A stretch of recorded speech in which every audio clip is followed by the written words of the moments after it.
Harlequin Special Release and Harper Audio present A Kiss on Crimson Ranch by Michelle Major, performed by Carly Robbins. For Jackson, I love you for your heart, your smile, and everything you are. I'm so proud to be your mom. Chapter 1. Sarah Wells gripped the steering wheel of her ancient Toyota and tilted her chin. "Punch me," she said, and squeezed her eyes shut. "Right in the face. Go on. Before I lose my nerve." She heard movement next to her and braced herself, flinching when a soft hand stroked her cheek.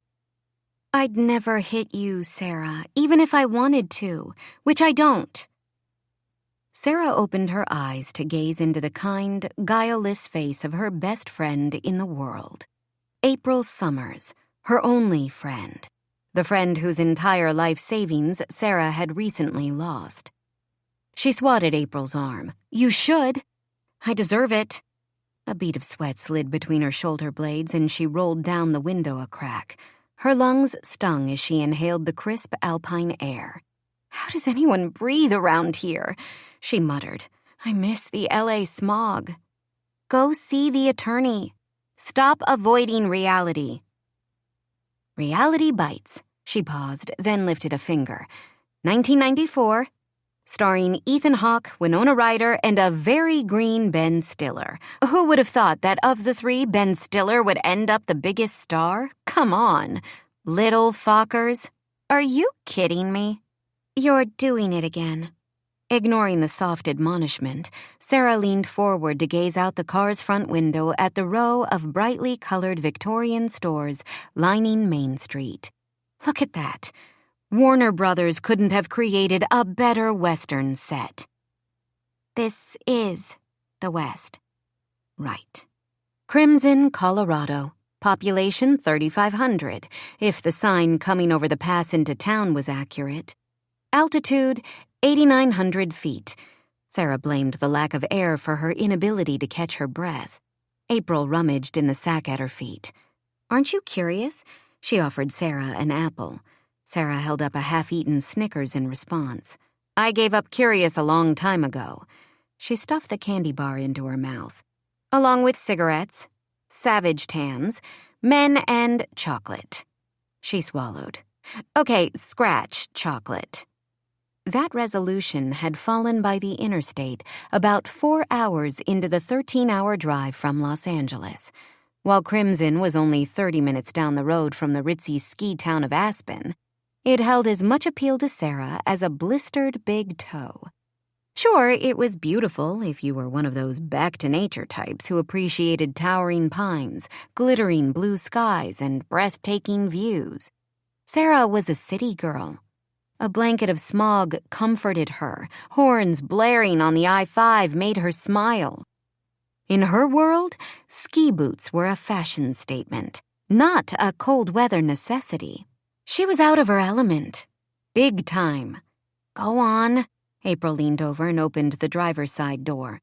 "The sooner you talk to the attorney, the quicker we'll be back on the road to La La Land." Sarah's need to put Rocky Mountain Mayberry in her rearview mirror propelled her out of the car. She couldn't do that until she met with Jason Crenshaw, attorney at law, whose cryptic phone call 2 days earlier had started this unplanned road trip. If nothing else, she hoped the money Crenshaw had for her would buy gas on the way back. And groceries. Sarah could live on ramen noodles and snack cakes for weeks, but April was on a strict, organic, vegan diet. Sarah didn't understand eating food that looked like cat puke and tasted like sawdust, but she had no right to question April's choices. If it weren't for Sarah, April would have plenty of money to spend on whatever she wanted, and rabbit food cost plenty of money. She pulled her well-worn jeans jacket tight and squinted through a mini dust tornado as a gust of wind whipped along the town's main drag. Mid-May in Southern California, and the temperature hovered at a balmy 70 degrees. But Crimson still had a bit of winter's chill to the air. The mountain peaks surrounding the town were covered in snow. Sarah didn't do snow. She opened the pale turquoise door to the office of Crenshaw and Associates and stepped in, lifting her knockoff Prada sunglasses to the top of her head. The desk in the reception area sat vacant, large piles of paper stacked precariously high. "Hello?" she called in the general direction of the office door at the back of the lobby. A chair creaked, and through the door came a younger man who looked like he could have been Andy Griffith's rumpled but very handsome son. He peered at her over a pair of crooked reading glasses, wiping his hands on the paper napkin stuffed into his collared shirt. Sarah caught the whiff of barbecue, and her stomach grumbled. No food envy, she reminded herself. Noodles were enough for her.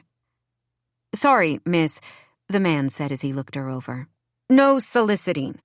Try a couple doors down at the diner. Carol might have something left over from the lunch rush." Sarah felt her eyes widen a fraction. The guy thought she was a bum. Fantastic. She pulled at her spiky bangs. "I'm looking for Jester Crunchless," she said with a well-timed lip curl. "I'm Jason Crenshaw," the man bristled. "And who might you be?" "Sarah Wells." Immediately his posture relaxed. "Ms. Wells. Of course." He pulled out the napkin as he studied her, revealing a tie decorated with rows of small snowboards. "You know, we watched just the two of us religiously around here. You're different than I expected." "I get that a lot." "Right," he chuckled self-consciously. "You're a heck of a lady to track down." "I'm here now." "Of course," he repeated. "Why don't you step into my office?" "Why don't you hand over the check?" His brows drew together. "Excuse me? On the phone you said inheritance?" She reached into her purse. "I have ID right here. Let's get this over with." "Were you close to your grandmother, Ms. Wells?" "No." She could barely remember her grandmother. Sarah's mother had burned a trail out of Crimson as soon as she could, and had kept Sarah far away from her estranged family. "The heart attack was a shock. We're told she didn't suffer." He paused. "It's a loss for the whole town. Miss Trudy was the backbone of Crimson." A sliver of something, a long-buried emotion slipped across Sarah's heart, and she clamped it down quickly. Shaking her head, she made her voice flip. "It's tragic that she was your backbone and whatnot. I barely knew the woman. Can we talk about the money?" Another pause. "There is no money." Crenshaw's tone took on a harsh edge. Harsh was Sarah's home turf. Sarah matched his emotion. "Then why in the hell did I just drive all the way from California?"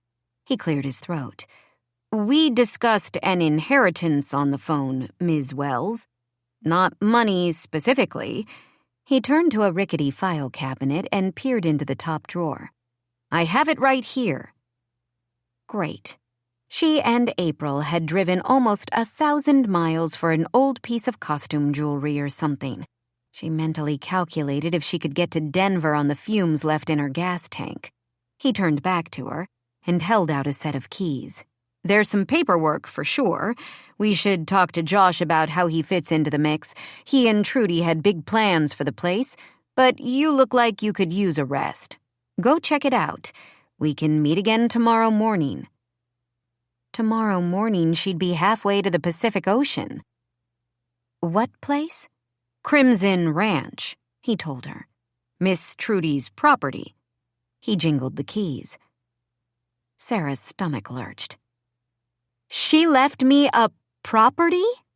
Before Crenshaw could answer, cool air tickled Sarah's ponytail.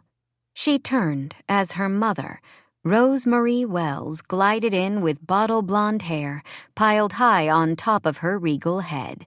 A man followed in her wake, indiscriminately middle-aged, slicked-back salt-and-pepper hair, slight paunch, and cowboy boots that looked custom-made.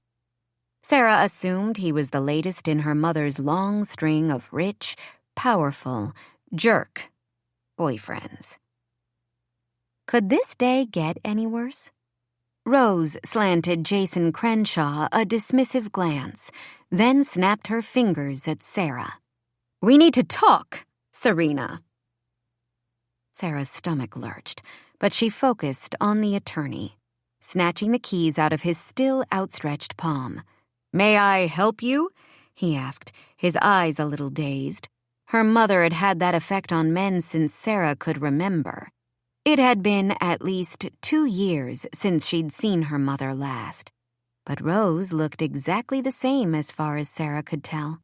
Maybe with a few less wrinkles, thanks to the wonders of modern plastic surgery. "You can ignore her," Sarah bit at a cuticle. "Serena, stop that obnoxious behavior." She nibbled harder. "This is kind of a coinkydink, Mom. You showing up now?" Sarah locked eyes with her mother. Rose knew about the will, she realized in an instant. Her mother's gaze raked her. "You look like hell, Serena. Stop calling me that. My name is Sarah." She narrowed her eyes but crossed her arms over her chest, suddenly conscious that she was wearing an ancient and not very supportive sports bra. "Sarah Wells, the name you put on my birth certificate." Her mother's large violet eyes rolled to the ceiling. "The name I had legally changed when you were 8. I changed it back, and you know it." Sarah took a step forward. "A monumental pain in the back end, by the way." She cocked her head to one side. "Although it's handy when collections come calling." Her mother's nose wrinkled. "I can help you with that, Serena." "Sarah." Rose ignored her. "Richard wants to buy your grandmother's property." She tilted her head at the aging cowboy, who tipped his hat rim at Sarah, Clint Eastwood style. "I don't understand why Gran left it to me." "To make things difficult for me, of course," Rose said with an exaggerated sigh. She dabbed at the corner of her eye. "Mothers are supposed to look out for their children, not keep them from their rightful inheritance." Sarah never could cry on cue. She envied her mother that. "No matter. I know you've gotten yourself into another mess, Serena. A financial nightmare, really. We can fix that right now. Mr. Crenshaw, would you be so good as to draw up the paperwork?" She leveled a steely gaze at Sarah. "I'm bailing you out again. Remember that." Rose had never helped Sarah out of anything.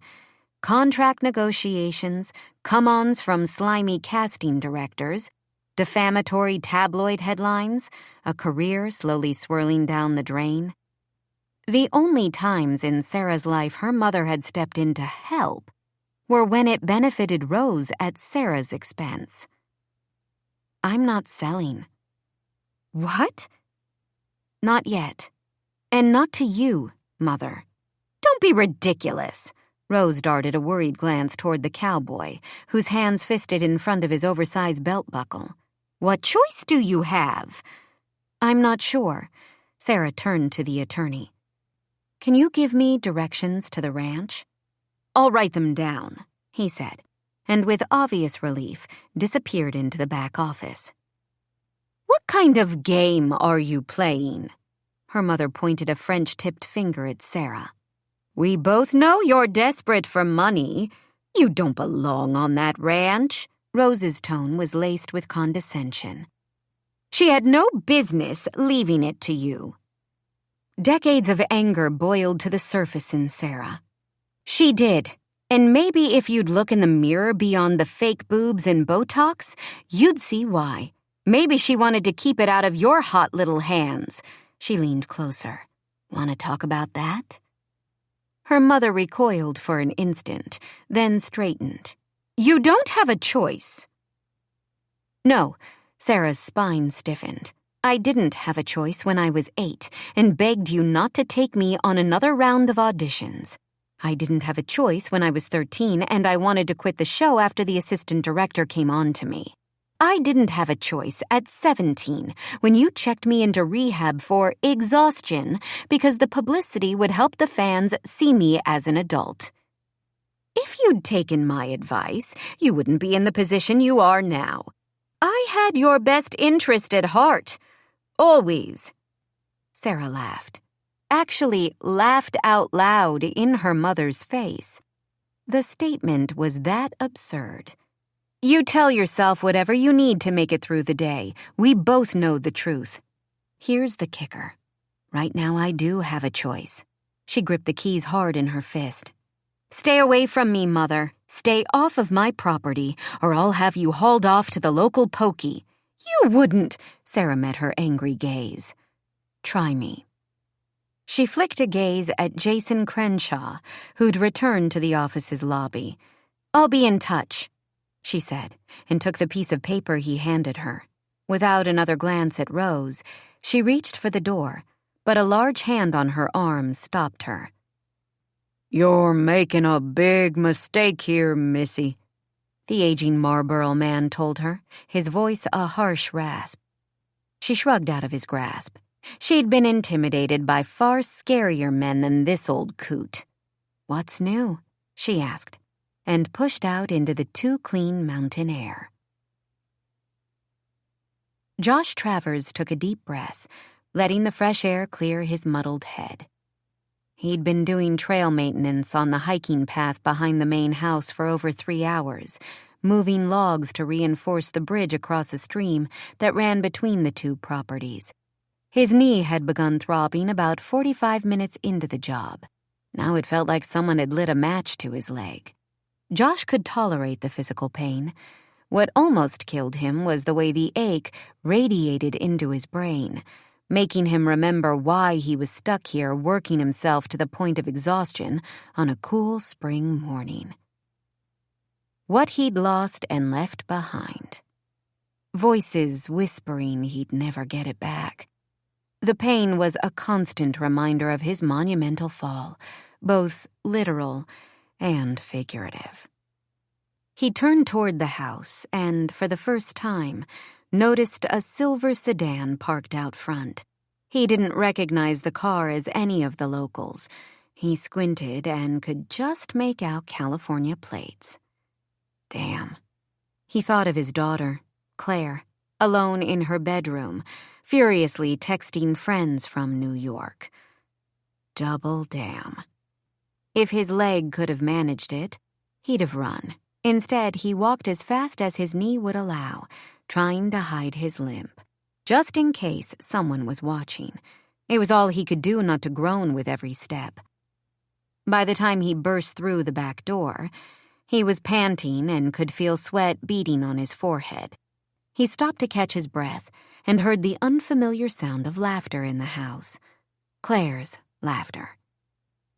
He closed his eyes for a moment and let it wash over him, imagining that she was laughing at one of the lame jokes he regularly told to elicit a reaction, one he never got. He stopped short in the doorway between the back hall and the kitchen, Claire's dark head bent forward into the refrigerator. "How about cheese?" she asked. "Or yogurt?" "Really, we're fine," a voice answered, and Josh's gaze switched like radar to the two women sitting on stools at the large island at the edge of the kitchen. One looked in her late 30s, two thick braids grazing her shoulders. She wore no makeup and might have a decent figure, but who could tell with the enormous tie-dye dress enveloping most of her body? She smiled at Claire, and something about her made Josh relax a fraction. His attention shifted to the other woman, and he sucked in another breath. She tapped painted black fingernails on the counter as her eyes darted around the room. Her long blonde hair was pulled back in a high ponytail.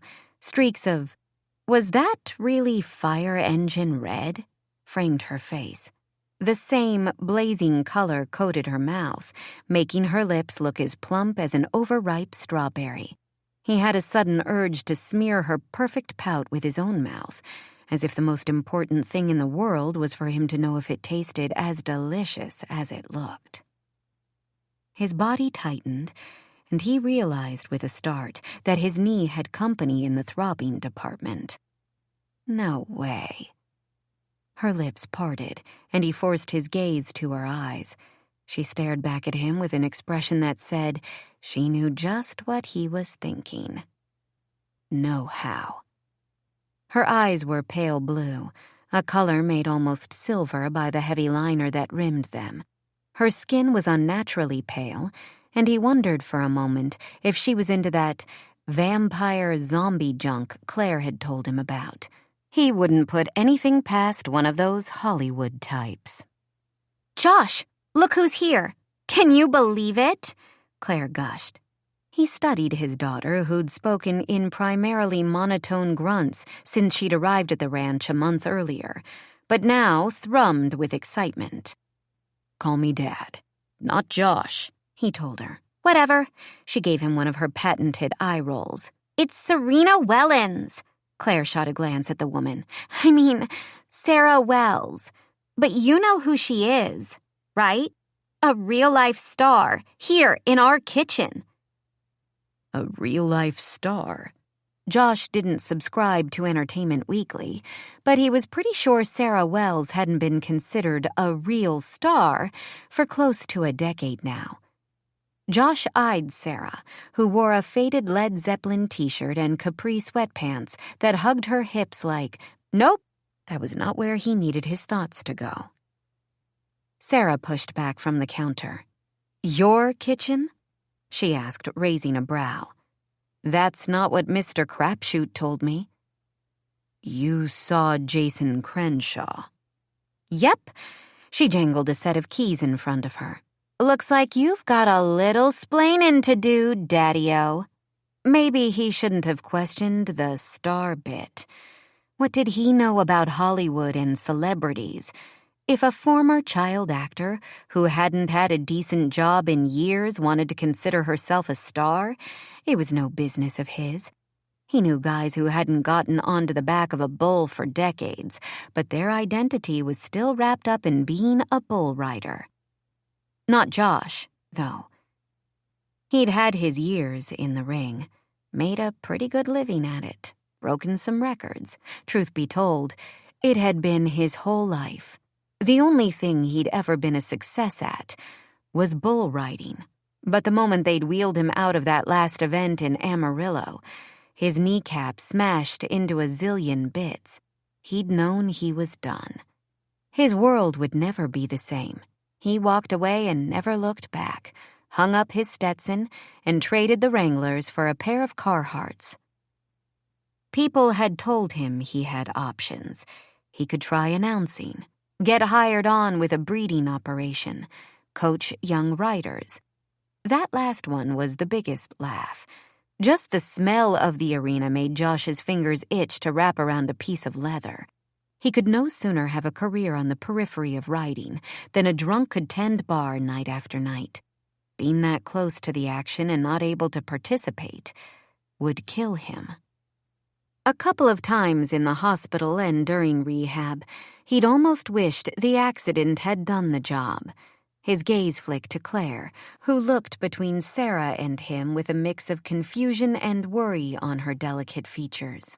She looked like her mother, both a blessing and a curse, if you asked him.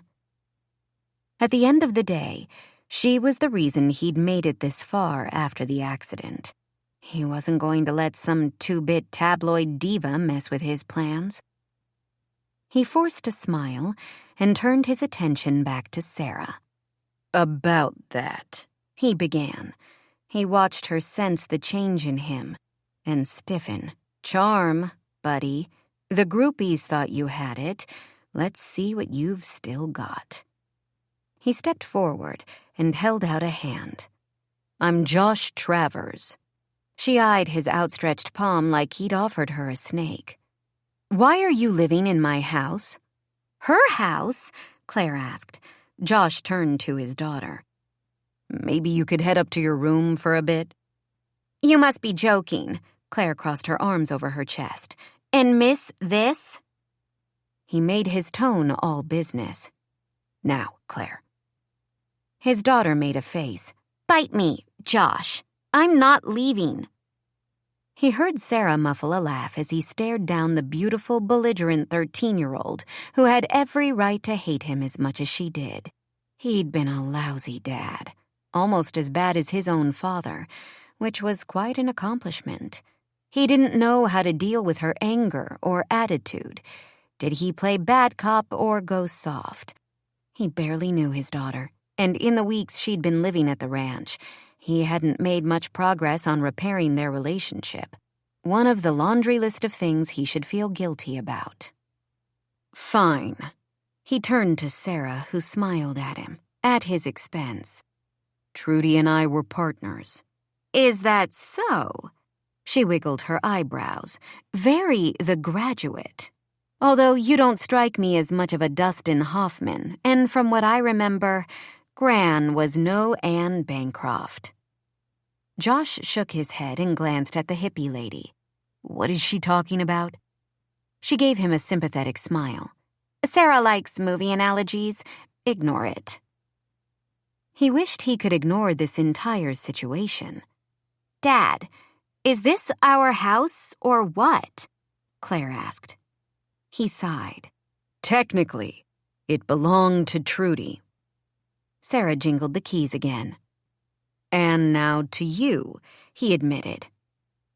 Oh my God, Claire let out a muffled cry. I have no home. Again, she whirled on Josh. You told me we were going to stay here. I could paint my room. Are you going to send me off like Mom did? Who else is left to take me? No, honey. We are going to stay here. I'll work it out. I'm not sending you anywhere. She sniffled, and Josh turned to Sarah. Your grandmother and I were opening a guest ranch. She owns the house, but I have the 25 acres surrounding it. We back up onto the national forest, so it's the perfect location for running tours. I've been here since the fall working on renovations and booking clients. Guests start arriving in a couple of weeks. Sarah looked from Claire to Josh, her gaze almost accusatory. Does it make money? He tried to look confident. It will. I've sunk everything I have into the place. Everything I had left after medical bills, he added silently. Trudy was going to help for the first season. I planned to buy her out with my half of the profits. But now the house is mine. Josh nodded. I don't expect you to hang around. I'll cover the mortgage. At the end of the summer, I can take the whole place off your hands. Why can't you buy it from me now? Her gaze traveled around the large room. The bank wants to see that it's a viable business before they'll approve my loan. Trust me. It's a good plan. Trudy and I worked it out. She looked him up and down. Trudy isn't here anymore. I know, he agreed, feeling the familiar ache in his chest, as he thought of the woman who'd been more of a mother to him than his own. He wondered how difficult Sarah was going to make this for him. He'd known Trudy's granddaughter had inherited the house. Josh had gone directly from the funeral service to the bank to see if he had any options. He didn't. He needed time and a bang-up summer to make this work. Otherwise, he might as well burn his savings in a bonfire out back. There was no plan B. What if I want to sell now? His gut tightened. Rose got to you already. How do you know my mother? She and her land developer boyfriend have been here a couple of times. The guy wants to tear down the house and build luxury condos on the property. Make Crimson a suburb of Aspen. What an idiot. Claire took a step forward. Are you going to let us stay, or should I start packing? She eyed both Sarah and Josh as she bit her lip. Because all my stuff is folded and in drawers where I want it. He heard the desperation in her voice, knew that despite her smart mouth, his daughter was hanging on by a short thread these days. As much as he didn't want to admit it, they had that much in common. He'd promised to take care of her, make up for his past mistakes, the ones he made with her and those he'd buried deeper than that. He needed this summer to do it. Claire, I told you, I know what it's like to want a place to call home. Sarah said quietly, her attention focused completely on Claire. Her eyes had gentled in a way that made his heartbeat race. For a moment, he wished she'd look at him with that soft gaze. Claire blew out a pent-up breath and gave Sarah a shy smile, not the sarcastic sneer she typically bestowed on him. His heart melted at both her innocence and how much she reminded him of another girl he'd once tried to protect. Sarah returned the smile, and his pulse leaped to a full gallop. Don't go there, he reminded himself. Not with that one. Can you give your dad and me time to talk? Sarah asked. To work things out? Maybe you could show April around. She pulled her friend forward. She's into nature and stuff. Come on, April said. Can we walk to the pond I saw on the way in? Claire nodded. It's quicker to go out the back. As she passed, Josh moved to give his daughter a hug. She shrugged away from his grasp. One step at a time. He'd seen her smile, even if it wasn't at him. Thanks, he said when the back door clicked. I'm sure we can cut the bull. So much for the soft gaze. She folded her arms across her chest. Josh forced himself to keep his eyes on her face. I don't want to hurt your kid, but I don't have time to play Swiss Family Robinson for the summer. I need money, and I need it now. If you want to make a deal, what do you have to offer? His adrenaline from a moment ago turned to anger and frustration. I put everything I had into buying the land and fixing up the place. I've paid for marketing, a website, direct mail. We've got a real chance of making this work. He raked his hands through his hair. It has to work. I'm not about to. She stopped and cocked her head. What? Not about to what? Do you hear that? A sudden sound of pounding filled the air. That sounds like... He turned as Buster, his oversized bloodhound, charged down the hall, galloping toward the kitchen. Buster, sit. The dog slid across the hardwood floor and ran smack into Josh's legs, all enormous paws and wiggly bottom. Buster's harmless. He looked back at Sarah, now crouched on the butcher block counter with wide eyes. Keep that thing away from me. He felt a momentary pang of sympathy for her obvious fear, then glanced at Buster and smiled. Looks like I've got you right where I want you, Hollywood Barbie. Chapter 2.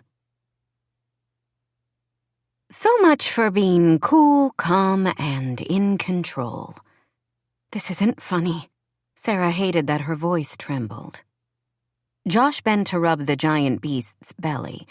The dog was deep brown with a wide ring of black fur around the middle of its back. Its eyes were dark, at least what she could see under the wrinkles that covered its head. It yawned, displaying a mouth full of teeth, and flopped onto the wood floor. One pancake-sized ear flipped over his snout. Outstretched, it was nearly as long as she was. This is Buster, Josh said with a laugh. He wouldn't hurt a fly. That dog looks like he could eat me for breakfast. Lucky for you, it's nearly lunch. You are so not helping here. I like you better up there. You're not chewing me out. I wasn't chewing. She stopped and met his gaze, now lit with humor. You're living in my house. I explained that. I need to sell it. Sell it to me. He stepped closer. At the end of the summer. Fear had taken most of the fight out of her.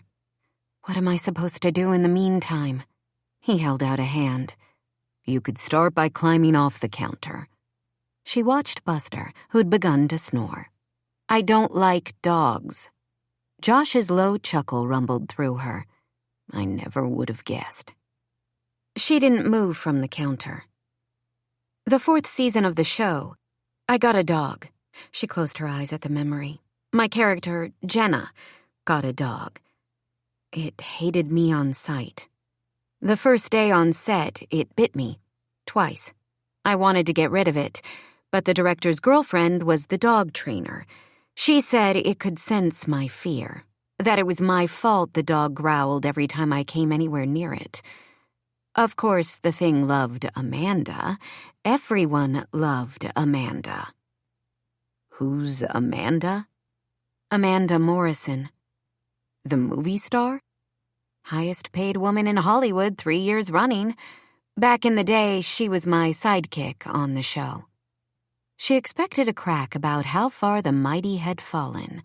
He asked, "How long was the dog around?" Lucky for me, the director was as big of a jerk with girlfriends as he was with me. By the end of the season, the dog was gone. Did it ever warm up to you? She shook her head. I got faster at moving away after a scene. I never realized how much my fingers resemble bite-sized sausages. She blew out a breath. Animals and me, we don't mesh. She looked away from the sleeping dog, surprised to find Josh standing next to her beside the kitchen island. This close, she could see that his dark brown eyes were flecked with gold. A thin web of lines fanned out from the corner of them. He was tall, well over 6 feet, with broad shoulders that tapered into a muscled chest under his thin white t-shirt. Unlike most guys in Southern California, Josh didn't look like he'd gotten his shape with an expensive gym membership or fancy trainers. He'd clearly worked for it. Real sweat kind of work. He wasn't bulky, but solid. Although he wore faded cargo pants and gym shoes, he still gave off a definite cowboy Mr. Darcy air. If Mr. Darcy had an unnervingly sexy shadow of stubble across his jaw, a small scar above his right eyebrow, and a bit of a crook in his nose, like he'd met the wrong end of a fist one too many times. A dangerous, bad boy Mr. Darcy. It was one thing to slip on giving up chocolate. Bad boys were quite another. She'd had enough of bad boys in her time. They swarmed L.A. like out-of-work actors. His gaze caught hers, and it took her a moment to remember what she was doing in this house in the mountains, cowering on the kitchen counter. He reached out a hand and she took it, still a little dazed. "It's not going to come after me?" she asked, throwing a sharp glance at the dog. "I'll protect you," he answered, his tone so sincere it made her throat tighten, among other parts of her body. Off balance, she scrambled down, the heel of one shoe catching on the corner of a drawer and sending her against the hard wall of his chest. She stepped back as if he'd pinched her, but he didn't release her hand. His calloused fingers ran the length of hers. "Nothing like sausages," he said with a wink. She snatched her hand away and moved to the other side of the island, thinking the altitude was making her lightheaded, praying it was the altitude. "Where's Claire's mother?" she asked. As she'd hoped, the spark went out of his eyes in an instant. She was having some problems, personal stuff. Needed a little time to get herself back on track, so Claire's here with me. "For how long?" He shrugged. "As long as it takes. Why do you care?" "I have experience with bad parents. It can mess with you if you're not careful." "Are you careful, Sarah?" "I'm broke," she said by way of an answer. "Like I said before, I need the money from the sale of this house." He hitched one hip onto the island. "You own the house, but it's only on a 1/4-acre lot. I've got all the land surrounding it. Your part isn't going to be worth much without the land." Crenshaw hadn't mentioned that. Then why is my mother's latest boyfriend so hot for it? Josh took a moment to answer. "Basically, I'm hosed without the house. I can't run a guest ranch without a place to put the clients. If he gets you to sell to him now, I won't have an income stream this summer. And without money..." "I know what happens without money." "Right. Here's the deal. Assuming things go well when the season starts, I can pay you double the mortgage for the next 3 months. That should get you through until I can secure the loan." "Why should I do it your way?" He lifted one brow. Because you're a kind and generous soul, he suggested. She answered with a snort. Is that the best you've got? It will make your mother crazy mad. That's a little better. Listen, Sarah, your gran was one of the best. She was nice to me when I was a kid and a good friend since I got back. While I don't know the terms of her will, it doesn't surprise me that she left you the house. She loved this place, and she talked about you a lot. I barely knew her. He nodded. One of her biggest regrets was that she didn't do more for you. Help you out when things got rough. Woulda, shoulda, coulda, Sarah said, but turned away when her voice cracked. You know, I spent a summer here right before the show got picked up, Trudy told me. It's funny. I don't remember a thing about that time. Look around the house. Maybe it will come back to you. I'm going to find Claire. Whatever you decide, Sarah. Your grandmother did love you. You should know that. She waited until his footsteps faded, then let her gaze wander after quickly checking that the dog remained sleeping on the floor.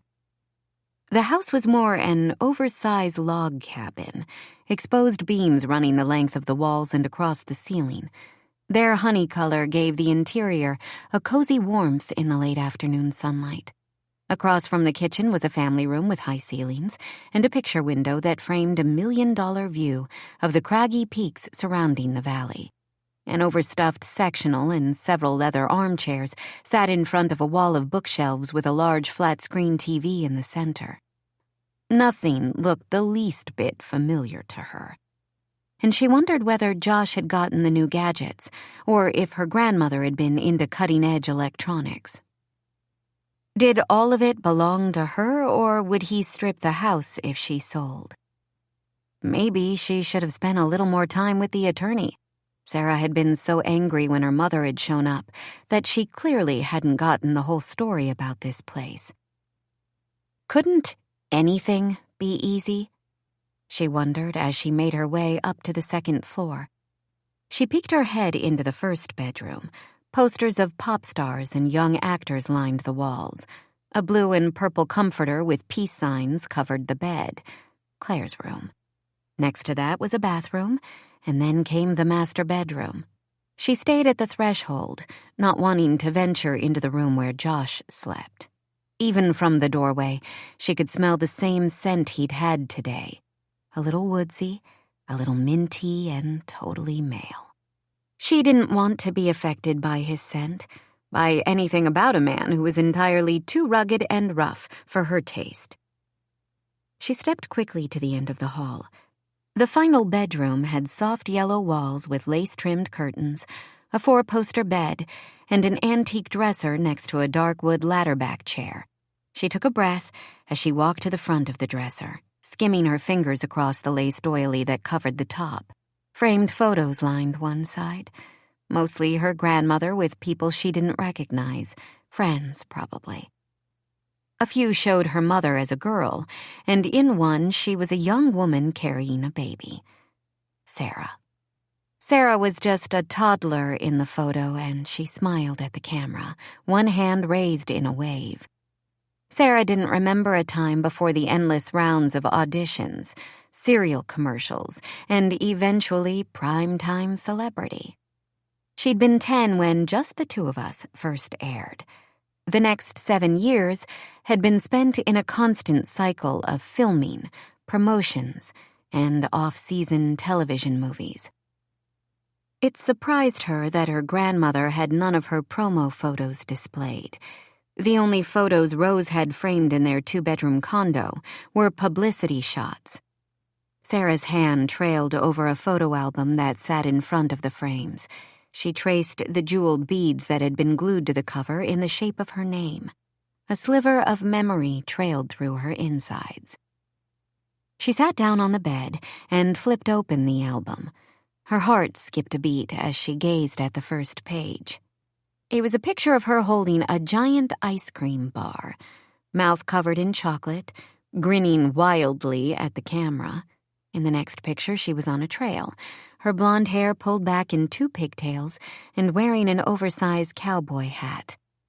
Her jaw dropped as she continued to turn the pages. Pictures of her feeding horses, a shot of her curled in a tight embrace with her grandmother. She read the caption below the photo, Sarah's first annual summer visit, written in Trudy's loping penmanship. As she'd remembered, her mother had gotten a small part in a blockbuster Steven Spielberg movie that year, a part that had ended up on the cutting room floor. Shortly after that movie, Rose had switched her considerable energy to Sarah's career, which explained why First Annual had quickly become One and Only. Although Sarah had no memory of this place, clearly she'd spent some happy times here. And that was what her grandmother knew of her. Sarah as a normal girl, before Rose had created Serena Wellens, deeming Sarah too basic a name for the superstar she was destined to become. Even at the height of her fame, Sarah had never identified herself as Serena. She'd been content with plain old Sarah. Although her mother had reminded her on a regular basis that fresh-faced Sarahs were a dime a dozen in Hollywood. She'd had to become someone else, someone more special than who she was. Being Sarah wasn't enough. She sniffed as a tear fell onto the photo, then wiped at it with her thumb. Taking a deep breath, she stood. One thing she had in common with her more glamorous persona was that neither one of them did tears. She placed the album back on the dresser and started down the hall, but her gaze caught on a poster on the far side of Claire's bedroom wall. It was a picture of Albert Einstein with a famous quote underneath. Sarah wasn't one for inspirational quotes. Actions spoke louder than words in her world. She didn't know any details of Josh and Claire's relationship, but it had been very clear that it wasn't good. As she looked around the bedroom, she wondered what would happen if they didn't get this summer together. She shouldn't care. Neither of them were her business.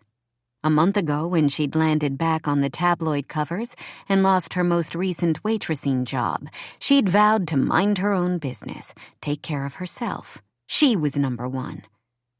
But she'd seen something in Claire's eyes that she hadn't remembered feeling for way too long. Hope.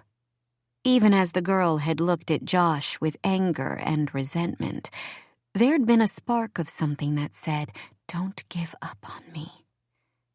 Josh didn't seem like a quitter. So maybe they'd have a chance. The chance Sarah had never had for a normal life. How could she take that away? Her heart raced as she made a decision. She hurried down the stairs and out the back door before she came to her senses. Josh, Claire, and April were walking across the field behind the house. She waited until they got close. "Good news," she announced. "I'm staying." Josh stopped dead in his tracks. "What do you mean, staying?" "Here, for the summer. I'll make sure you have a good season, and then sell it to you in September." Claire did a little dance around him, making his head spin more than it already was. "That's so great," she gushed. "Now maybe this summer won't be as awful as I thought." "Hey," he said, pulling her around to look at him. "You think it's going to be bad?" She shrugged, then wiggled out of his grasp. "Not as much as before." He squeezed his eyes shut for a moment and counted to 10. When he looked at Sarah again, she'd walked toward April and taken the other woman's hands in hers. "I know I messed up, and I'm going to make it right for you. The cowboy here offered to pay me double the mortgage for the next 3 months. That should at least cover your expenses for the summer. If Ryan ever calls," he didn't bother to try to follow their conversation. "I said I'd pay you double to leave. Go back to California. Let me run things here. You'll get your money." She shot him a dubious look. "Hell no, partner. I'm sticking right here, and I'm going to make sure things go right." "I've got it under control," he ground out. "Oh yeah? That kitchen looks pretty decked out. I'd guess my gran was going to do the cooking. He nodded, not liking where this conversation was going. Best blueberry muffins ever, Claire added. And now? I'm interviewing people, he admitted. Do you cook? She rolled her eyes. That's not my point. Which is? You need help. Not from you, I don't. I could handle the kitchen, April offered quietly. His gaze shot to April, who was looking at Sarah. You don't have to do that, Sarah told her. You have a life. April smiled. I could use a little break. And I'm sure I can sublet the beach house for the summer. Is this because of losing the studio? You could teach some other place, rent another space. You know your clients would follow you anywhere. That's the beautiful thing about yoga. I can take it anywhere, too. She gave Josh a hopeful smile. I could even offer a few classes on the ranch. To start the morning, maybe. Sarah glared at him over April's shoulder, nodding vigorously. That would be perfect, she said. Your veggie burgers are the best. Josh, is there a Whole Foods anywhere around here? A whole what? They just opened one on the way to Aspen, Claire piped in. But Dad only shops at the Red Creek Market. April nodded. It's important to support local businesses. I'll drive into town tomorrow morning and see what we can work out. When are the first guests arriving? Sarah asked, no one in particular. We'll need time to plan out the right menus. Do you have lists of food preferences and allergies? That sort of thing? Hold on, Josh bellowed, raking his hands through his hair. Hold on. No one is making veggie anything at my ranch. People book trips looking for action and adventure, not airy-fairy spa treatments and yoga classes. They want to fish and race ATVs, hike 14ers and mountain bike the local trails. I'm the boss around here. I do the hiring. I make the plans. I'm the one. He looked at the three women, April's gaze a little hurt, Claire's eyes narrowed, and Sarah shaking her head just a bit as she chewed on her full lower lip. I'm the boss, he repeated quietly, willing it to be true. Don't be a hater, Claire mumbled. A what? He rubbed his temples. Never mind. You don't have a chef, do you? Sarah asked, her voice too knowing for his taste. I'm interviewing cooks. And who's planning all the so-called adventures? I am. And leading the fun? Was it his imagination or did her gaze stray to his knee? That's me too. Got a problem? She took a step closer to him, across the bridge of her nose, under who knew how many pounds of makeup. He could see the faint outline of freckles. Distracting freckles. Freckles he wanted to trace, wondering if her skin was as soft as it looked. Face it, cowboy, she said, bringing him back to the moment. You need us. I don't need anyone. He heard Claire snort. Jerk, Sarah said under her breath. A dull pounding started behind his left eye, matching the throbbing of his leg. Fine, but this isn't the Ritz. If you're here, you work. She tossed her streaked hair. I've been working since I was 8 years old. He suppressed a growl. Not the kind of work that involves a catered lunch. You think you know me so well. I know your type. We'll see about that. She gave his shoulder a hard flick. I'll give it until Labor Day, Lone Ranger. If you can't get the bank loan approved by then, I'm taking the next best offer.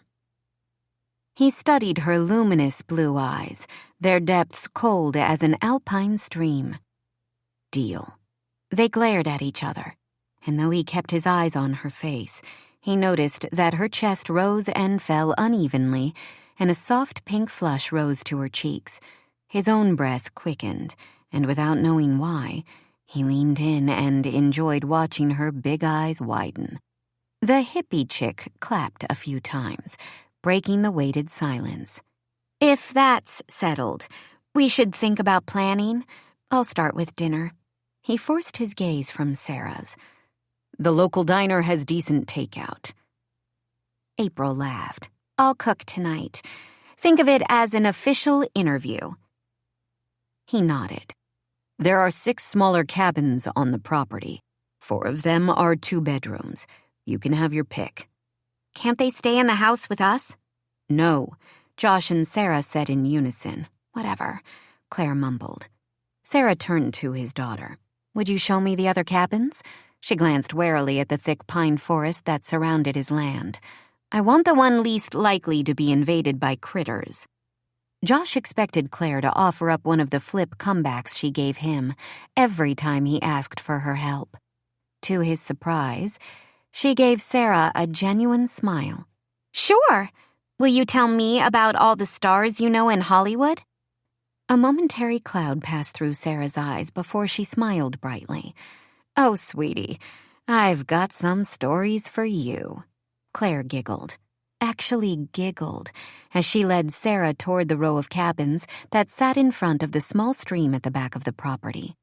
Unbelievable, he said under his breath. He heard April laugh again and whirled on her. What? He demanded. What is so funny? She took a step back, palms up. Nothing at all. Do you want to discuss menus while I check out the kitchen? Josh recognized a peace offering and was smart enough to take it. Let's go, he said, and headed for the house. Chapter 3. Sarah glanced up from the computer in Crimson's small-town library. It had been 3 days since she and April had arrived in Colorado. Word spread fast that former starlet Serena Wellens was in town for the summer. A steady stream of locals had stopped by the ranch for neighborly visits. Of course, the disappointment in meeting a once-upon-a-time celebrity in real life had been obvious from the comments she'd received. You looked taller on TV. You were so pretty when you were younger.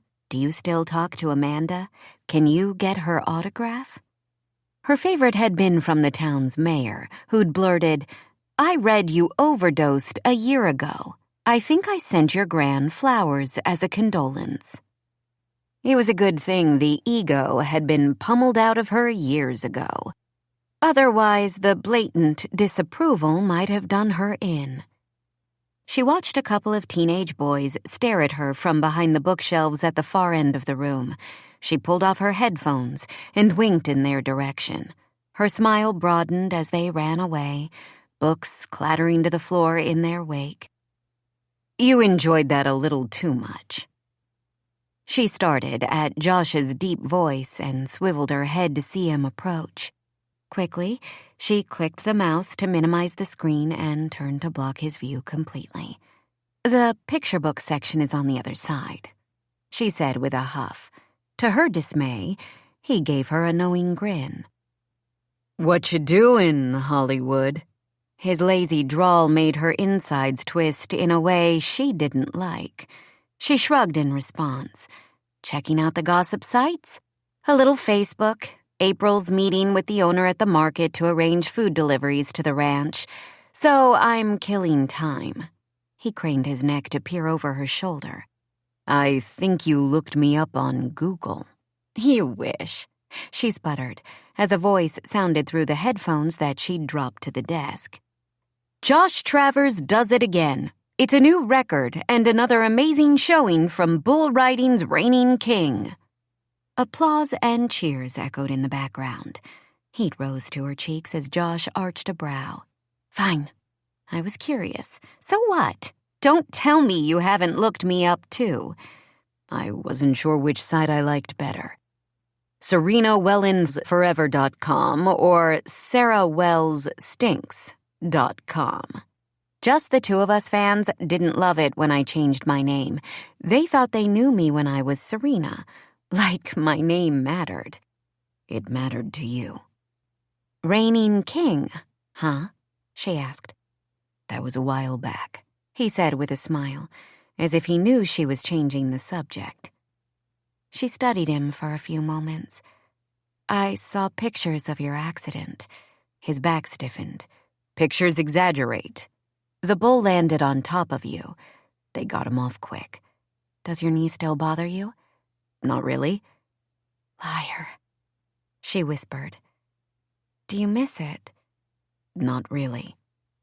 Did you ever see that Jim Carrey movie, Liar, Liar, when he can only tell the truth? He scratched his jaw. I don't think so. It's an interesting idea, don't you think? Even if he tried to tell a lie, it wouldn't come out of his mouth. He just watched her. I'm kind of babbling. Yep. He did that to her, she thought. He was such a presence. Big and broad and totally in his space. In her space. People in L.A. were always planning what came next, even if it was a trip to the mall. But Josh stayed in the moment no matter what he was doing.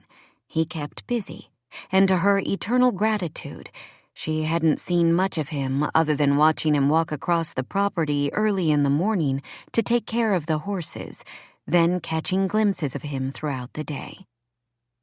Yesterday, he'd spent most of his time on the roof of the largest cabin, replacing worn shingles. When the sun moved high overhead and the temperature rose with it, he'd taken off his shirt. Much to her dismay, Sarah found herself staring out the window in the office far too often. It had been a while since she'd had a man in her life, but she figured she could get her wayward hormones under better control than that. Here, in the quiet intimacy of the library, those little buggers took flight again, with Josh standing in front of her, his faded t-shirt stretched over his chest and sculpted arms. She could imagine. Nope, she did not imagine. She'd given up her imagination when she'd abandoned her dreams, around the time she began filling in waitress under the occupation heading on paperwork. This man was all that stood in the way of the possibility of reclaiming her life, or at the very least, creating a new one. The money from the sale would allow April and her to start over. The only view she'd let herself imagine was Josh Travers disappearing in her rearview mirror. So what are you doing here? Did they run out of Playboys at the general store? I don't think the library has a subscription. He shrugged, then held out a book. The cover read, Talk to Your Teenager Without Losing Your Mind. That's a mouthful. The librarian recommended it. It's nice that you're willing to read a parenting book. Claire hates me. She doesn't hate you, Sarah argued as she stood and gathered her things. This morning after you and April left, I asked her to help me feed the horses. You would have thought I was waterboarding her. He scrubbed a hand over his face. I thought all girls loved horses. Not all, she clarified. Thanks. I've got that now. One of the mares sniffed her and she freaked out. I laughed a little. You laughed at her? He smacked the heel of his hand to his forehead. So shoot me. I didn't mean it. She threw a bucket of grain at me, screamed that she hated the ranch, she hated her mother, and most of all, she hated me. My dad would have whipped my butt if I'd thrown a fit like that.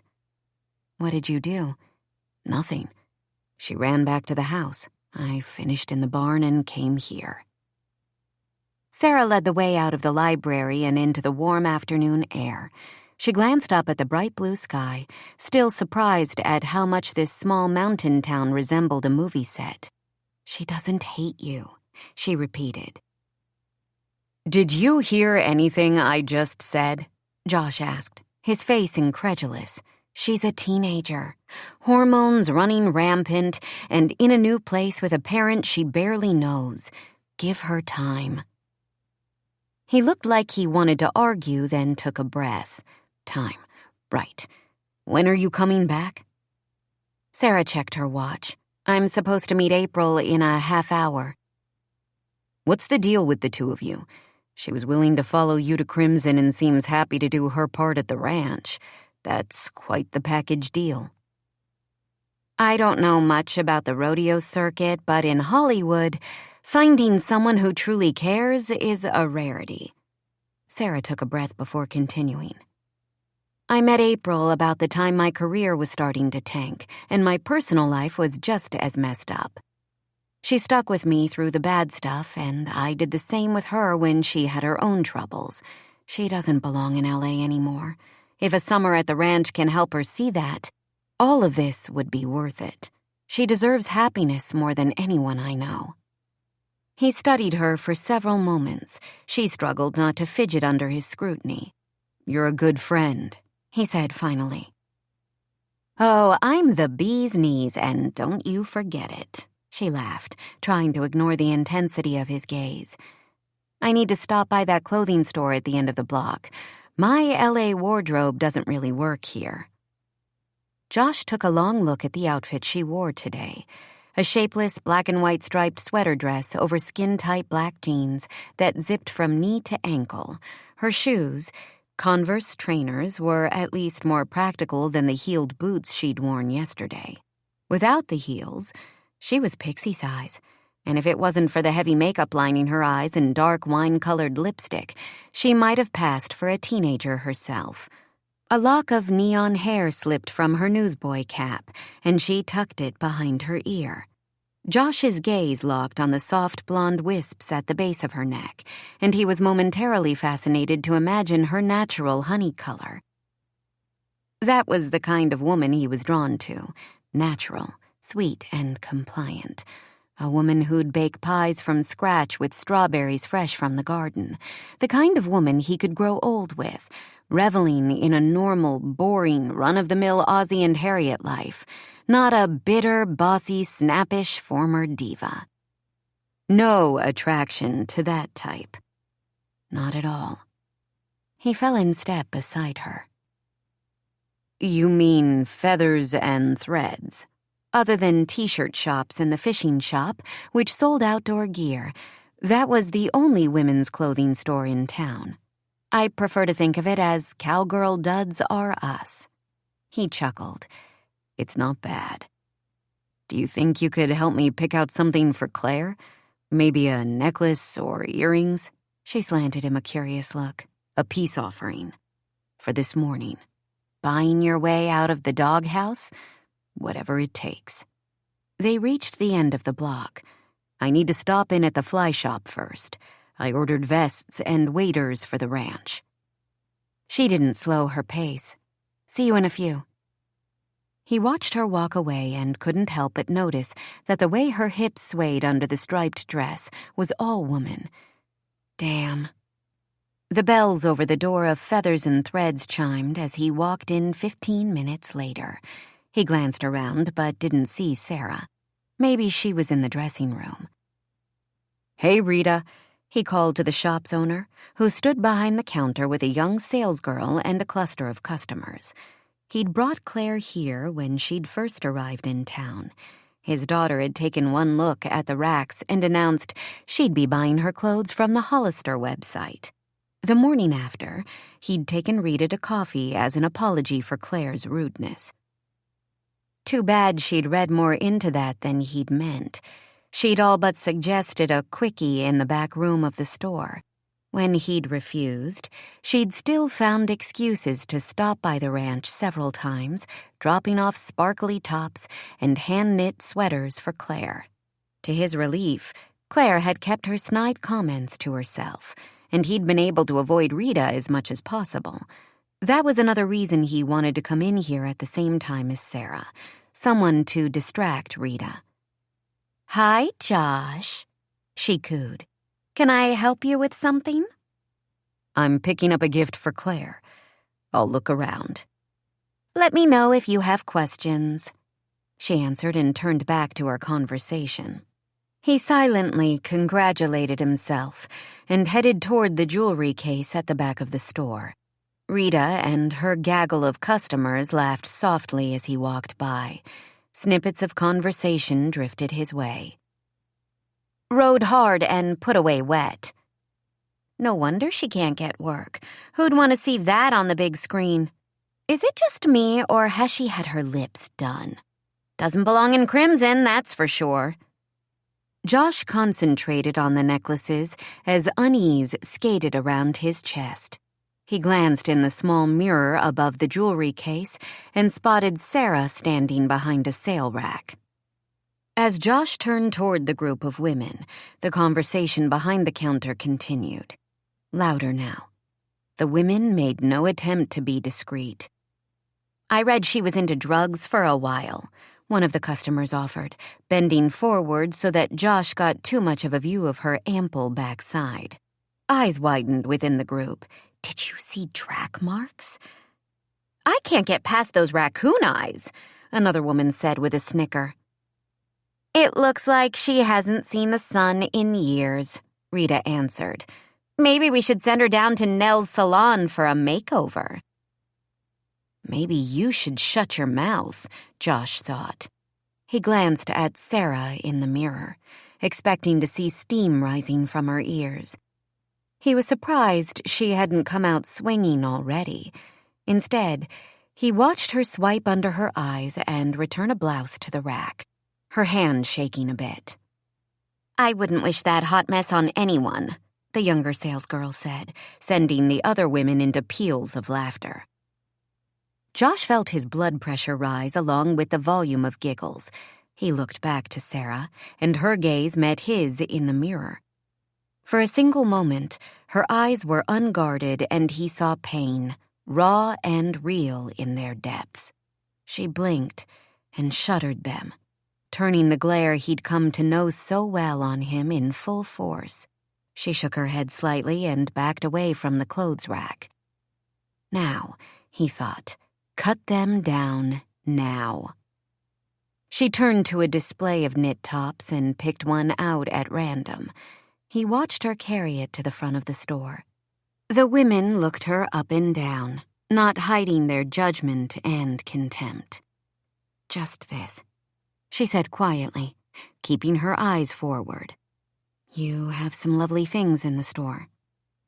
"They all have security tags," Rita answered as she punched a few keys on the cash register. "Of course." Josh's temper hit the roof. How could Sarah let that group of catty witches fillet her without defending herself? Where was the sarcastic, no-holds-barred woman he'd already come to expect? Hell, he hated to admit it, but he actually looked forward to their verbal sparring to break up the monotony of his day. But this was total and complete bull. He grabbed 2 necklaces from the rack and stalked to the counter. "What do you think of these?" he asked as he slammed them onto the glass top. Rita jumped back an inch, then pasted on a broad smile. "With Claire's gorgeous skin, the turquoise will—" "I'm not talking to you," he interrupted, unconcerned with how rude he sounded. "Which one, Sarah?" "The butterfly charm," she answered immediately. "The turquoise on the other one is dime store quality." "I beg your pardon," Rita sputtered. Sarah didn't make eye contact with either of them, only dug in her purse for a wallet. That a girl, Josh thought, just a little more. "Claire trusts your opinion," he continued conversationally. "I think she was sold the moment Gwyneth called to see what she should wear to her movie opening." "Gwyneth Paltrow?" the salesgirl asked, her tone taking on a fraction of respect. Sarah's fingers tightened around her purse, and she sliced a dead meat look at him. He forced a chuckle. "It's like Hollywood is one big sorority," he pointed to Sarah. "Her phone is ringing every 10 minutes. Julia needs to know where to find some kind of boots. Sandra's texting about a brand of fancy pants jeans." Rita raised an eyebrow at Sarah. "And they're calling you?" When Sarah didn't answer, Josh spoke quickly. "Like you wouldn't believe." Sarah pulled out cash and handed it to Rita. For the sweater. She didn't acknowledge Josh's comments or Rita's question. Rita took the money, studying Sarah. "I'm ordering for fall in a couple of weeks. Maybe you could stop by and take a look at the lines. We're not as exclusive as Aspen, but I still want to offer current trends. I'd appreciate a fresh opinion." Fresh? Sarah questioned. As in, fresh off heroin? She yanked her sleeves above her elbows and held out her arms for inspection. No track marks, ladies. Needles were never my thing. Two of the women giggled nervously and backed away from the counter. After an awkward pause, Rita said, "If you've got time, stop back later in the month." Sarah blew out a breath. "Give me a break," she mumbled and left the store, leaving the bagged sweater and change Rita had placed on the counter. Josh quickly paid for his necklace, grabbed Sarah's bag, and followed her into the warming afternoon. He caught up with her half a block down the street. "What happened in there?" She rounded on him. "Why don't you tell me, Mr. Name Dropper?" She jabbed at his chest, her voice rising. "Since when are you an expert on celebrity fashion? Not one damn person has called my cell phone since I got here, famous or otherwise. And you know it." "Excuse me for trying to help. Those women were out for blood, and you were about to open a vein for them." "You should mind your own business," she countered. "Who are you right now?" He took a deep breath, needing to clear his head. It didn't work, not one bit. "All you've done since the minute you walked into my house, the house," he amended. "All you've done is bust my chops. If I look at you wrong, you read me the riot act, give me one of those snide remarks or smart comebacks you're so damn good at." He pointed in the direction of Rita's store. "You didn't say one word to those ladies in there." She rolled her eyes. "You took care of it all on your own. Somebody had to. It was too painful to watch your slow death. Julia? Gwyneth? Even if I was in LA, do you think one of those women would give me the time of day? They are A-list, Josh. I'm beyond Z. You have no idea what you're talking about." "Rita didn't know that." "I know it." She scrubbed her hands over her face. "I'm a has-been, a nobody. You don't get it. What those women dished out was nothing compared to what I hear every single day in California. At the grocery, the dry cleaners." She laughed without humor. "At least back in the day when I could afford dry cleaning. I've been a waitress now for the same number of years I was a paid actress. Do you know how many customers gave me career advice, hair tips, dissed my makeup, my boyfriends, all of it? Nothing was off limits. I can take it, Josh. I don't need you to swoop in and rescue me." "Excuse me for trying to help." "I don't want help. This isn't Pretty Woman meets Mountain Town. I'm not Julia Roberts shopping on Rodeo Drive. You're not Richard Gere on the fire escape." "Why do you do that?" Her eyes narrowed. "Do what?" "Throw out movie plots like they compare to what's happening. This is real life, Sarah." "I'm well aware." He shook his head. "I thought you were a fighter." "No," she said quietly. "I'm a survivor." With that, she turned and marched down the street away from him. Chapter 4. Sarah didn't say much on the drive from town, content to let April ramble about her meeting with the man who ran the local farm cooperative. She gazed at the tall pines that bordered the winding highway, continuing to be awed by her surroundings. The vivid colors, woodsy smells, the vast magnitude of every inch of this place. She thought about Josh's real life comment. Sarah knew real life. Real life was struggling to meet her rent every month, praying each time she used her debit card that her bank account wasn't overdrawn. She had to admit there was something about Crimson that felt, well, authentic.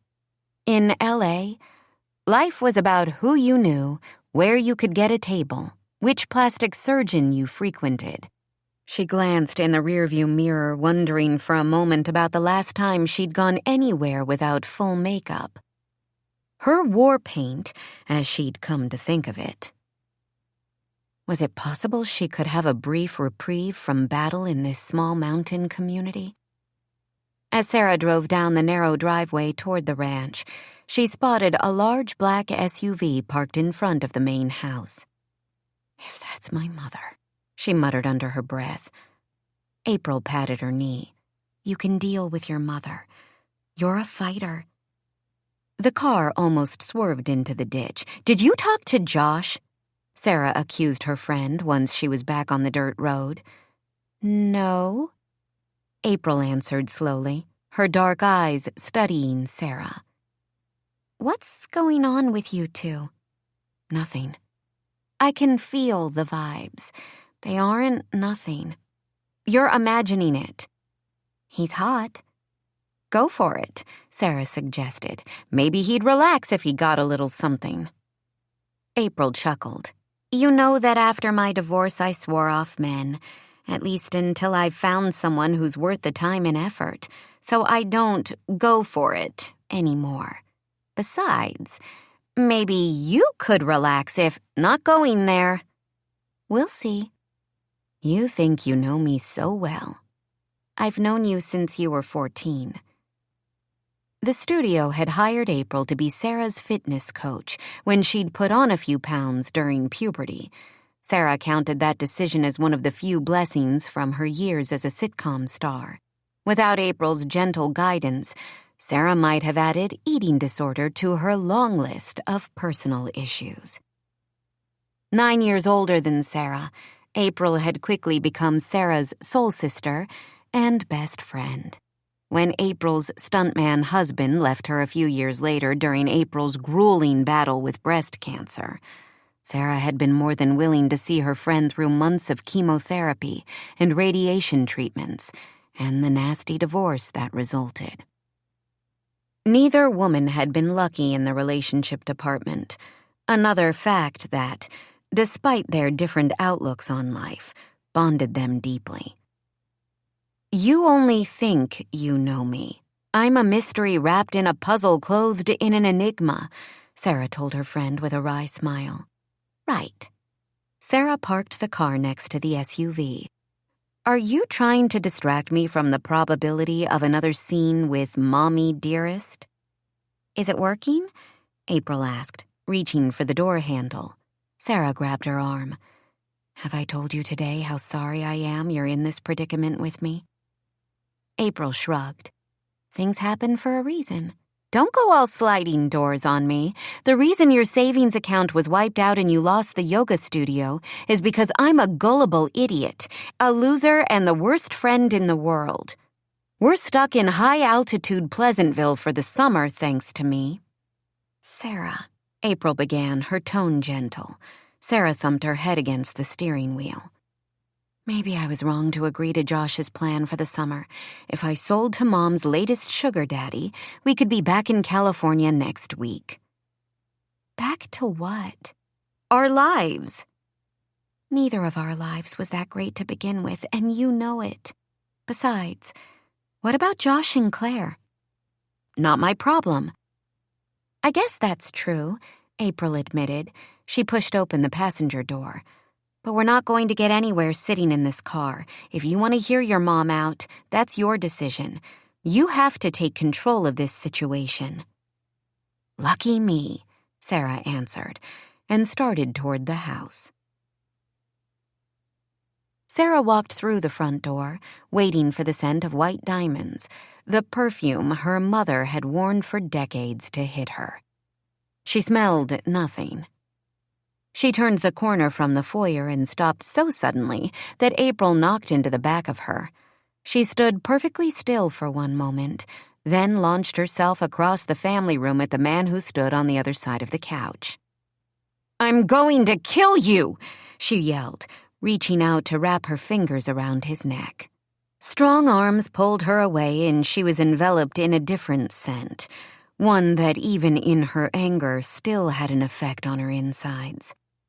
"Settle down," Josh whispered in her ear. "Let me go," she said on a hiss of breath.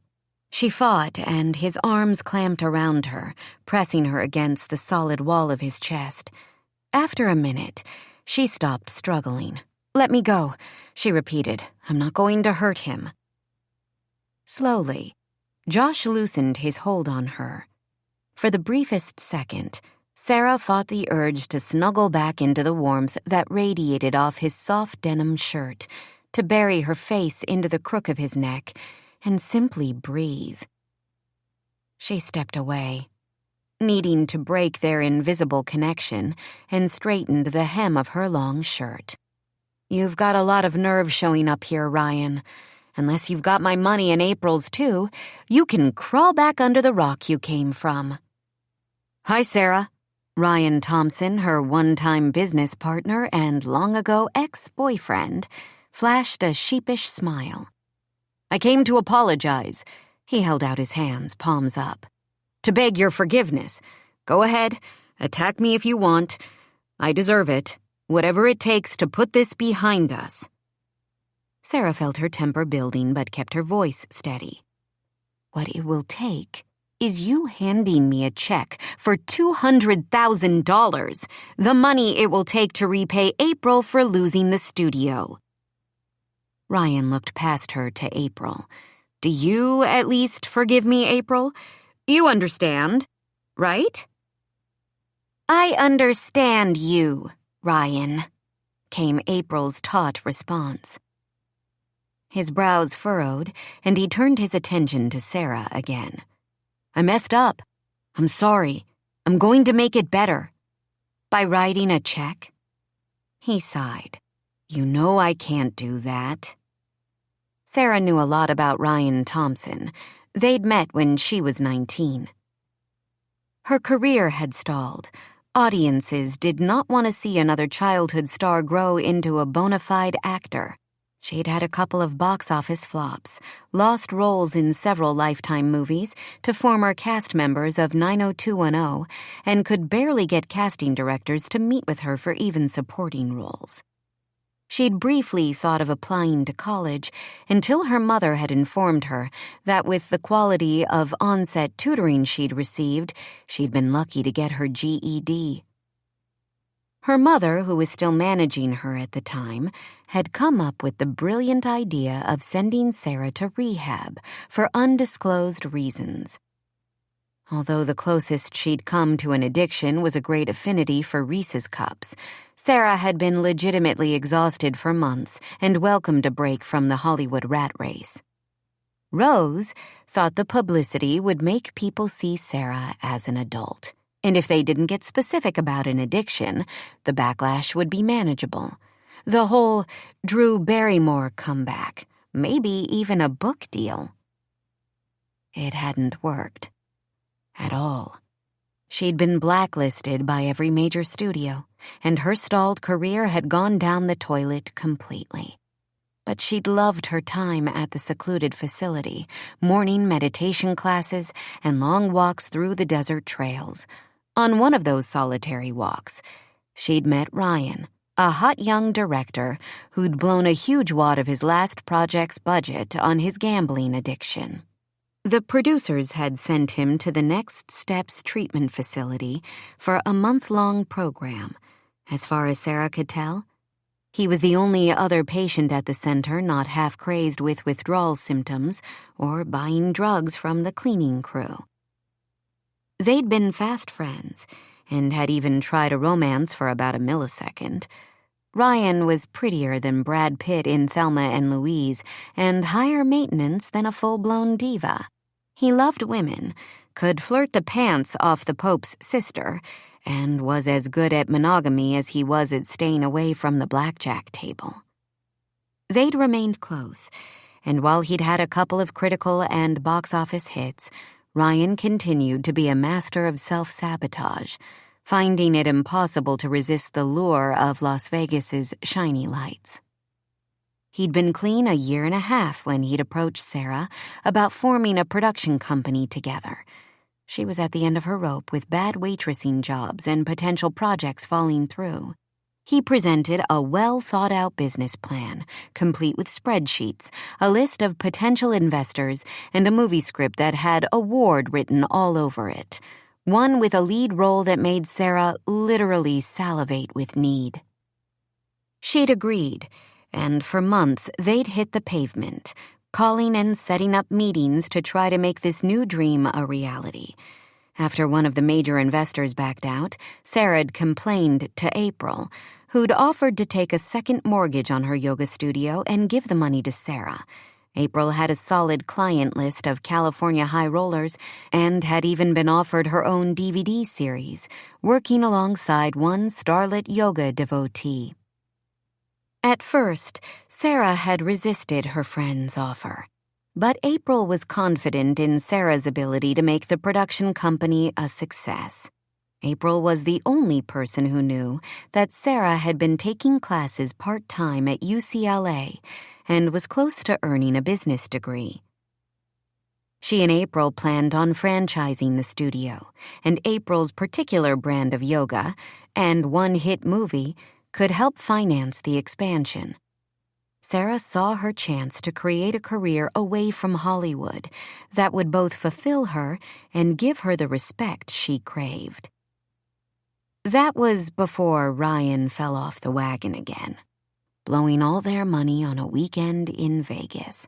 In less than a month, Sarah had lost her savings, her apartment, her latest job, and almost her friendship with April.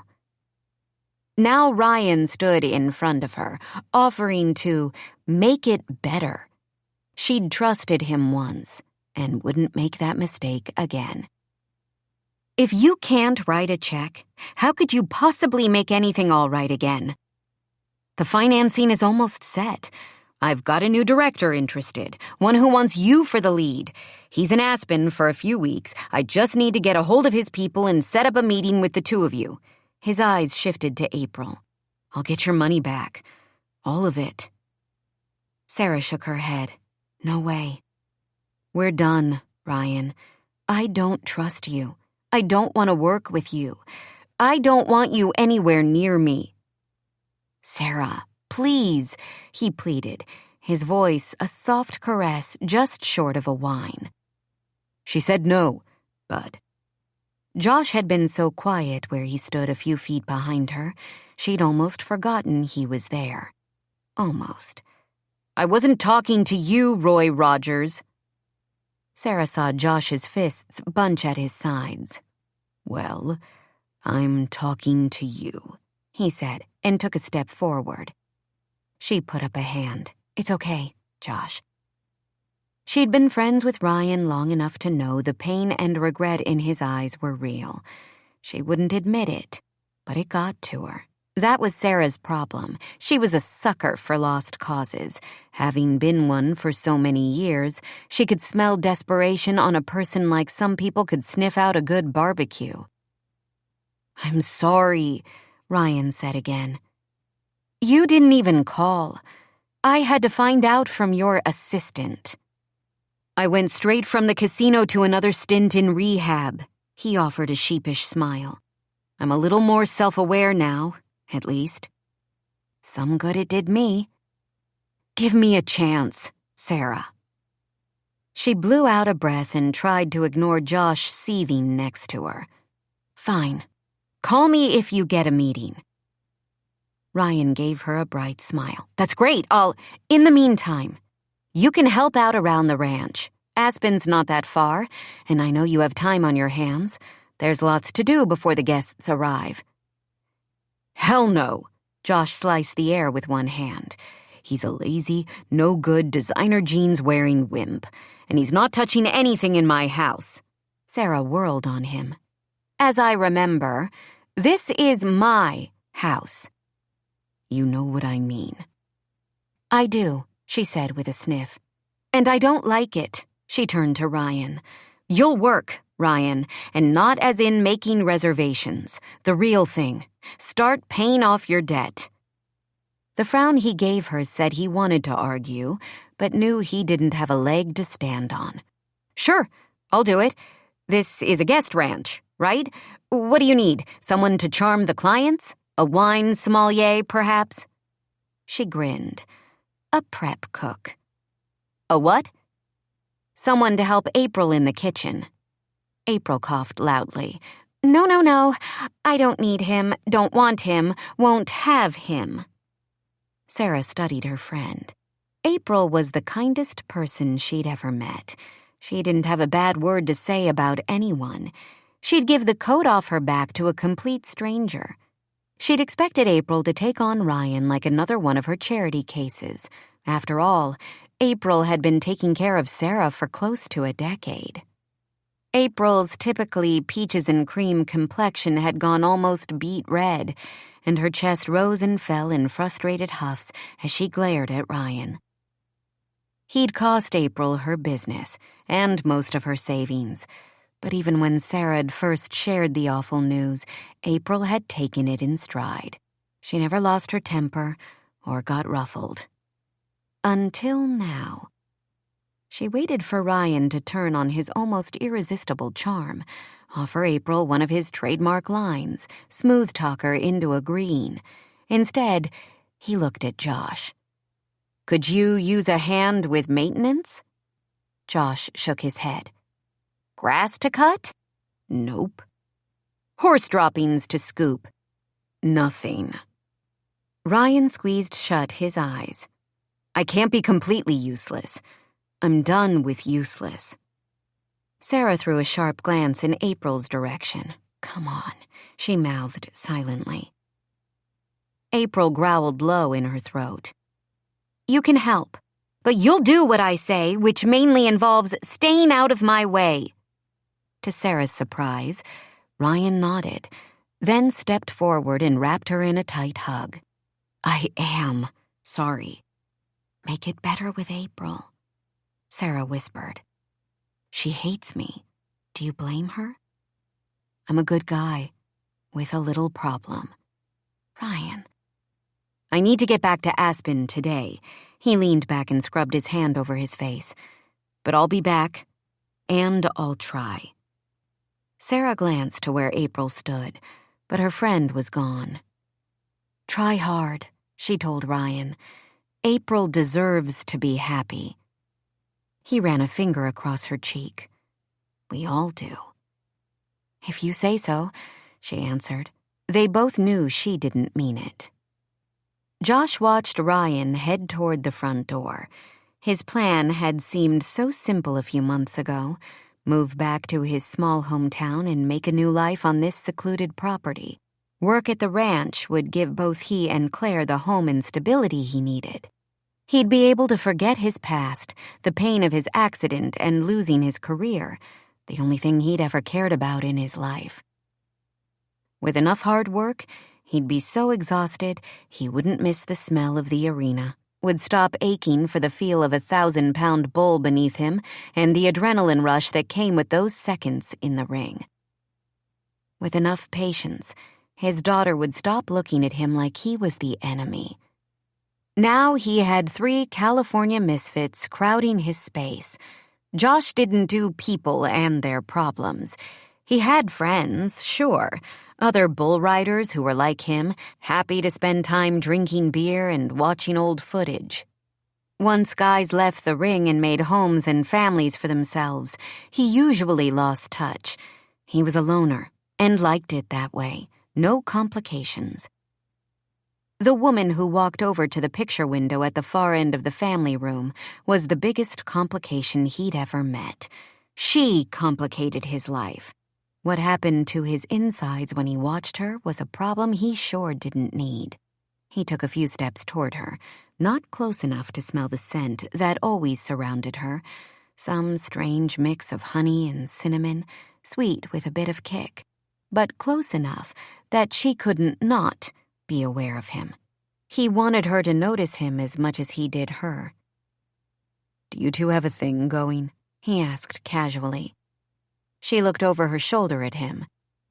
"You mean Ryan? Who else?" "Does it matter?" A muscle ticked at the side of his jaw. "Stop answering my questions with questions." He hooked his thumbs into his belt loops. "My 13-year-old daughter is right down the hall from him. I don't want her waking up to any moaning and groaning next door." One side of her mouth kicked up. "What if Ryan's at my cabin?" He fought the urge to growl. "I don't need a soap opera played out in front of the clients." She turned to him fully. "I don't do soap operas." Her eyes narrowed. "What makes you think I'm a moaner?" Only the fact he'd spent the past 3 nights imagining the sounds she'd make when she was in his arms, under him, wrapped around him. He took a step closer, so near that her subtle scent surrounded him, and he could feel her breath against his jaw. His fingers reached out and pushed a wayward lock of streaked hair behind her ear. He'd only meant to touch her that little bit, but she turned her cheek, ever so slightly, into his palm. Her warm skin tempted him, called to his inner need. It wasn't a fight he could possibly win. He brought his other hand up to cradle her face, tracing the edge of her lips with a calloused thumb. Her eyes remained glued to his mouth, and as he came nearer, they drifted closed. The desire to kiss her raced through him like a runaway train, almost knocking him back with its speed and strength. He needed to know if she tasted as sweet as she smelled, if her mouth was as soft as her skin. This prickly, snappish woman who played it so tough on the outside had sparked something in him he'd never felt before. Because he had a feeling that on the inside, she was soft and warm. He craved knowing that side of her. Josh tried to pull away, but he'd never been much for self-preservation instincts. This moment was no different. She made a noise somewhere between a sigh and a moan. He was a goner. "I knew it," he whispered against her mouth. "Why are you still talking?" she asked, her eyes dark with the same desire he knew was reflected in his. He pressed his lips to hers. Although he'd known she'd taste amazing, he wasn't prepared for his body's reaction to her. Electricity charged through him as he brushed his tongue across the seam of her lips. He forced himself to keep the kiss gentle, when what he wanted was to wrap his arms around her and carry her to his bedroom. "I don't want to do this," she said on a ragged breath. He stilled. "Do you want me to stop?" "Lord help me, no." Her arms twined around his neck, drawing him closer. What a hypocrite, to complain that his daughter might catch wind of her and Ryan when Josh was ready to get naked in front of an oversized window. The window. Claire. The thought of Claire seeing him play tonsil hockey with Sarah made him pull away from her. "What's the matter?" He rested his forehead on hers and drew in several steadying breaths. Everything. This summer is about Claire, about starting over with her, a second chance. "Second chances," she said, her voice impossibly quiet. "I get that." The next moment she pushed hard on his chest. "You know what you are, Lone Ranger?" He shook his head as she started past him, wondering how she could go from soft and pliant to prickly in less time than he could stay on the meanest bull. "What's that?" "Hollywood Barbie." A tease. Fighting words. She'd probably chosen them purposely to break the spell between them, but he couldn't let it go. He grabbed her wrist and swung her around to face him. "You better take that back. Now." She shook free of his grasp. "You won't let anyone in and you'll throw out any excuse in the book so you don't have to." Her eyes glinted, daring him to argue. His gaze locked on hers, and he let her see how much he craved her. Her breath caught. She took a small step back. "Do you want in, Sarah? Really?" She looked at a point past his shoulder for a few moments, and when her eyes finally found his, she shook her head. "I want out. Out of Colorado, out of debt, out of owing people." The right answer for both of them, Josh knew, but a sliver of pain sliced across his chest. He wasn't the kind of man women took a chance on. He had nothing to offer except a wild night between the sheets and a wave in the morning. Even if she didn't know it, He could tell Sarah needed a man who would stick. Joe Hollywood upstairs wasn't it, but neither was Josh. "It's better this way," she told him. "No complications." Right. She tapped her fingers against her jaw, as if deep in thought. "I don't like you that much anyway," she said finally. "You're not my type." "Could you stop waving red flags in front of me?" He dug his hands deep into his pockets to keep from reaching out to her again. Every time she made some kind of ridiculous comment, he itched to prove her wrong, over and over again. As if sensing his intentions, she took another step away. "Sorry, no red flags. I have some voicemails to return, so I'll see you later. Or not. Probably not." "Are we still in good shape?" Her brow arched. "Bookings," he clarified. "Guests. Good shape with actually making money this summer." He hadn't wanted to turn the office side of the ranch over to her, but as the start of the season got closer, it became harder to balance the preparations on the property with the work involved in making reservations and talking to potential customers. Sarah had insisted that customer service was her strong suit, and despite her sassy attitude with him, so far, she'd been a whiz. In less than a week, she'd organized the jumble of paperwork in the office, confirmed their current reservations, and followed up with a half-dozen prospective clients. The best part was that Josh's cell phone, where he'd had the office calls forwarded, had stopped ringing every 10 minutes.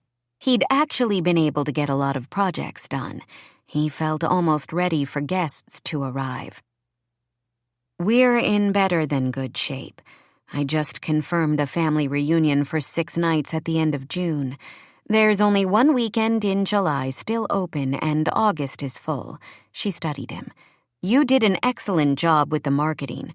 I guess there was a write-up in Sunset Magazine recommending the ranch. That's quite a bit of publicity." He shrugged. "I know an editor there." She leaned in closer. "Must be an ex-girlfriend because you're blushing." "I don't blush." That elicited a full-blown laugh. "If you say so." The sound of her laughter flowed through him. He grinned back at her. The moment grew quiet again, just the two of them watching each other. The heat in his cheeks took a nosedive south. She blinked, and her lips thinned. "I'm going to the office now." "Gotcha. Don't follow me." He tipped his head. "Wouldn't dream of it." She headed for the other side of the house, and the 2 rooms he'd converted to central operations with a little too much speed for a natural gait. It looked as if she was running away. Good. Maybe that would save them both. Chapter 5. The crash from the floor above made Sarah jump out of her seat. She rubbed her eyes and bent to retrieve the stack of papers that had spilled off the desk. After spending the past few days buried in the office, or driving back and forth to town for supplies before the first guests arrived, her eyes felt like sandpaper, and her back ached. The time sequestered away from everyone was necessary. She told both herself and April, who'd brought trays of food into the office at regular intervals. For the most part, April had kept her opinion to herself, only dropping 1 or 2 pointed questions about the real reason Sarah was in self-induced isolation. Sarah wasn't ready to admit she was avoiding anyone in particular. Definitely not Josh. Or Ryan, with his continuous stream of apologies and the puppy dog eyes he kept shooting her. Another loud thud came from upstairs, this one actually shaking the framed pictures on the office walls. It had to be Ryan, Sarah thought with an accompanying curse. He must know she was working, and she guessed this was his ploy for her attention. She'd convinced herself it wasn't going to work until the telltale clatter of glass breaking reverberated through the ceiling. She muttered another curse and stalked up the stairs. As she made her way down the hall, the sound of muffled crying came from behind one of the closed doors. Claire's room. Sarah knocked softly, then peeked in when no one answered. "Claire, are you okay?" Claire sat on the floor at the foot of the bed, her head resting against knees drawn tight to her chest. "Go away," she whispered, her voice clearly pained. Good idea, Sarah thought. That was exactly what she wanted to do, retreat back to her own office and not get involved in one more person's life. Her gaze caught on the nightstand that had been knocked on its side. That explained the crash. Next to the broken lamp was a framed photo, broken glass surrounding it. Claire smiled from the picture, cradled in the arms of a woman, a drop-dead, gorgeous woman who seemed vaguely familiar. Sarah stepped into the room for a closer look. She recognized Jennifer Holmes, international supermodel. In the past decade, Jennifer had graced the covers of countless fashion magazines and several Victoria's Secret catalogs. "Is this your mother?" she asked, carefully lifting the frame from the carpet. "She's beautiful." She found a wastebasket beside the dresser and dumped the pieces of glass into it. "I hate her," Claire mumbled. "She doesn't care about me at all." "From this picture, she looks like she does." "Duh!" Claire lifted her tear-stained face. "She's a supermodel. She can make herself look however she wants for a camera. That isn't real." Sarah knew there could be a big difference between what the camera showed and reality. "What makes you think she doesn't care? Tell me what's real, Claire." The girl stared at her for several seconds, mouth pressed tight together. Then her eyes filled with tears. "What's real is that she's on some yacht in France with her new rock star boyfriend. She told me she was getting help. For her drinking and stuff. She's supposed to be putting her life back together so I can live with her again." Claire sucked in a ragged breath, her words spilling forth like the tears that ran down her face. "And she's not. She won't. She doesn't care. Maybe she's... I saw it on a gossip website. Pictures of her in a bikini with a guy's hand on her butt. I called her cell phone. She tried to tell me she was at the rehab place." Claire stood and flopped onto the bed. "After I saw the website. She's a liar. I asked her if I could come to where she was and she said no. She needs a break." Claire hiccuped and swiped at her cheeks. "A break from me." Sarah's heart melted. "Claire, I'm sorry. I hate it here. I don't know anyone. I don't have any friends. Dad acts like we're going to do all this bonding, but he's always working. He barely says 2 words to me when he's around. It's like he doesn't know what to talk about." She shook her head. "How can I be so bad that neither of my parents want to be around me?" "Oh, honey." Sarah sat down next to the bed and wrapped one arm around the girl's shaking shoulder. Claire stayed stiff, and then, with a sigh, sank against Sarah. "It's me," she repeated. "It's absolutely not you." Sarah gave Claire's arm a gentle squeeze. "I know for a fact that your dad loves you very much. He works so hard so he can make the ranch into a home for the two of you." "It's not going to be much of a home when you sell it," Claire said miserably. Touché, Sarah thought with a mental groan.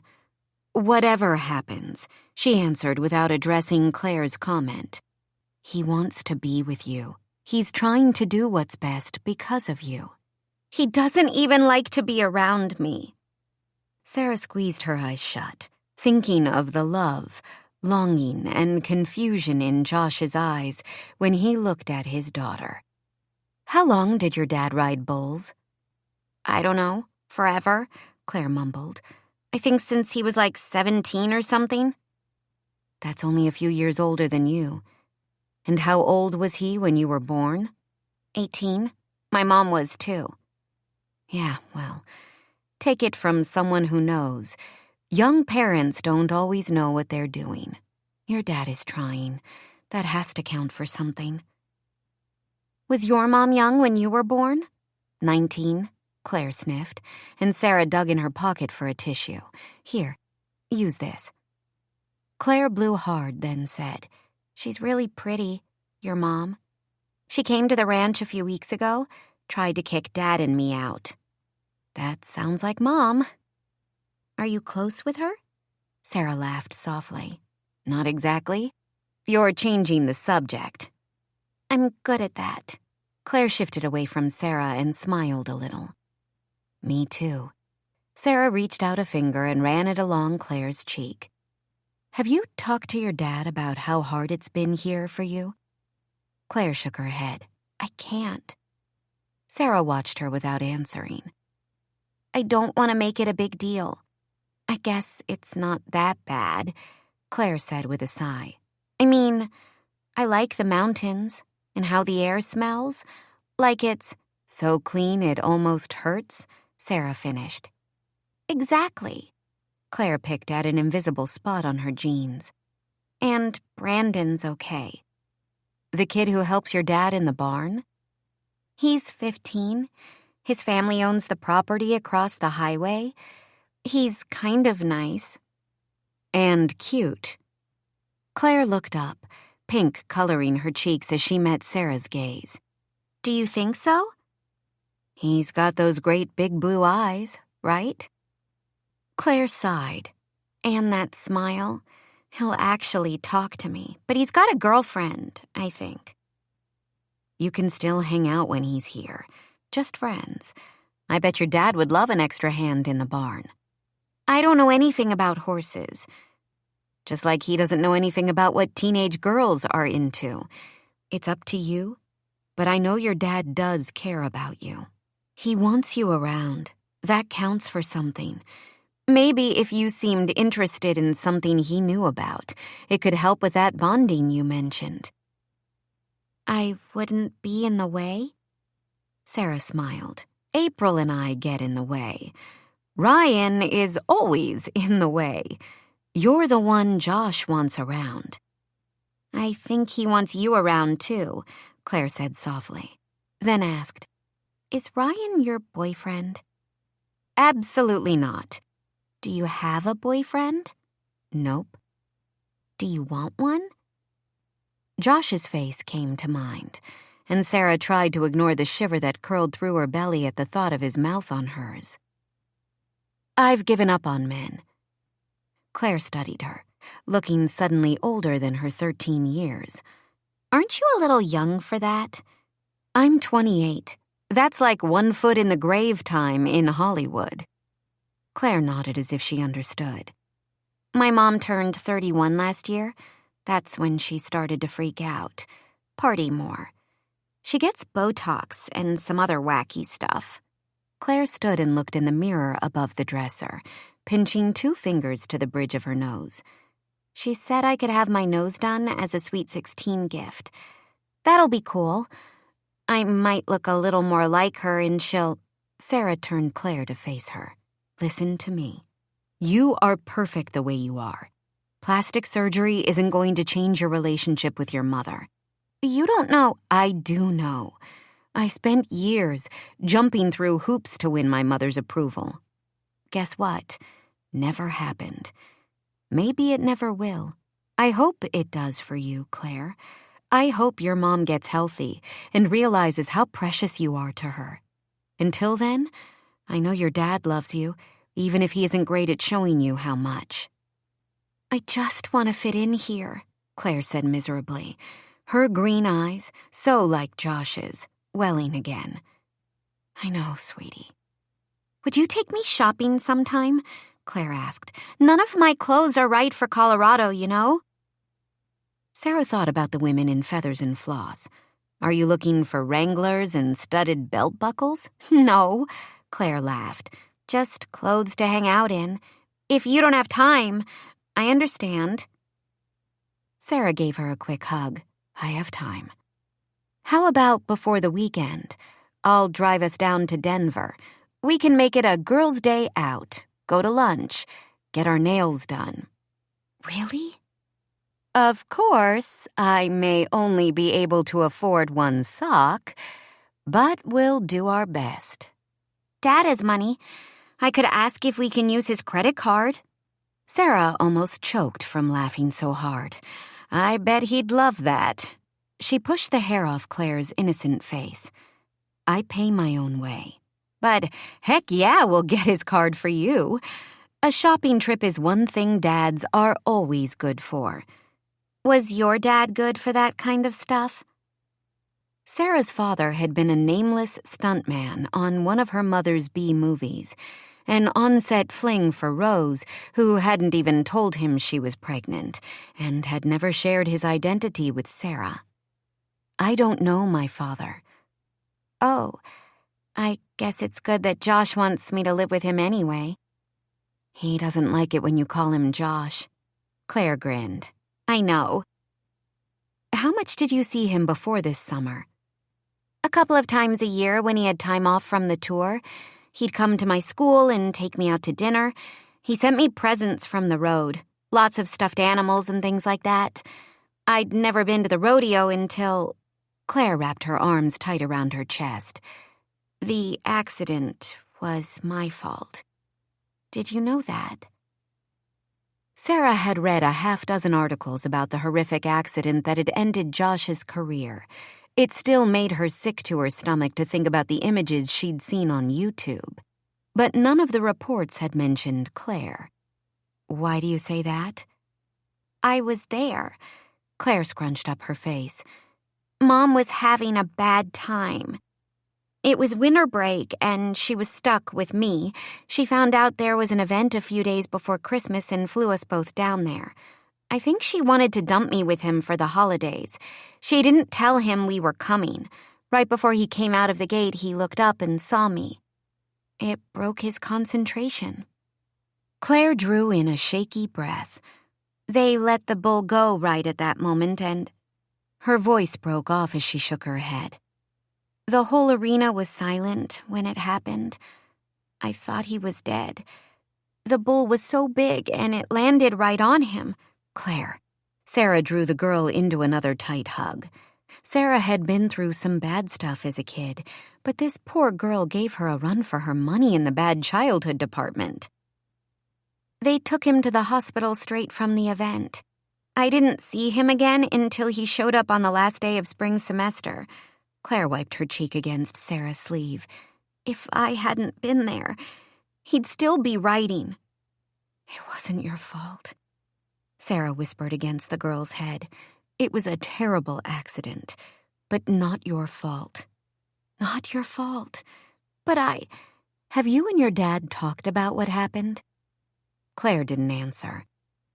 I'm sure he doesn't blame you. He should. You need to talk to him. No, Claire whispered. I don't want to hear him tell me I ruined his life. Josh sagged onto the wall outside his daughter's bedroom and swallowed against the bile that rose in his throat. He'd come to find her minutes ago, but stopped short when he'd heard her conversation with Sarah. He didn't blame Claire for the accident. His break in concentration was his own fault. He'd been riding bulls long enough to know his focus should be zeroed in on the 1,000 pounds of angry animal between his legs. But when he'd seen Claire, he'd been thrown, literally and figuratively. Apparently, they'd both paid a price for his lapse in focus. In his mind, he'd hoped she hadn't seen much or understood how bad it had been. Hoped her mother would whisk her away before she realized how serious it was. Jennifer had probably been too tipsy to understand the extent of the damage, but not Claire. He had a hazy memory of trying to smile, even as he felt his legs shatter. Thinking that if his daughter could see him, he didn't want to frighten her. He hadn't wanted her to know how scared he had been. Even now, that thought kept him rooted to his spot in the hall, when his heart knew he should be the one with his arms around her, comforting and soothing her. He'd waited until he could hide his injury before he'd come to see her, thinking that would be easier for both of them, since he'd brought her to the ranch. Sometimes he'd catch her staring at his right knee, especially toward the end of the day when exhaustion and overuse made it more difficult to hide his slight limp.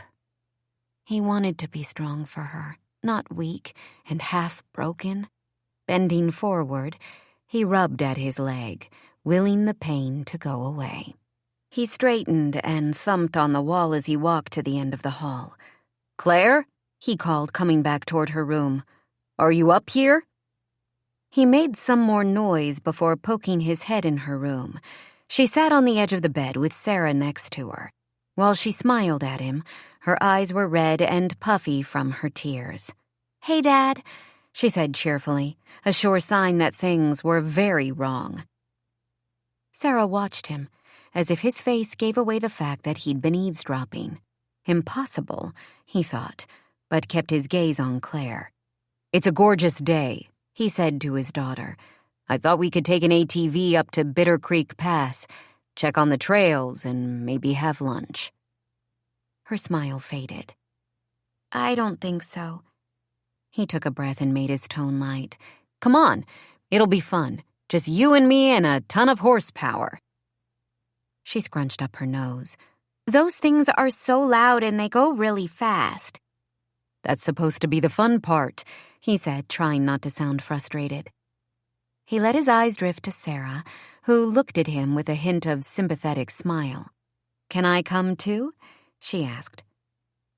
As much as his body ached to be near Sarah, part of him was angry his daughter had confided her pain to someone besides him, and he wanted her to know it. There's only room for two on the ATVs, Hollywood. Einstein in a Stetson, aren't you? Thanks for pointing that out. I was thinking I'd have my own four-wheeler. Her attitude made him grin despite himself. "You think you can handle it?" She matched his smile. "Oh yeah, I can handle it." Claire cleared her throat, and Sarah turned that million-watt grin on his daughter. "What do you say? I bet I can beat you and your old man to the top of the pass." "He knows a lot about ATVs." Sarah tossed her hair. "I'm not scared of his ego." Claire gave a tiny giggle. "We're going to kick your butt," she said quietly. "Oh, smack talk," Sarah said with a loud laugh. "Guess the cowboy isn't the only one in the Travers family with a healthy ego. I love it. I'll help April pack a lunch while you two get the equipment ready." Claire popped up off the bed and took 2 steps before Josh saw her realize her part of the deal. She slowed, dragging one bare foot across the carpet. "I guess that would be okay." Josh didn't wait for her to change her mind. "Let's go then," he said, hoping he sounded enthusiastic and not as scared as he was to mess up this chance with her. "We'll make sure Sarah gets the slow one," he added in a stage whisper. "Dad, that's not fair." Claire wiggled a finger at him. "Right, sorry." "I mean, we're going to beat her bad enough as it is." Claire's eyes danced as she grinned at him, and his heart skipped a beat. Her smile was so like his sister Beth's. A smile he missed like he missed writing. "You bet we are," he agreed, and motioned her to lead him out the door. As she walked past, he met Sarah's gaze. She arched a brow. "Thank you," he mouthed. Instead of the sassy comeback he expected, she only nodded and shooed him after Claire. Chapter 6. "Get her!" Claire yelled in his ear over the roar of the four-wheeler's motor. "She's killing us!" Josh smiled as he hit the gas. He watched Sarah's jeans stretch tight across her perfect bottom as she leaned into a turn on the narrow trail. He couldn't muster one bit of temper at getting his butt kicked by Hollywood Barbie. He was simply having too much fun racing up the mountain with his daughter's laughter filling him and her small arms wrapped around his waist as though she was totally comfortable in the moment, as though she trusted him. He pushed hard on the throttle because the one thing Claire trusted him to do right now was catch up to Sarah. This day was another revelation about Sarah. He'd expected her to be hesitant and unsure on the ATV, since she said she'd never ridden one before. But after a few minutes of instruction and warm-up, she took off on the dirt road that led from the property to the Forest Service trail as though she'd spent her life on the mountain. Between the pain in his leg and Claire's extra weight behind him, it had taken Josh longer to find his groove. By that time, Sarah was at least 300 yards ahead of them. She looked back over her shoulder, and her grin widened, hair escaping its ponytail under the helmet to whirl around her neck. He felt something unfamiliar around his stomach as he followed her, the powerful ATV vibrating under him, and realized it was happiness, an emotion he hadn't experienced in far too long. Most of his last 2 years on the PBR tour had been spent defending his title and reputation from a new crop of upstarts willing to risk life and limb for a steady paycheck and an adrenaline rush. Green kids, the same as Josh had been when he'd first gone pro, with nothing to hold him down or back in his quest for fame and what little fortune there was to be had in the arena. Years on the back of a bull had taken its toll on his mind and body. He still felt the repercussions as he maneuvered around a fallen log, his back screaming as his knee throbbed. "We're gaining on her!" Claire yelled in his ear. "Go, Dad, go! You can do it!" A surge of power coursed through him. Who needed Advil when he had his daughter's confidence? "Hold on tight," he answered, and took a sharp left onto a single-track trail invisible to anyone unfamiliar with this mountain. They sped along rocks and exposed roots. 100-year-old pine trees rose on either side of the trail, the smell of the woods thick and warm on this beautiful afternoon. It reminded him of all the reasons he'd come here with his daughter, why he believed, with enough time and patience, this place could heal them both. Claire let out a delighted screech, and Josh's smile spread. Almost there. He made another turn and the forest cleared. They raced into a high country meadow, bathed in sunlight. The Rocky Mountain peaks towered in the background, their tips still covered in snow. At this altitude, Josh still felt a slight chill to the air as he slowed the ATV in the middle of the clearing. Claire hopped off and looked around. "We did it!" she screamed. At the same moment, Sarah's four-wheeler came into view. She stood up from her seat as she got closer, shock and amusement clear on her face. Skidding to a stop in front of them, she cut the engine and sank back onto the machine, gasping for breath. "How in the world did you beat me?" she asked with a laugh. "Shortcut," he answered simply. Claire danced a circle around Sarah's ATV. We won, she chanted, and did a complicated series of dance moves that made Josh smile. "Nice work," Sarah gave Josh a small nod as she climbed off the machine. "You did good." Another surprise.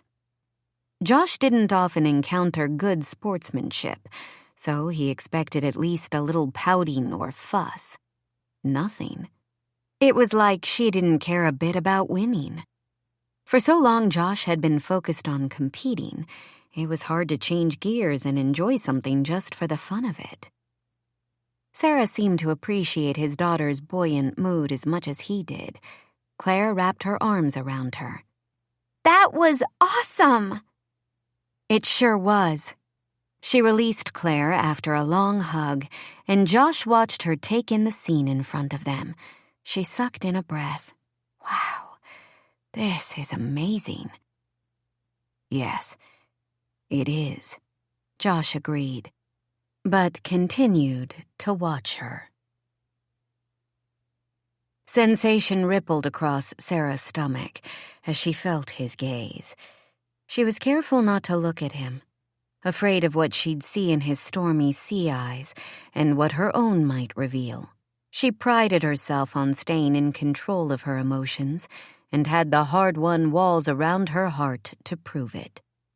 But she'd left that self-possession somewhere on the mountain and needed a few moments to regain it.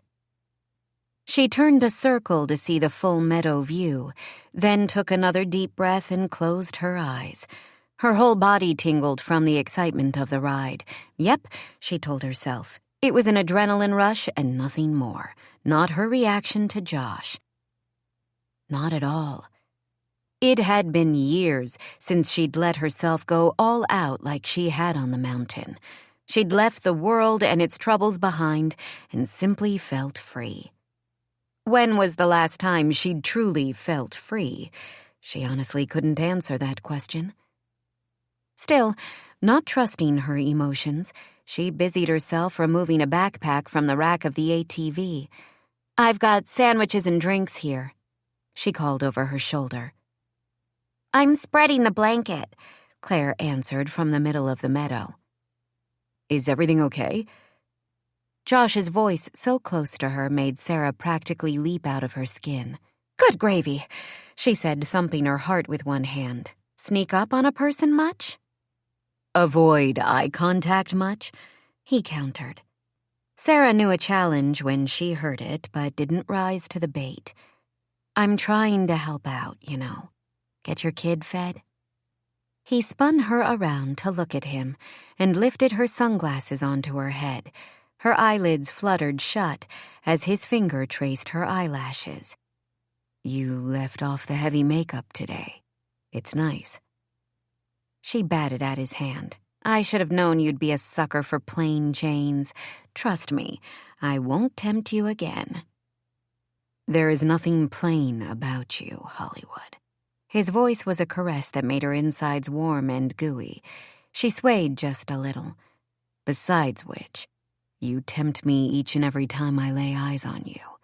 Now, tell me what's going on." "Nothing," she said, an obvious lie. "I'm just a little lightheaded. Probably the altitude. Food will help." "This is why I want the ranch to work." She stared at him. "To make people sick?" His mouth twitched, but his eyes remained serious.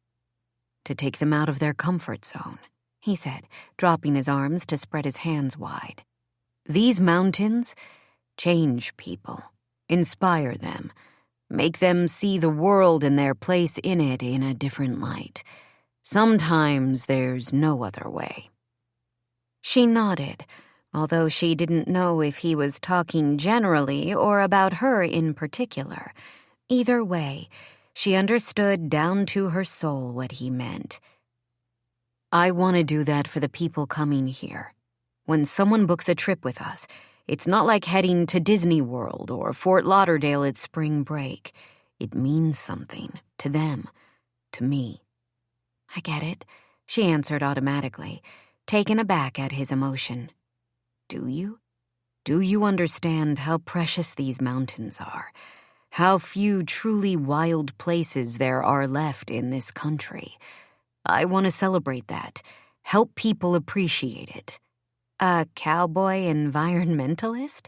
Her lame attempt to lighten the moment fell flat. He shook his head in clear frustration. "Do you think your mother's fast-talking boyfriend is going to give a rat's behind about the beauty of this place when he builds his luxury condos? Rich people can have breakthroughs too, you know. Not with what he has planned. Have you seen them?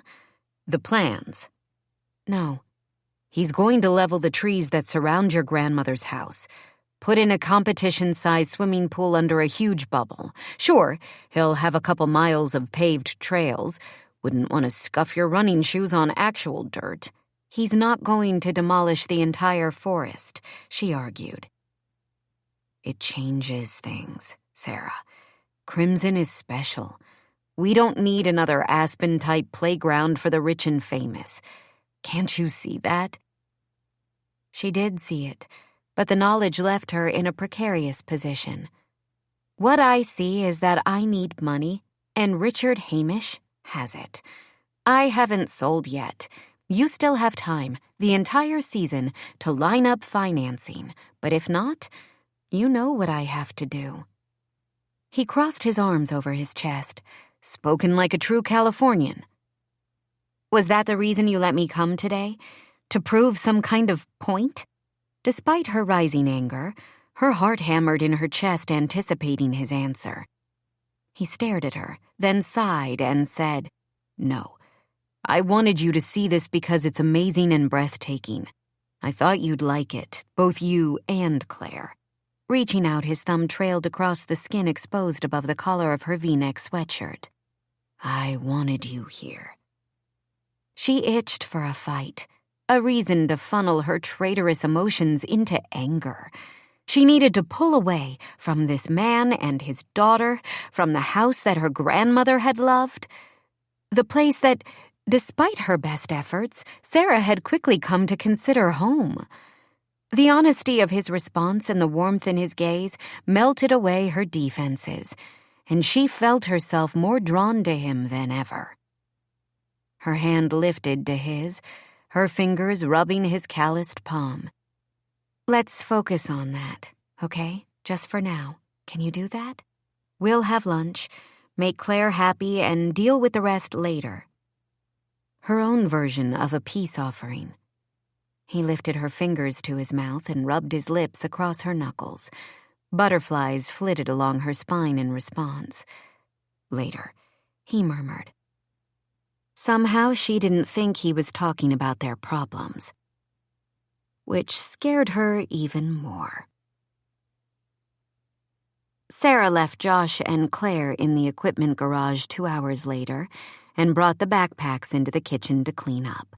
The afternoon had been perfect, relaxed, and easy, with Dad and daughter actually having a real conversation about Claire's homesickness for her old friends. Josh had suggested setting up Skype on the office computer so Claire could stay in touch, which had made Claire happy. Neither had brought up Claire's mother or her dubious summer activities. The question remained what would happen once school started.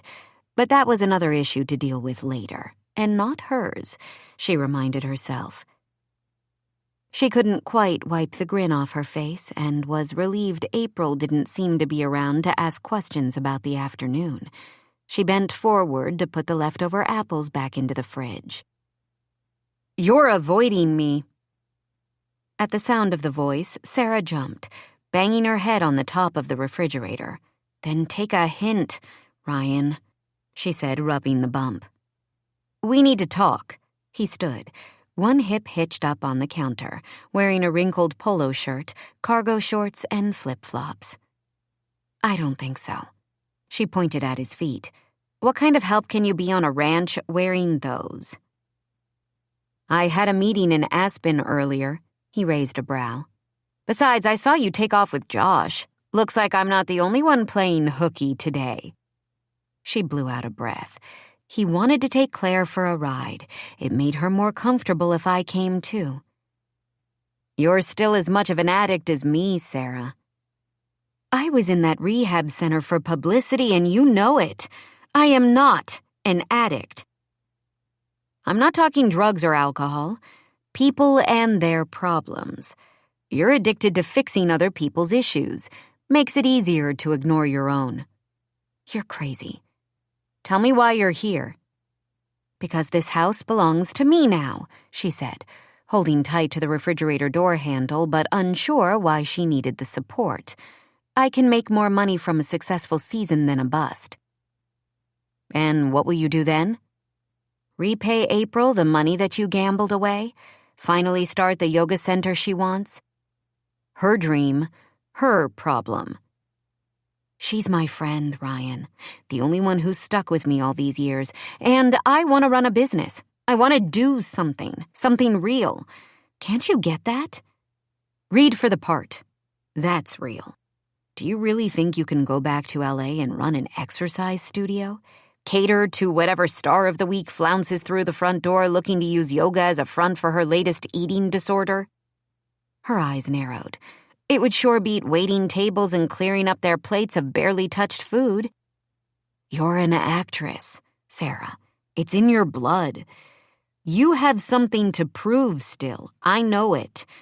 Don't give up on your dream. Acting wasn't my dream, Ryan. That one belonged to my mother. It was true, but so was his comment about Sarah having something to prove. She hated that her career had fizzled so publicly. If she'd been able to walk away on her own terms, with some of her pride intact, well, maybe that would have made a difference. She didn't know. What could she do about it now? Read for a part and open herself up to more ridicule? She'd swallowed loads of that in the past and wasn't sure she could stomach anymore. Your mother's here right now. Her gaze flicked to Ryan's face. He looked guilty and sheepish. Why? She said on a growl. To help you? Sell this place to her boyfriend? He tells me he made you a pretty good offer. It's not worth what he plans to do to this place.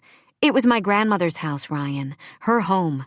I may not have known her well, but I have to respect what she built here. I can't let it be destroyed without at least trying to save it. Her mind strayed to the photo album on the dresser upstairs and the genuine smile on her 8-year-old face sitting on that porch swing. She thought about the pure joy she'd felt racing through the forest earlier, the way the mountain peaks felt like they cradled this valley and the peace it brought her. A feeling she hadn't known for years, if ever. Ryan's voice broke through her reverie. He wants the property, Sarah. He's going to get it one way or another. Not from me.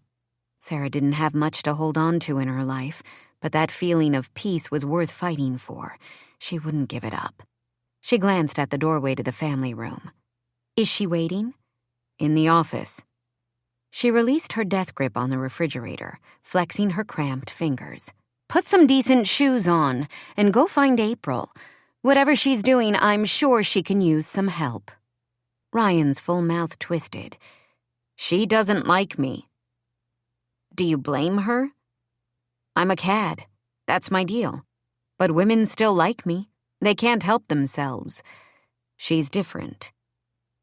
Sarah stifled a laugh. I can't believe you just said that line out loud. This isn't the 19th century. I'm a cad. So what? You can't flirt and charm your way out of what you did to April. This time you may have to actually work at making things better. She paused. Trust me, Ryan. It's worth it. He scrubbed his hand over his face. Fine. You deal with your mother. I'll face the wrath of the hippie princess. You're so brave. Sarah patted his cheek as she passed him. He held onto her wrist. I really am sorry, Sarah. I know. Now go make it better. She slipped from his grasp and walked out of the kitchen, hesitating at the doorway to the office. Go make it better. Could she take her own advice? Was it possible to make better all the things that were wrong in her relationship with her mother? Did she even want to try? Since her career had gotten so far off track, Sarah hadn't seen Rose often. She'd quickly tired of the never-ending litany of advice and criticism. Without the spotlight, Sarah didn't have much to offer her mother. Rose was a stage mother in the worst sense of the word. Sarah could give Lindsay Lohan or Brooke Shields a definite run for their money in the bad mama department. As awful and contentious as their relationship had become, some part of Sarah still craved her mother's approval. That knowledge upset her more than anything. The fact that Rose could still send her into a tailspin with a well-chosen dig or subtle jab ate at her self-confidence before either of them spoke a word. Laughter rang down to where she stood. Not her mother's voice. Claire. Sarah took the steps 2 at a time, but slowed in the hallway outside Claire's bedroom. That's right, dear, she heard her mother say. Look over your shoulder, just the hint of a smile. Make them want more of you. Sarah's stomach lurched. She'd listened to that same litany of advice for years. Before every Hollywood event, premiere, or even trip to the mall, Rose had coached her on what to wear and how to carry herself. According to Rose, being an actress was a 24/7 occupation. Sarah had never been allowed to be truly off. Even now, she'd catch herself doing an unconscious hair toss when someone recognized her. Maybe the training had served her well, she thought, as it was the one thing that had made her hold her head high in the face of many moments of ridicule. But that had nothing to do with Claire. "What are you doing?" she asked, bracing one hand against the doorframe. Claire beamed at her. "Auntie Rose is giving me lessons on how to be a star." The girl breathed the word star with such reverence, it made Sarah's teeth hurt. "Auntie Rose?" She flashed a pointed glance at her mother. "Do you know who Claire's mother is?" Rose asked by way of an answer. Sarah nodded and tried not to roll her eyes. "Jennifer Holmes, the supermodel," she answered anyway. "The girl has an inn.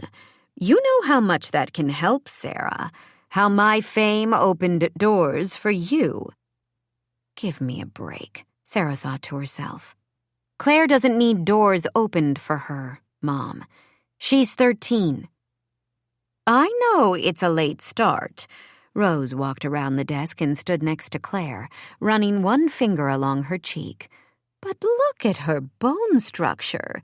She was meant to be on screen. The camera will love her.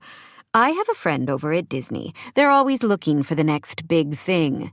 She tipped Claire's face to hers. You could be it. Can you sing? I think so, Claire said, looking dazed. Mom, stop. Sarah stepped forward and pulled Claire away from Rose.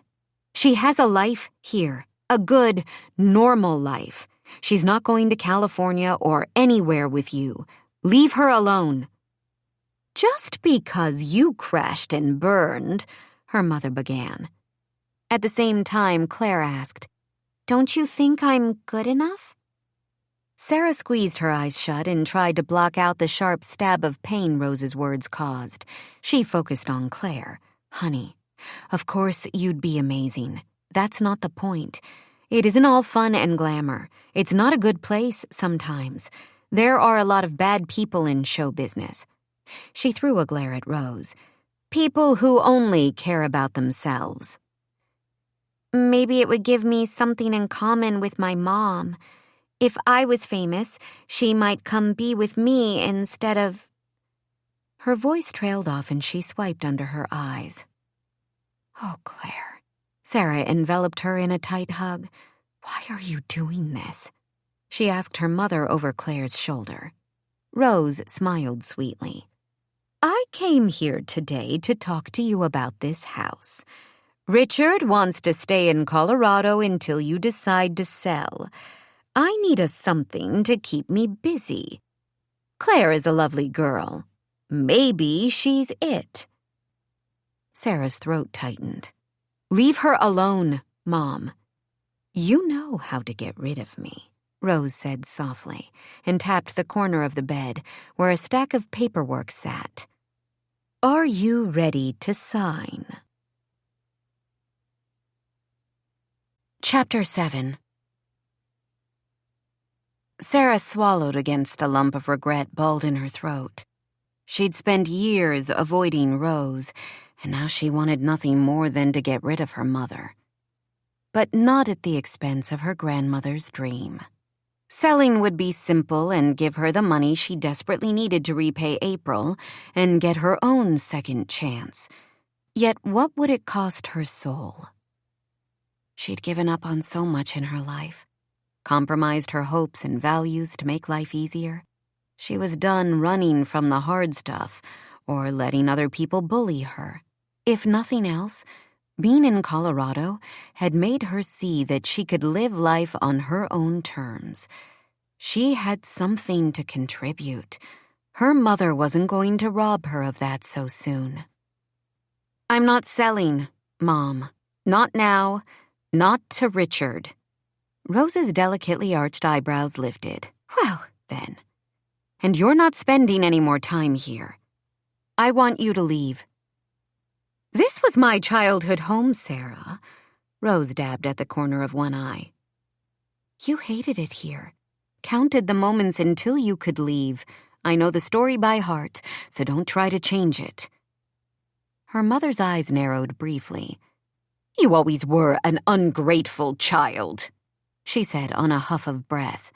"Because of me, you had every opportunity to succeed. Because of you, I didn't have a childhood." "Don't be dramatic, Serena." "I quit being dramatic years ago, Mother. Now I'm trying for normal." "Normal is boring." "I'll take that, too." Rose made a sound somewhere between a sigh and a growl. She wrapped one arm around Claire's small shoulders. "I'm so looking forward to getting to know you better, dear," she said, and flashed a smile at Sarah. "I'll make a few calls to agents this week, then see if I can find a decent photographer to do some headshots of you. I bet the camera will love you the way it does your mother." "That would be great." Sarah opened her mouth to argue, but before she could get a word out, Josh appeared next to her. "There won't be any photographers or agents for my daughter, Ms. Wells." His voice was controlled, but Sarah could see a muscle tick in his jaw. Her mother's smile broadened. "Mr. Travers, how nice of you to join us. Have you been listening from the hallway?" "Long enough to know this discussion is finished, ma'am. And I'd appreciate if you'd stop filling my daughter's head with your celebrity mumbo-jumbo." "She has star potential," Rose cooed. "I believe Sarah asked you to leave." "Daddy, don't be rude," Claire said, crossing her arms across her chest. "Sarah's mom wants to help me." "You don't need her kind of help." Tears welled in Claire's wide eyes. "You don't understand anything," she yelled, and tore past Josh, her angry footfalls echoing from the stairs. Rose pressed her soft pink lips together. "Well, that's unfortunate. How do you think her mother would feel about a chance at Claire making it in the big time?" Josh felt his blood turn from boiling to ice cold. He knew exactly how Jennifer would feel, thrilled about an opportunity to meet bigger Hollywood A-listers and score better drugs. While Claire's mother was still one of the most beautiful women in the world, she'd lately gotten more press for her partying than her photo spreads. She'd even lost her contract as the face of one of the big cosmetic companies because of her extracurricular activities.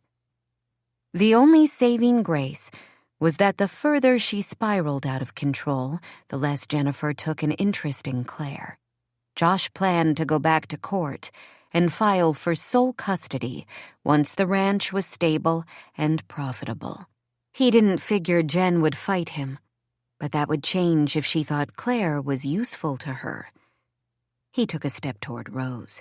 "Stay away from my daughter and out of my family's business," he commanded, not trying to hide his anger.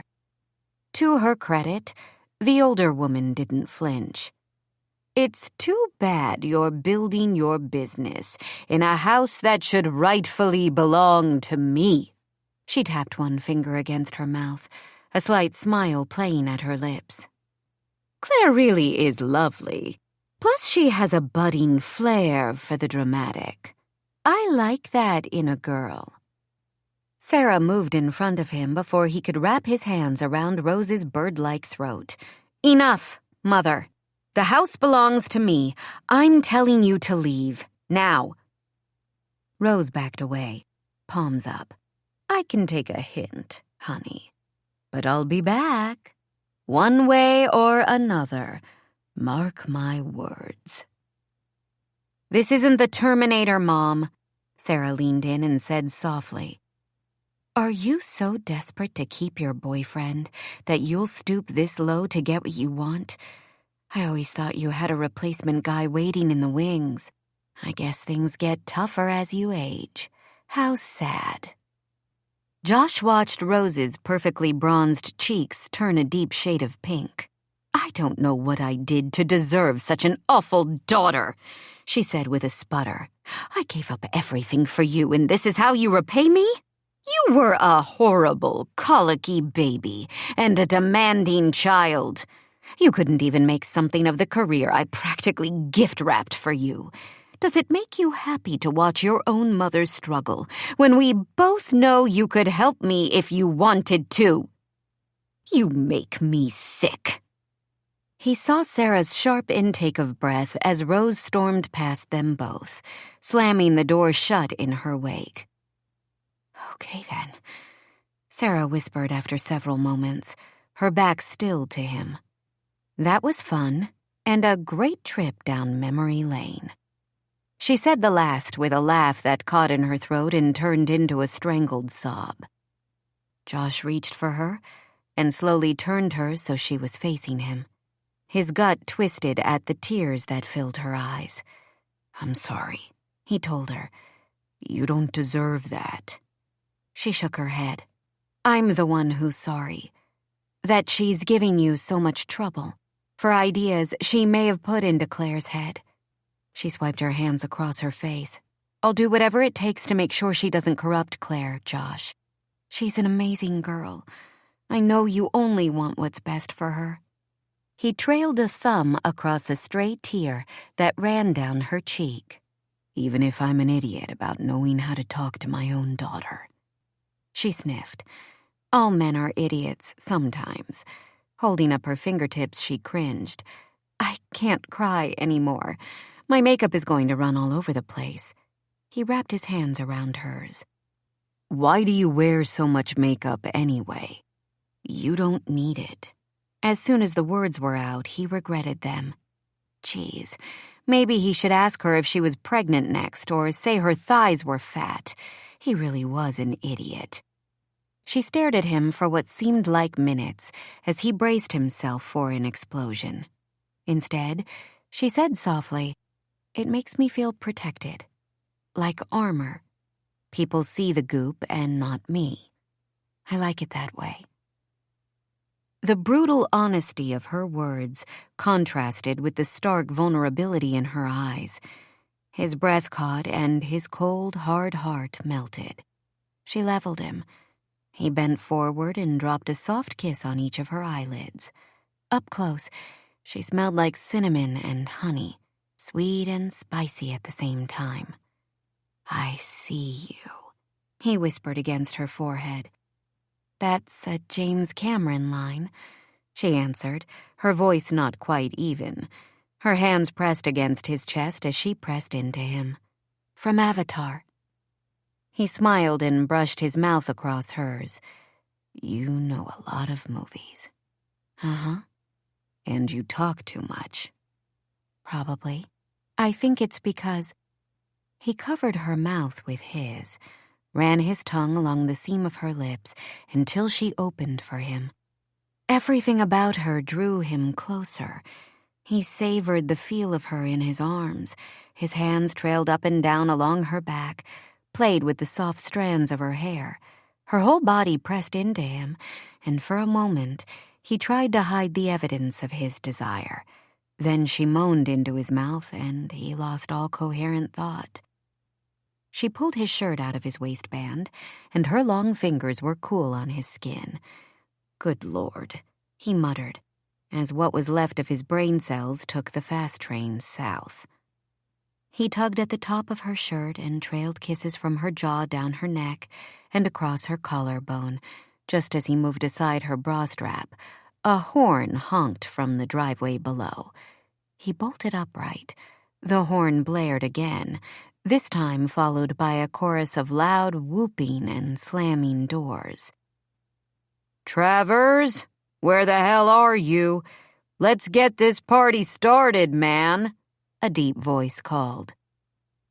Josh met Sarah's gaze, knew his eyes were as hazy as hers.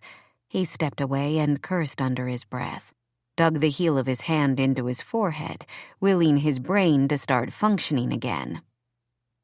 "Who is that?" she asked, her voice shaky as she readjusted her shirt.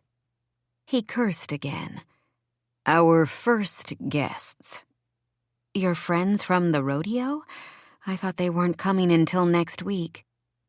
"Sounds like they're early." She blew out a breath. "Right. We can do this. I'll find April and have her whip up something for dinner. Most of the things on the itinerary can be moved up to the next few days. I'll make calls once everyone is settled. Ryan can at least put sheets on a few beds." She turned toward the door. All business. He tugged on her arm, pulling her back against him, and wrapped his arms around her. "Are you okay?" he asked, his lips just grazing her ear. "No, I'm freaking out. These are the first paying guests. Things have to be perfect." "As long as we have cold beer and lots of food, they'll be fine. I mean, are you okay?" She stiffened in his arms and he held her tighter. "I'm fine. I'm sorry about my mother. I'll try to control her better." "You're not responsible for your mom. She shouldn't have said what she did to you. It will work out in the end. I'm not giving up." He paused, then asked, "Are we okay?" She wiggled until he released her. "There is no we, Josh." Irritation bubbled in him. "That's funny, because I don't think I was kissing myself just now." She threw him an eye roll over her shoulder. Her big blue eyes held none of the spark he'd seen earlier. She'd been so relaxed on the mountain, more of whom he believed she truly was, not the guarded, fragile woman who stood before him now. "We were both upset. No big deal. It was a kiss, not a marriage proposal." Her attitude got under his skin and he couldn't help baiting her. "Are you looking for a marriage proposal, Sarah?" "Not from you, cowboy," she answered with a scoff, but her shoulders tensed even more.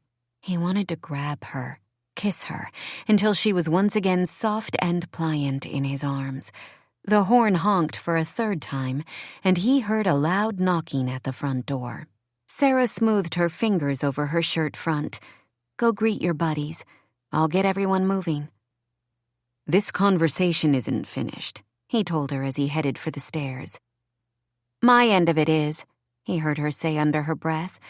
He smiled despite his frustration, wondering how the fact that she always had to get in the last word could be so endearing to him.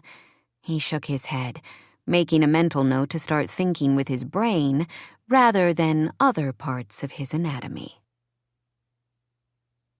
Sarah came through the back door of the main house an hour later. Music streamed into the kitchen as April appeared from the family room, 2 empty platters in her hand. "You'd think those guys hadn't eaten in months," she grumbled, but Sarah noticed her grin and the light in her eyes. April was at her best when she could take care of people. "I've got the 2 big cabins made up. That should hold everyone. Do you need anything?" "I've got another batch of wings ready to come out and a vat of queso dip almost heated. I'll need to run to the grocery tomorrow. We should at least make it through breakfast." Sarah glanced at the spotless counters. "Can I help clean up?" April gave her a knowing look. "Go introduce yourself. They're rowdy but seem nice enough. 4 guys and 1 girlfriend. Her name is Brandy. She's a looker in that farm fresh way." Sarah took a tube of deep plum lipstick from her jeans pocket and applied a liberal layer to her mouth. "I don't want to interrupt." "It's a party in there," April countered. "The more the merrier." "Has he told them who I am?" April's smile turned gentle. "I don't think so.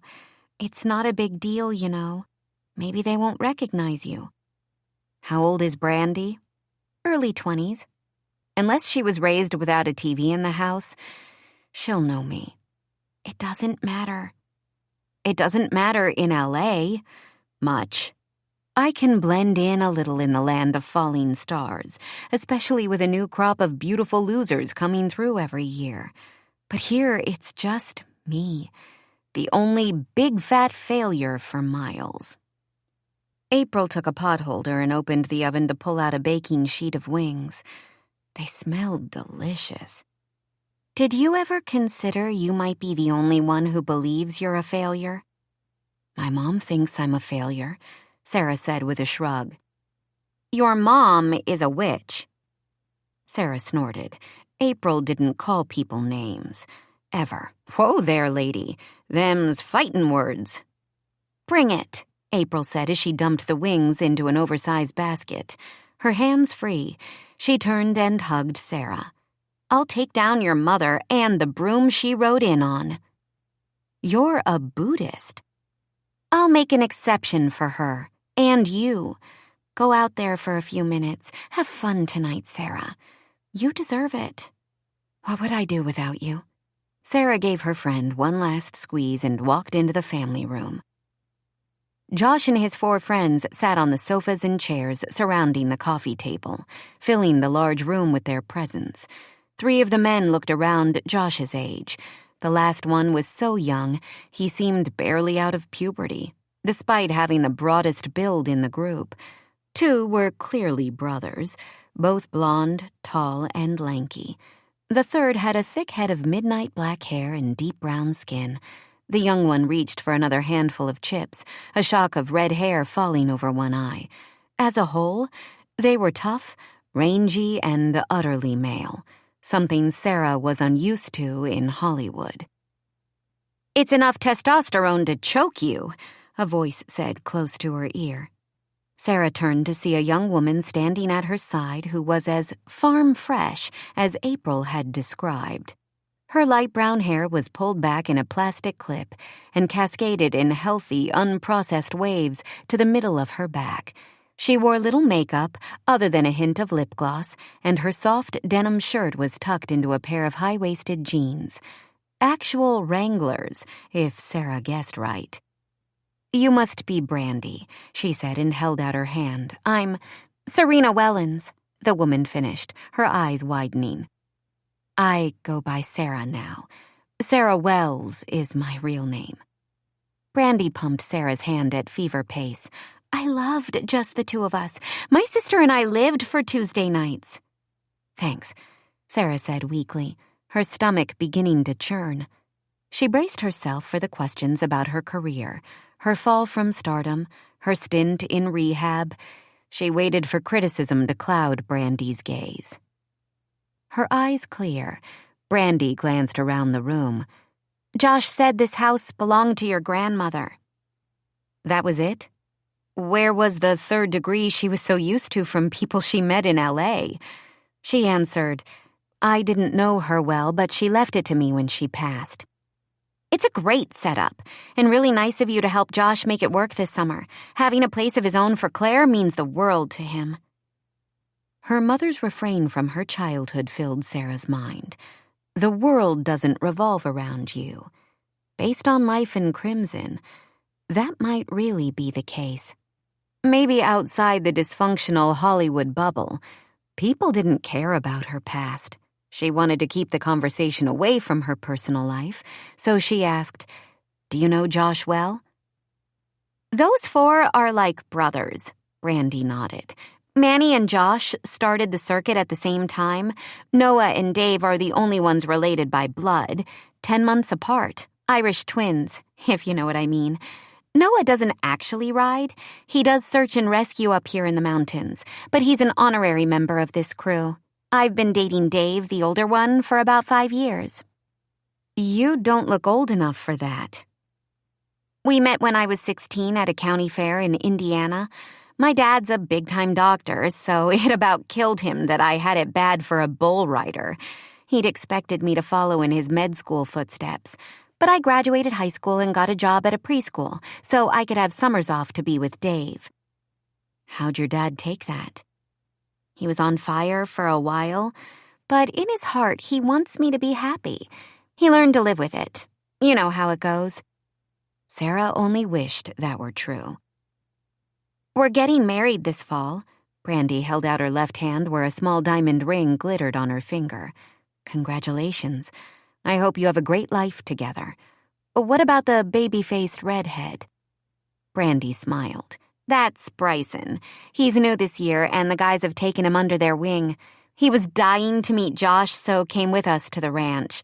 I'm sorry if getting here early made extra work for you. It's no biggie. Sarah watched Josh throw back his head and laugh at something Manny said.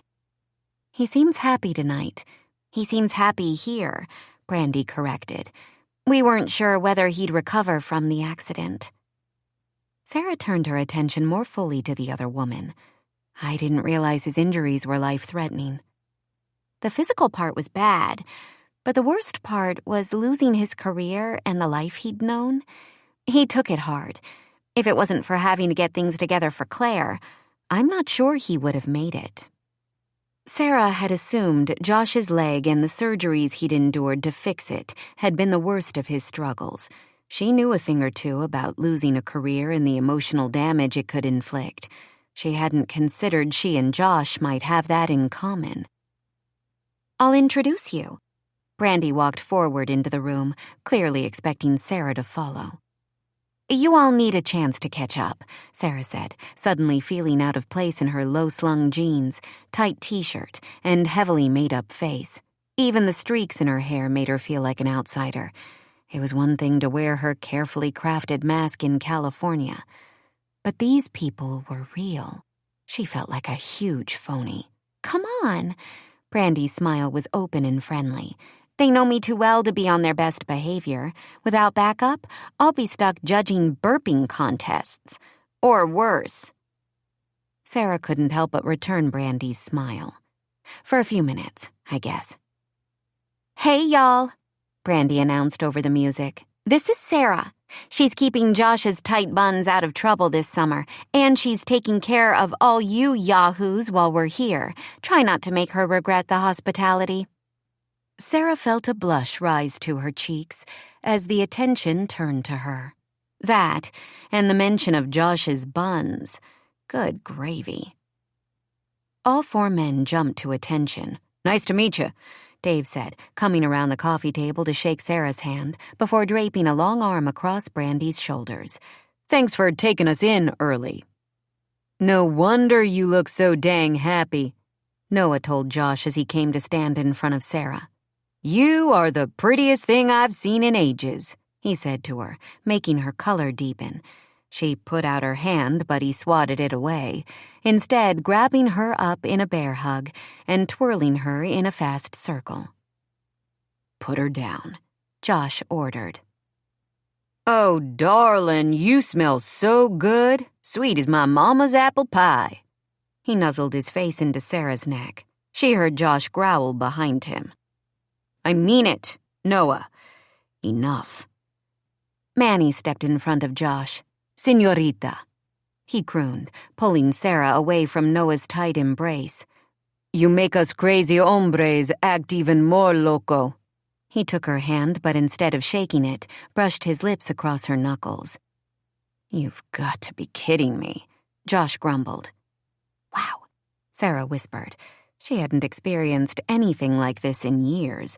To be the center of attention for these men was strange and exhilarating. Like the first time she'd flipped through channels and watched herself on TV. She felt strangely exposed, but not in a bad way like she had so many times in L.A. Still safe, although not quite herself. It gave her a dizzy sort of feeling.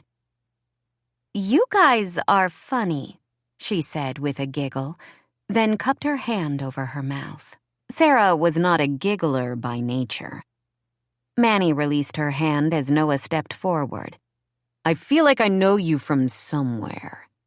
Do you have a twin sister? Sarah shook her head as her grin evaporated. Here it comes, she thought. He paused and wiggled his eyebrows. Then you must be the most beautiful girl in the world, he said to a chorus of groans from the rest of the group. Josh gave him a quick thump on the head. Knock it off, bozo. Who died and made you boss of me? Noah countered, his good old boy ease replaced with 6 feet of tall, angry man. Josh's shoulders stiffened. "It's okay," Sarah said, stepping between the two. "Not to me," Josh answered. It felt like all the air whooshed out of the room at the intensity of his tone.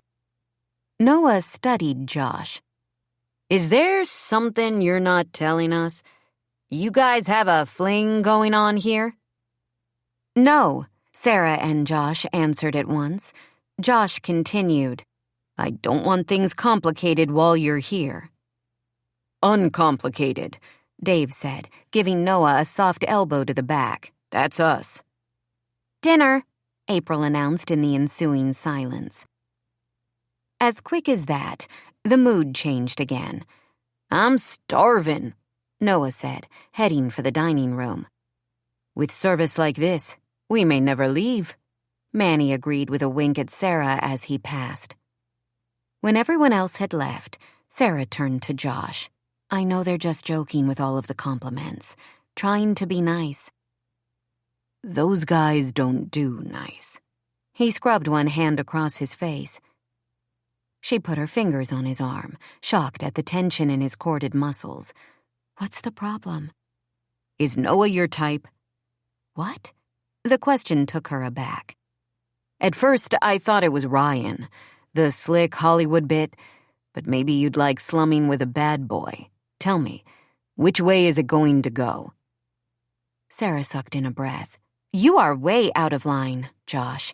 My idea was to spend the night holed up in my cabin, alone. But April convinced me to come out here to meet your friends.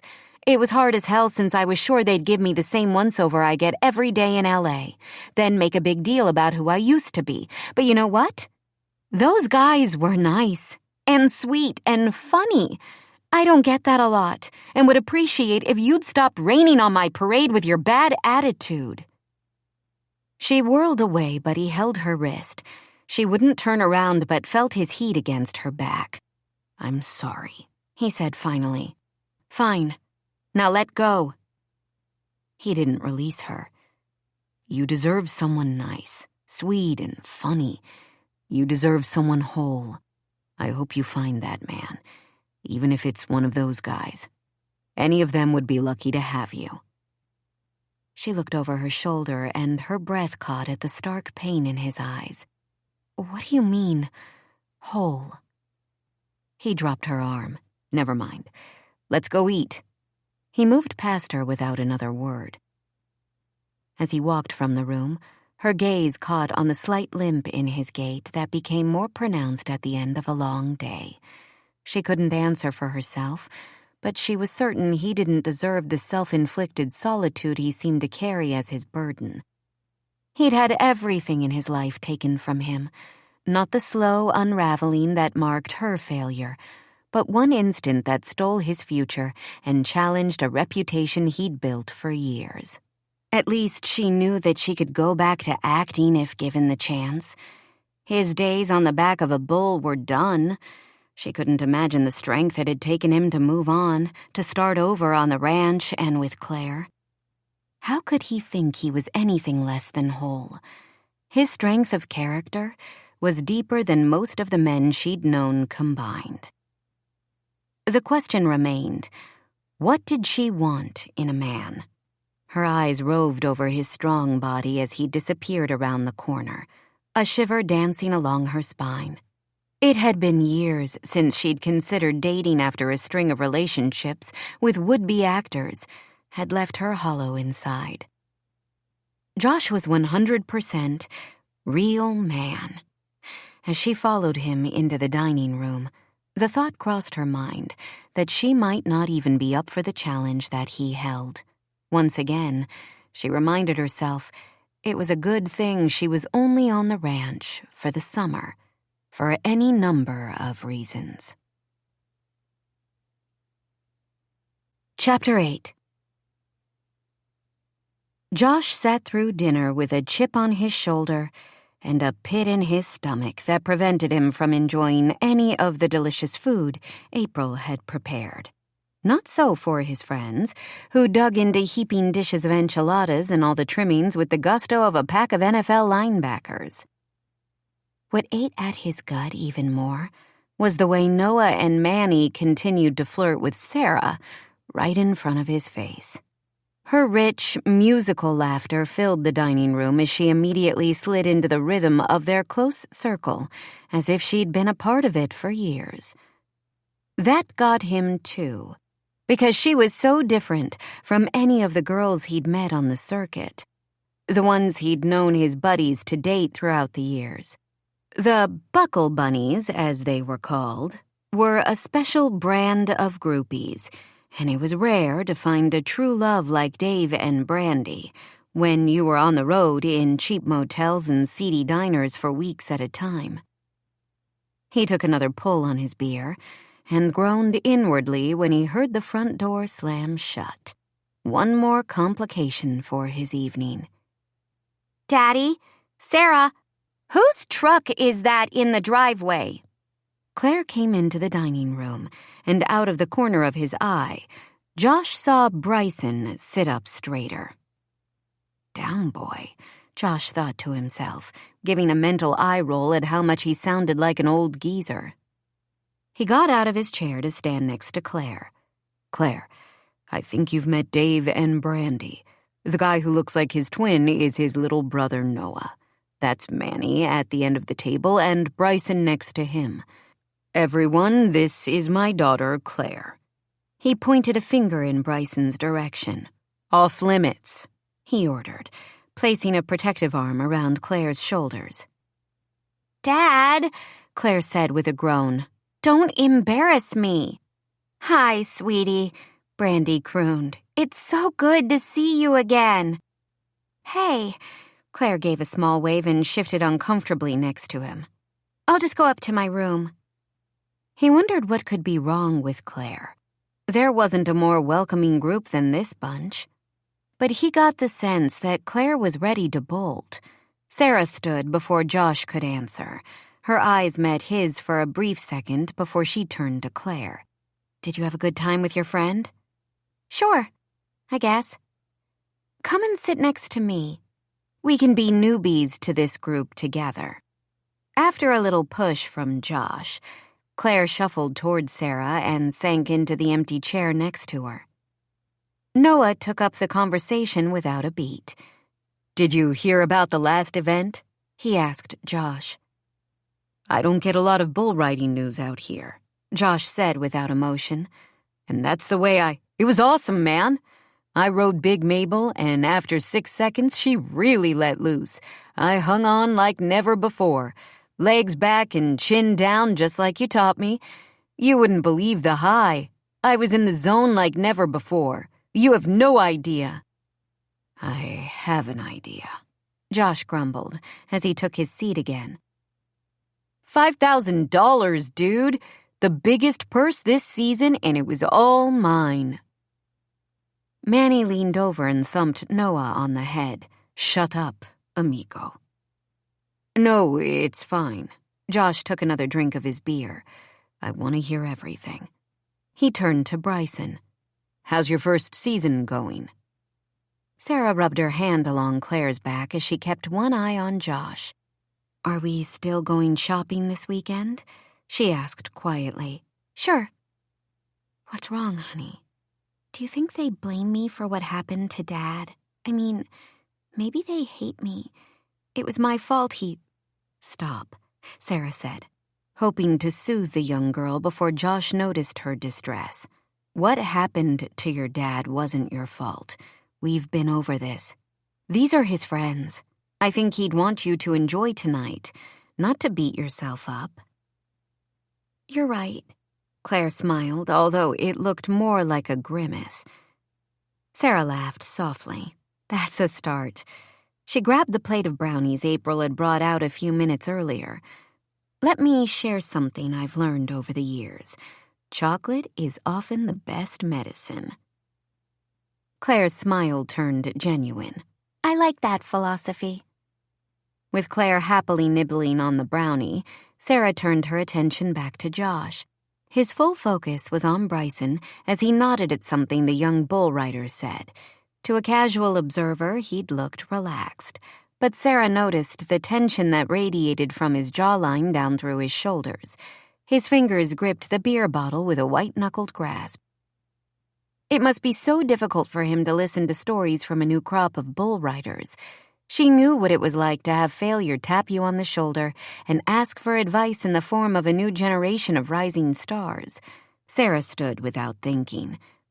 How about a game of charades? Everyone at the table looked at her like she'd grown a horn. You know, the game, she clarified. Continued silence and stares. Finally, Dave cleared his throat.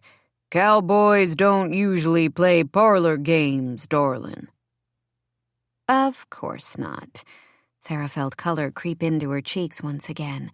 She glanced at Josh, who'd finally loosened his grip on the beer bottle.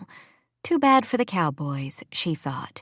If it could keep these guys distracted and give Josh a little breathing room, she'd push them into it one way or another. She leaned over the table toward Dave.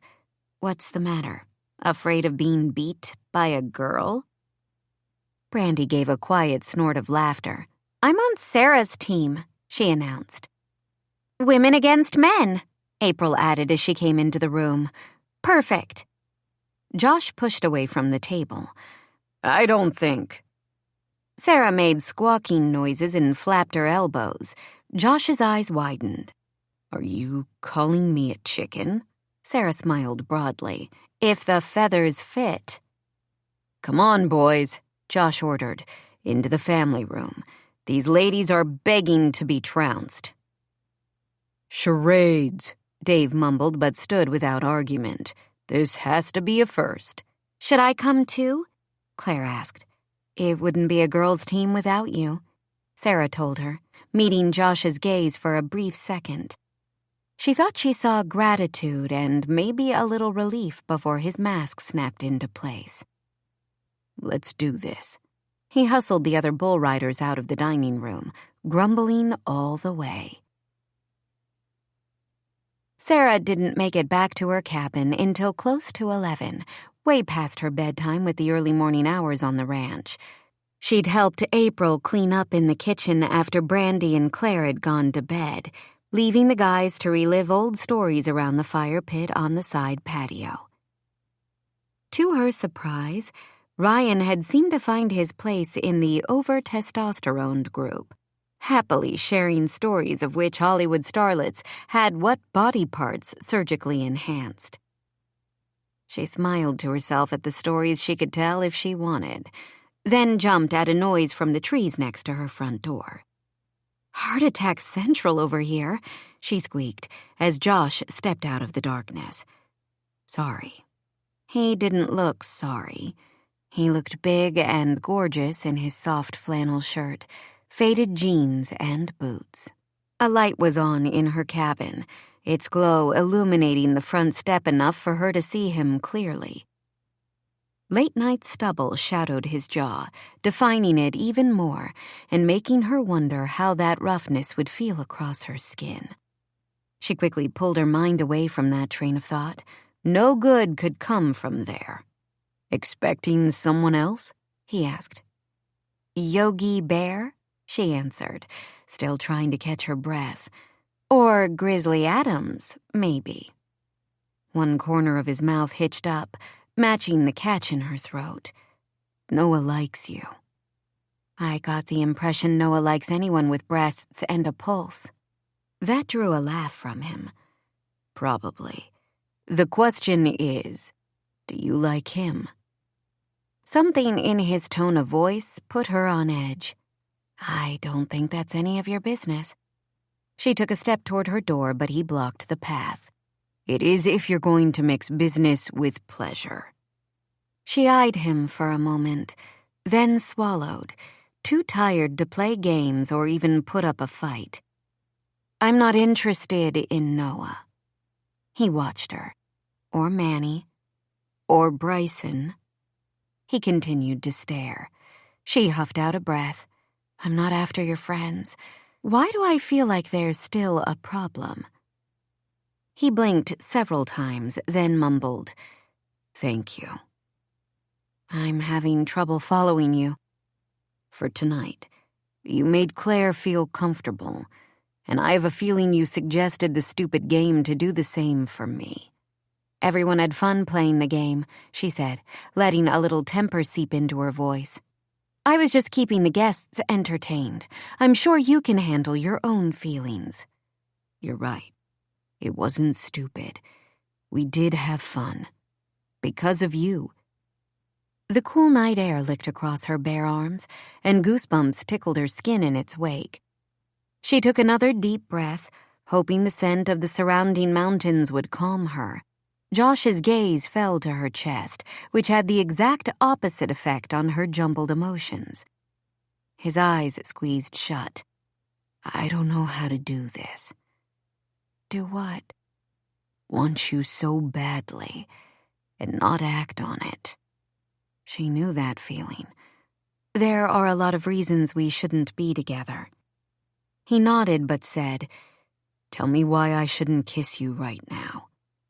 Every shred of rational thought dissolved from her brain. Without meaning to, she swayed a tiny bit closer to him. "I don't want to." "You don't want to kiss me?" "I don't want to give you a reason not to," she said on a shaky laugh. He laced his fingers with hers and tugged her closer. With his other hand, he cupped the back of her head, bringing her mouth against his. Like before, his kiss mesmerized her. Her defenses, her protective walls, everything inside her loosened and traveled south to parts of her body that hadn't been lit up for years. Those bits were glowing now as he claimed her, pulling her against him and deepening the kiss. A shiver ran across her back, and he wrapped his arms tightly around her. She snuggled into the heat that radiated from his body, losing herself in his spicy scent. Tugging at the hem of her t-shirt, his warm hands pressed against her skin for several minutes before his fingers worked at her bra strap. Yes, yes, yes. Her reawakened senses shouted in her head. At the same time, a trickle of unease danced across her conscience. Darned conscience. She didn't do casual flings. That was one of the few standards she'd held true to, both in and out of the spotlight. LA was filled with relationships built on nothing more than mutual attraction and soul-crushing loneliness. Sarah hadn't given her body or her heart in a moment of weakness in the past. She wasn't going to let her hormones take over now.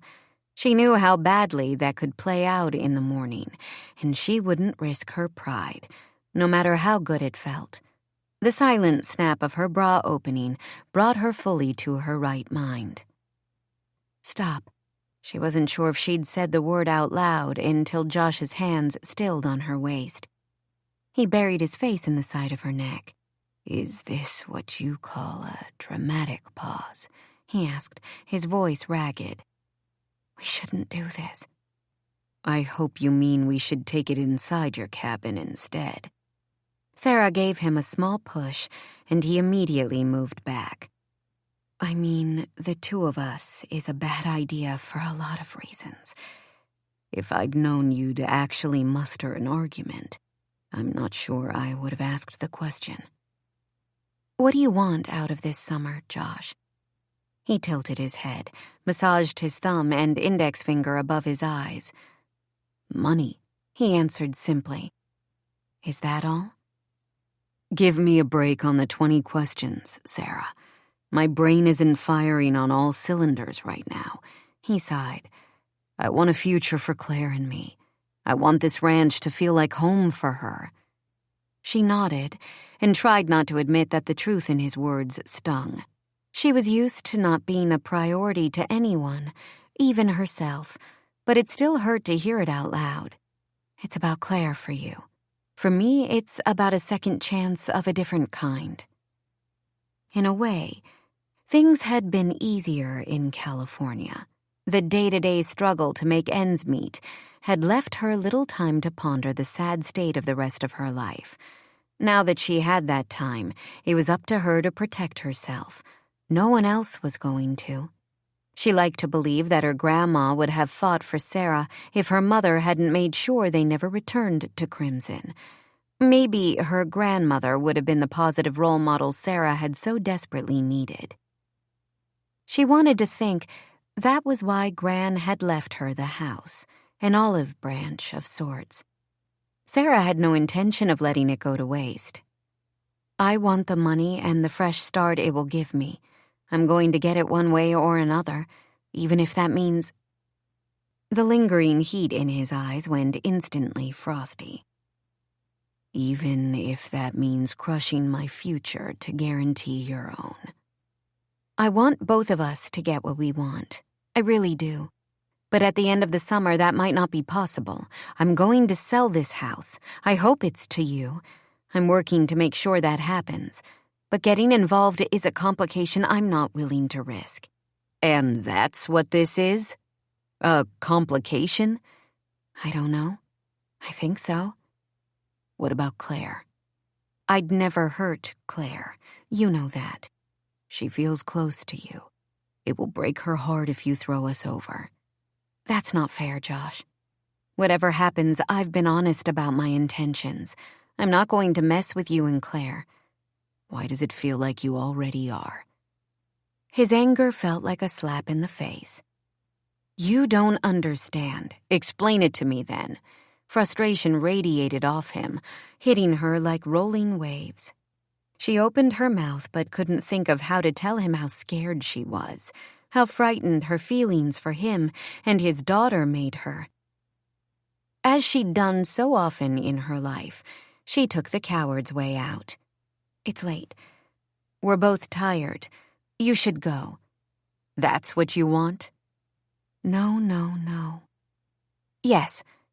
She stepped aside to let him pass. He moved past her, but at the last moment, swept her into his arms and claimed her mouth in a kiss she felt all the way to her toes. When he finally released her, she stumbled back against the door of the cabin, her knees as wobbly as a newborn foal. He didn't look any more in control than she did, but his voice was steady as he told her, "You think too much, Hollywood," before turning and disappearing back into the darkness. Chapter 9. Josh finished wiping down the last ATV and leaned back against the machine's front tire. Massaging his fingers against his leg, he thought about how happy everyone had looked coming back from last night's sunset ride. The weather had been perfect for the past 3 days, and his friends had taken full advantage, spending as much time as possible hiking, biking, and fishing on the mountain. Yesterday afternoon, they'd ridden the four-wheelers up to the old mining town on the other side of the peak. He'd even convinced Claire to come along. Things were exactly the way he'd pictured them for the summer, except for watching Noah and Manny continue to flirt with Sarah, while Bryson made cow eyes at his daughter. That wasn't part of the plan. Neither was the way his knee throbbed after several days of constant action. The door to the equipment barn squeaked. "Josh, are you in here?" Josh straightened as Dave shuffled into the barn. "I'm just cleaning things up a bit." "The ride was killer today. The views from the top are definitely worth the price of admission." "Yep." Josh rubbed the towel across the seat of one ATV. "Brandy seemed happy." Dave snorted. "She's happy any time I let her drive. That woman has the heaviest lead foot in history." "I'm glad it's working out with the two of you." "Me too." His friend studied him. "Sarah's pretty great." "It's business, Dave. Nothing more." "You don't look at her like it's business." Josh flipped the towel onto the workbench and turned. "She's going to sell the house at the end of the summer and head back to LA. If I can't get the bank to finance me, there's a decent chance all my work will have been for nothing."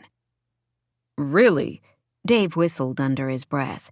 "She seems happy here." Not a Hollywood type. Have you thought about asking her to stay? Why would I do that? Because you're crazy about her? That'll pass. How long have I known you, Josh? More than 10 years, right? We started the circuit the same season. I remember how bad things got with Jen, how hard you tried to make it work. Not hard enough. Sarah isn't your ex-wife. Thanks for the insight, but I'm making a life for Claire, one that will keep her safe and out of trouble. Dave's eyes widened a fraction. This is about your sister. He whispered, Don't go there. Dave ignored the warning in Josh's voice. You'd been gone 3 years when Beth died. The car accident was stupid and tragic, but not your fault. I should have been there for her, Josh argued, shaking his head. I knew how bad things were between my parents, what kind of hell that house was to live in every day. I could take out my anger in the ring, but she didn't have that option. If I'd been around to help, maybe she wouldn't have been drinking that night. Maybe she'd have been strong enough to not get in that car. Not your fault, Dave repeated. It doesn't matter. Josh opened the barn door, letting bright light flood the sawdust floor. He stepped into the warmth and took a deep breath. I have a chance to make things right for Claire. I'm not going to blow it. Part of Claire being happy is you being happy. Sarah does that. Everyone can see it except you. Your daughter is a teenager. She needs a woman in her life who isn't as messed up as her mother. You don't have to do it alone. Josh let his eyes drift closed. He'd done things alone for so long he wasn't sure if he knew another way. He saw how much Claire was drawn to Sarah. More often than not, he'd find her curled in the overstuffed chair in the office while Sarah was on the computer. At first, he hadn't wanted his daughter to have anything to do with Hollywood Barbie. As time went on, he could see Sarah's influence on Claire's behavior in good ways. Claire seemed less sullen and moody. Hell, she'd even smiled at him a couple of times, a big improvement over the start of the summer. He'd felt the change, hard as it was to admit in himself as well. Something about Sarah gave a lift to his heart. Her unflagging energy and upbeat spirit drew him out of the fog that had become a constant in his life since the accident. Could it be something more? She said she was leaving at the end of the summer, but he knew she was happy on the ranch. She also said she didn't do casual relationships. If he offered her something more, he might have a chance of changing her mind about the future. Sarah and Claire were leaving this morning to go shopping in Denver. He checked his watch and pulled off his work gloves, tossing them to Dave. Can you guys handle a day on your own? Dave nodded. The plan was fishing and Noah can get us to the best water. Then do me a favor and close up the barn. I've got someplace I need to be. Sarah stepped out of her cabin at the sound of a horn honking. Not more unannounced guests, she thought, then stopped at the sight of Josh's enormous black truck idling in front of her. Claire opened the door and scrambled into the back seat. Dad's coming with us, she called over her shoulder. He's got his credit card. Woohoo! Don't get too crazy, Josh told his daughter, then patted the seat next to him. Are you ready? He called to Sarah. To spend 3 hours next to him in the front seat? No way, no how. Sure. She walked toward the truck. What made you decide to spend your afternoon shopping? He looked at her through aviator glasses so dark she couldn't see his eyes. I have a couple of parts to pick up from a mechanic in North Denver. Thought we could stop by on the way to Cherry Creek. Sarah's stomach gave a lurch at the mention of the upscale shopping area. She was bound to be recognized, which had seemed bad enough with Claire, but to add Josh to the mix was almost too much. She had no control over the things complete strangers were willing to say to her, most of them embarrassing. She hesitated, then hoisted herself into the truck. She could handle whatever came her way, she told herself. This summer was about taking back her power, and dealing with public attention was part of that. She glanced in the back seat, where Claire had already popped in a pair of earbuds. She gave Sarah a thumbs up and returned to mouthing the lyrics of the song from her iPod. Buckling her seatbelt, Sarah turned to Josh.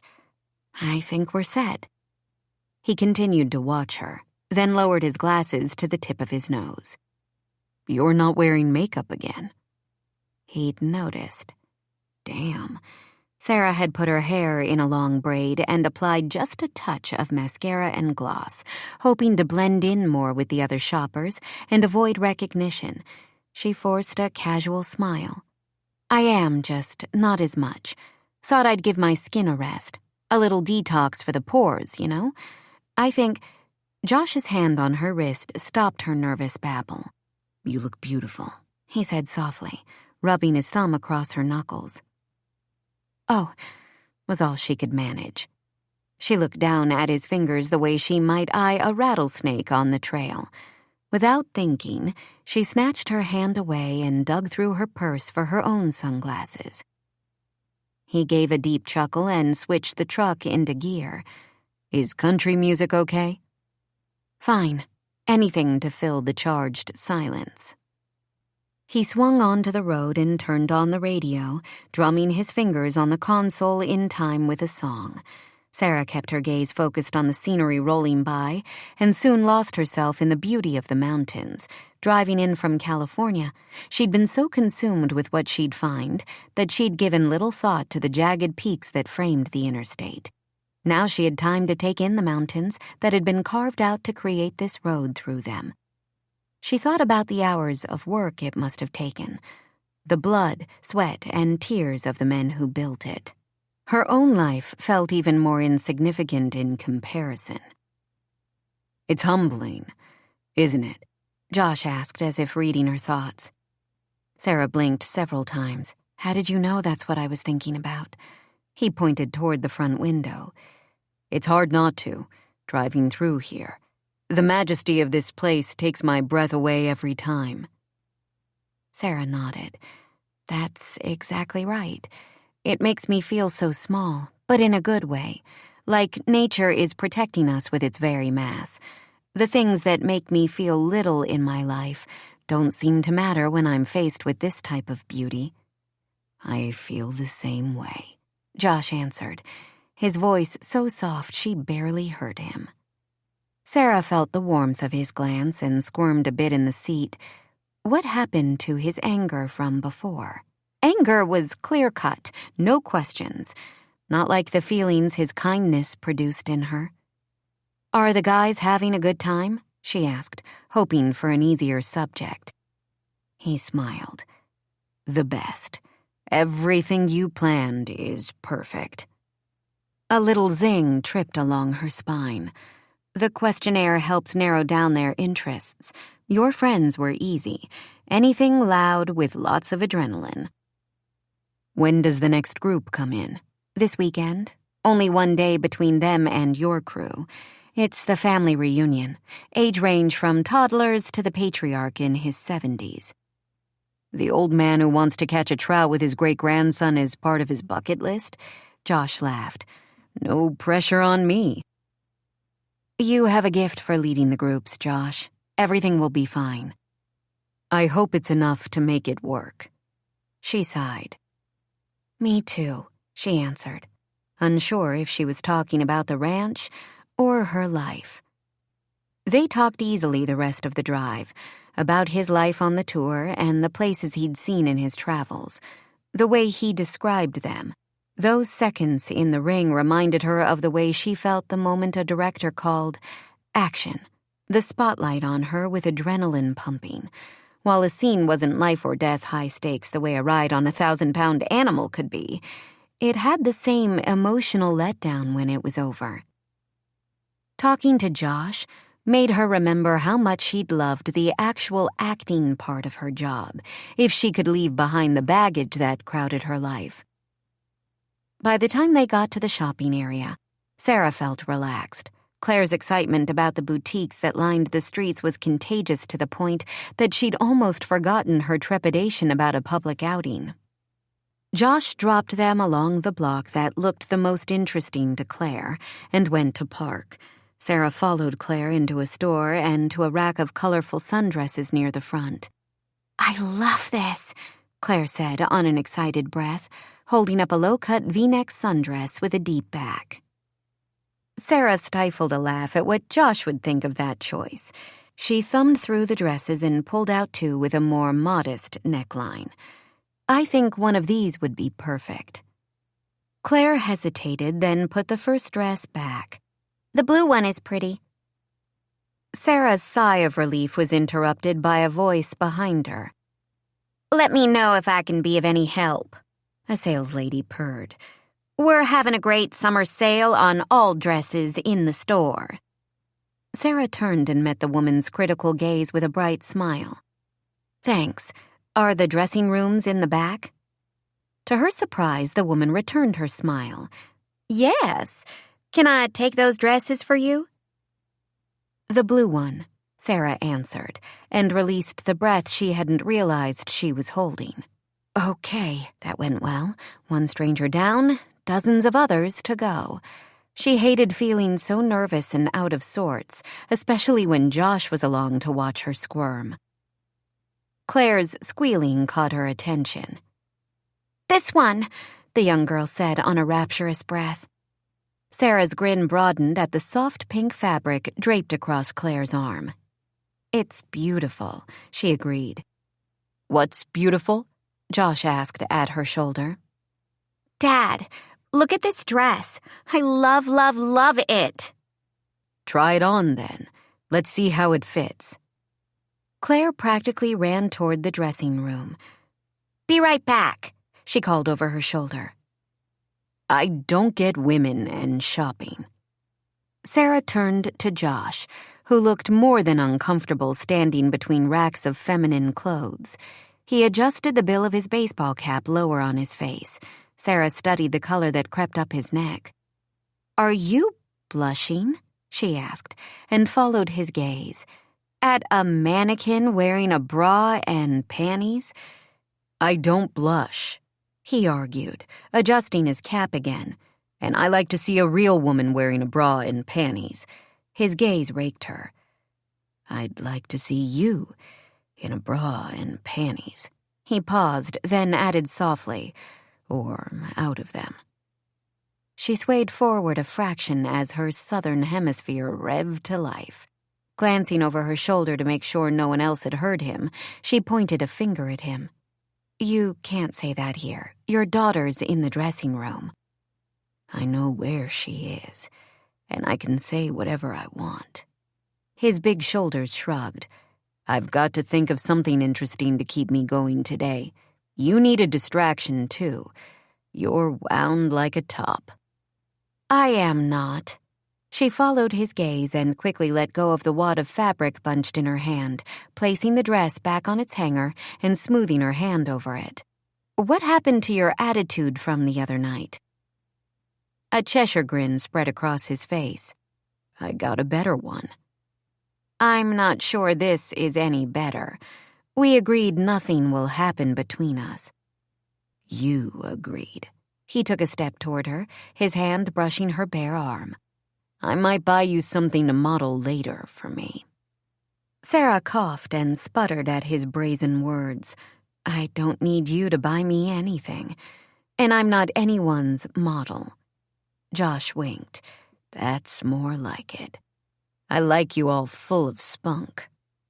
"Okay, I'm ready," Claire called from the back of the store. Sarah narrowed her eyes as Josh walked toward the dressing rooms, but couldn't quite stop herself from smiling. He did that to her. Their easy banter felt strangely right, and her whole body tingled at the message in his eyes when he looked at her. His attitude might be joking, but his energy was intensely serious.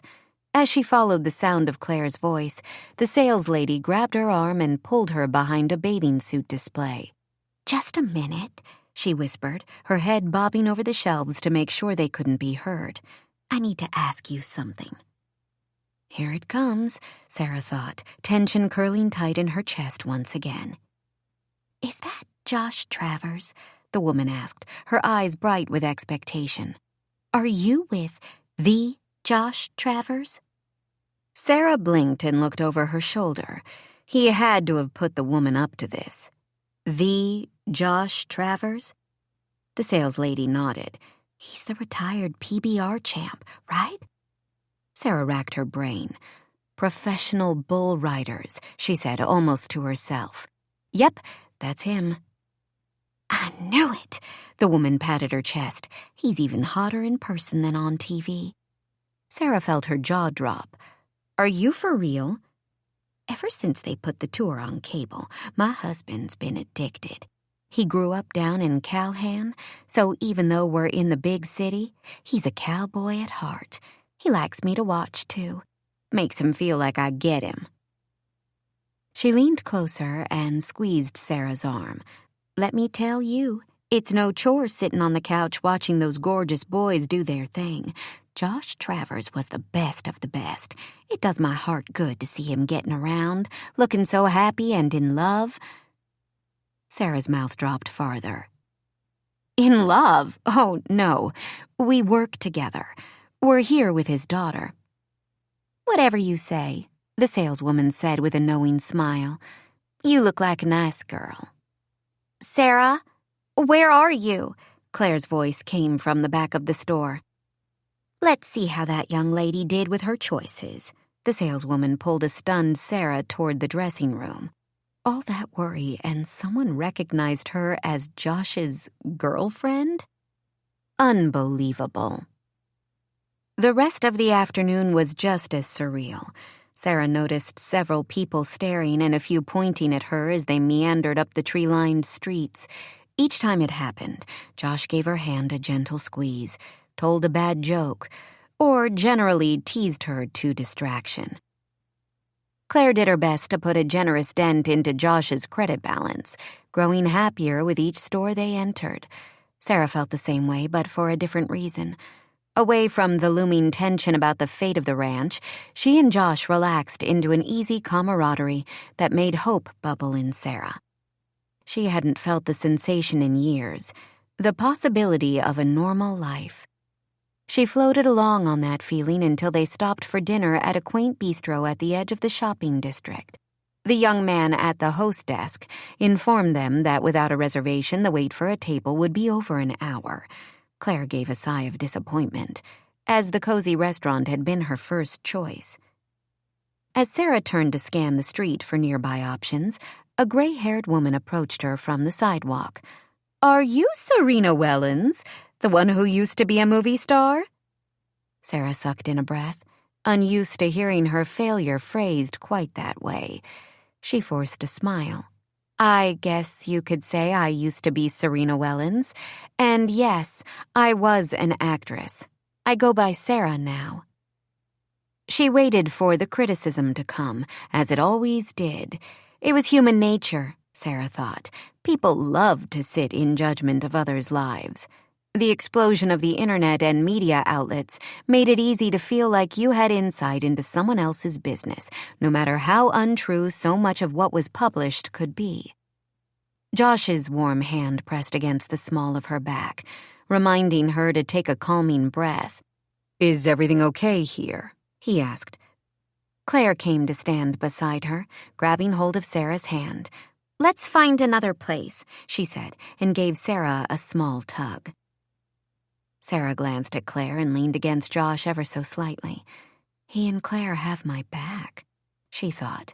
They literally have my back. One thing about being in LA that she'd hated was the feeling of being alone against the world, as though she had no one but herself to depend on. She'd never been her own best defense.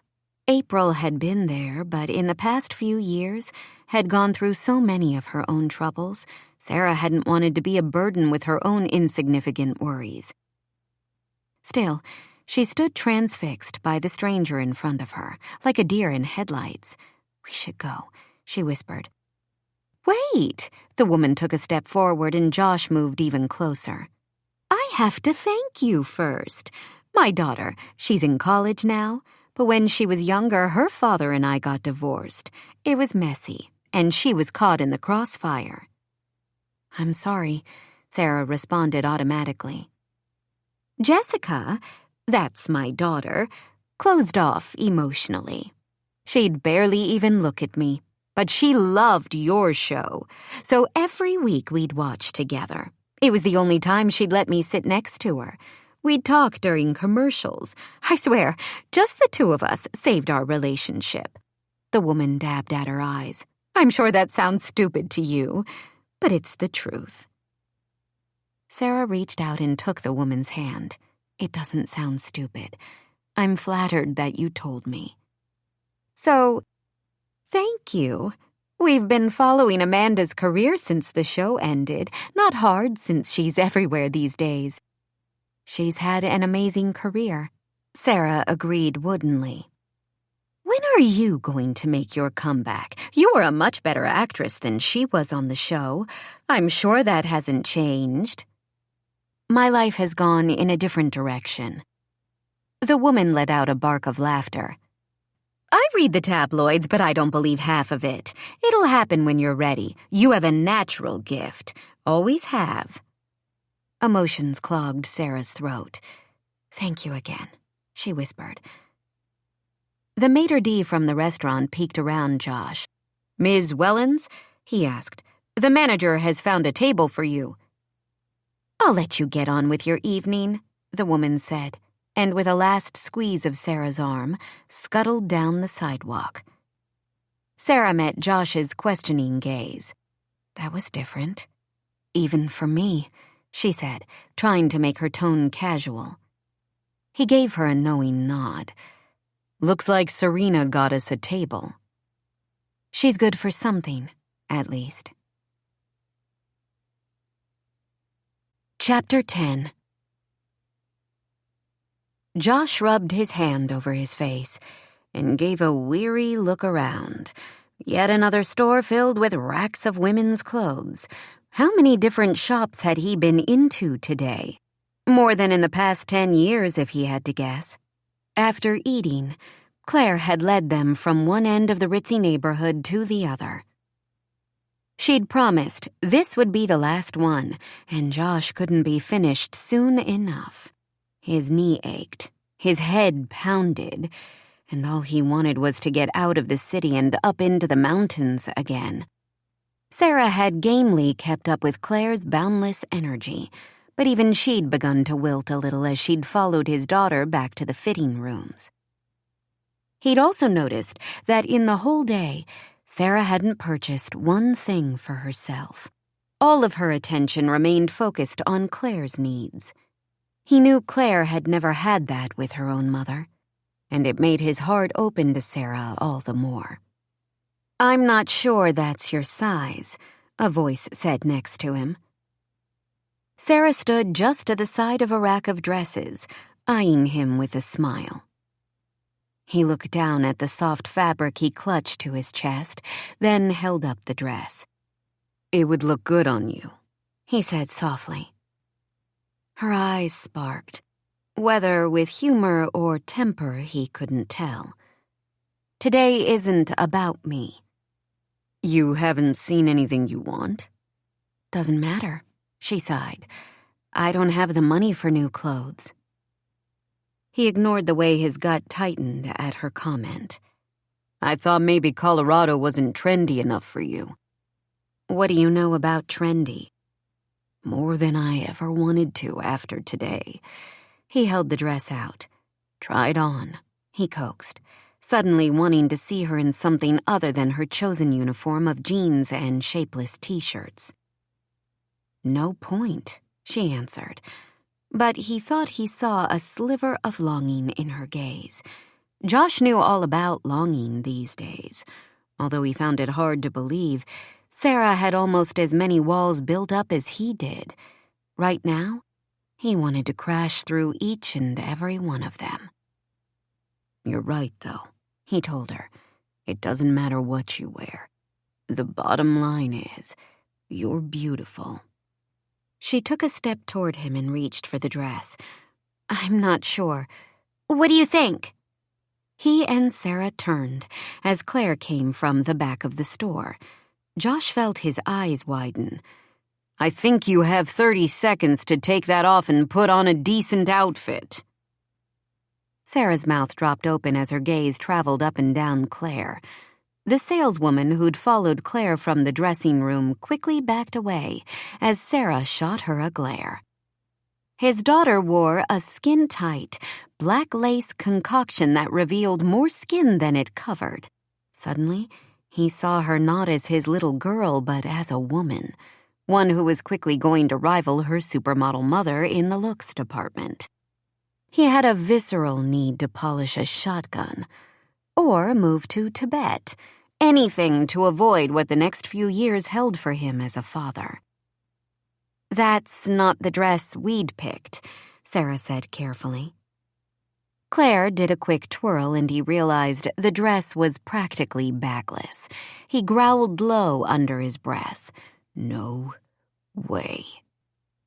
"Dad," Claire whined, her bright smile turning to a pout. "Don't be a stick in the mud. I saw Mom wearing something like this in a magazine last month. I want to have something she'll like when I go to visit her before school starts." "You don't have a trip planned to see your mother," Josh argued, "and you're not going anywhere in that dress." Claire's tiny hands came to rest on her hips.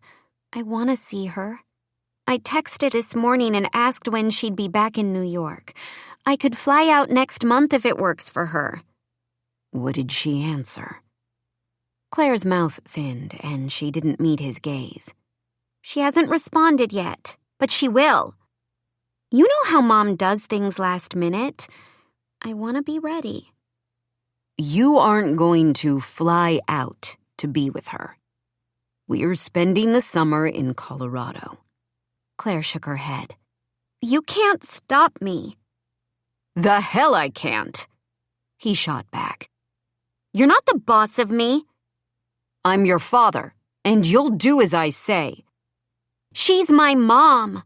You can't keep me from her." He couldn't think straight with Claire in that dress, looking so grown up and out of his control. He had to keep her safe. He'd do anything, say anything to make sure she stayed with him. "I'm not keeping you from her," he yelled. "She doesn't want—" He broke off, knowing the words were a mistake as soon as he said them. "Me," Claire finished on a sob. "You think she doesn't want me." He watched his daughter's eyes fill with tears and cursed himself for being the biggest idiot on the planet. "Claire, I didn't mean—" She shook her head. "You're wrong," she said quietly, the pain in her gaze cutting a deep hole in his heart. "I hate you. Mom is going to take me back. I know she will." She turned and ran for the fitting room, silence filling the small store. He took a step forward, but Sarah put a hand on his arm. "She needs some time." "I can't let her be with Jennifer. Too many bad things could happen." Sarah shook her head. "Then don't push her away." She was right, but that only fueled his frustration more. "What do you know about protecting the people you love? From what you've told me, April is the only friend you have and you lost her entire life savings. If you and your mother hadn't put thoughts of another world in Claire's head, we wouldn't be here today. She'd be on the ranch. She'd be safe." His hands balled into hard fists. "Only I can keep her safe." Sarah sucked in a breath as if he'd slapped her. He waited for her to argue, to fight back. His words were untrue, but he'd baited her on purpose. He needed a good fight right now, a way to get rid of the fear crawling through every pore, making him feel weak and defenseless. Instead, she looked away. "I'm going to get Claire. Pull the truck out front. I think this day is done." "Sarah," he called out as she walked away. She shook her head and kept moving, leaving Josh alone. His gaze dropped to the dress he held, a wrinkled, balled-up mess in his hands. A lot like his life right now. Sarah followed Claire into the kitchen at the ranch 3 hours later, 3 of the longest hours of her recent life.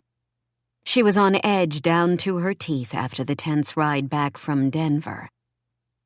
Claire had spent the entire time with her earbuds shoved in her ears, heaving dramatic sighs from the back seat as she furiously texted on her phone.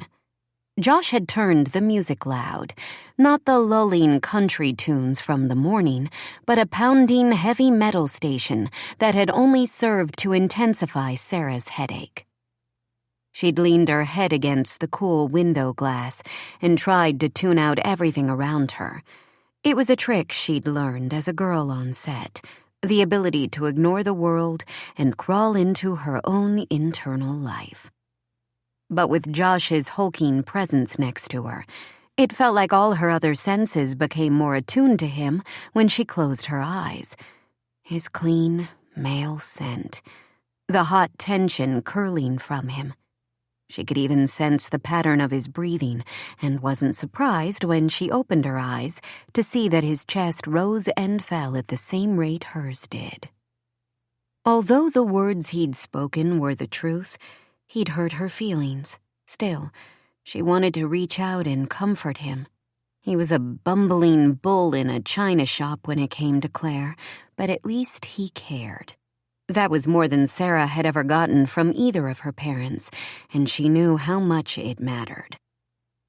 She also knew, because April continually reminded her, that she was a sucker for lost causes.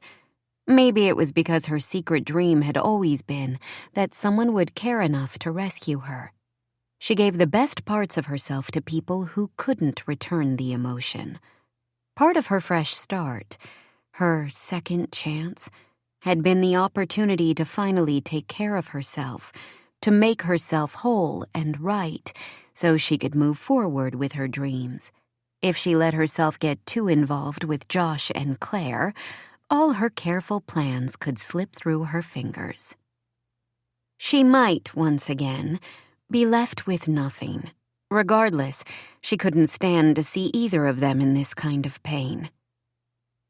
"He didn't mean to hurt you," she said to Claire's back, as the girl grabbed a bottle of water from the refrigerator. April walked in from the family room. "How was the shopping trip? Do I get a fashion show tonight?" Claire slammed shut the fridge door and whirled. "I'd like to burn every single piece of clothing my jerk of a dad bought today."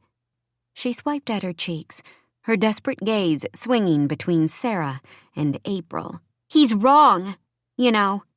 My mom loves me. She's busy, but she loves me." "I know, honey," Sarah answered. "He knows it too. You scared him in that dress." "I looked scary?" Claire's voice rose to a squeak. Sarah pressed her palm to the girl's face, smoothing away a tear. "You looked gorgeous and grown up. That's the scariest thing a father can face. It makes them a little crazy."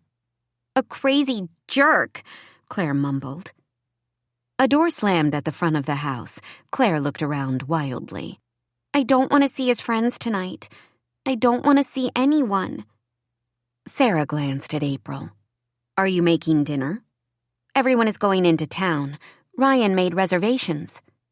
"Ryan is entertaining a group of cowboys?" April nodded. "He stopped by earlier, looking for you. He's adamant that you be there too, for moral support." "I'm staying here if Claire wants company."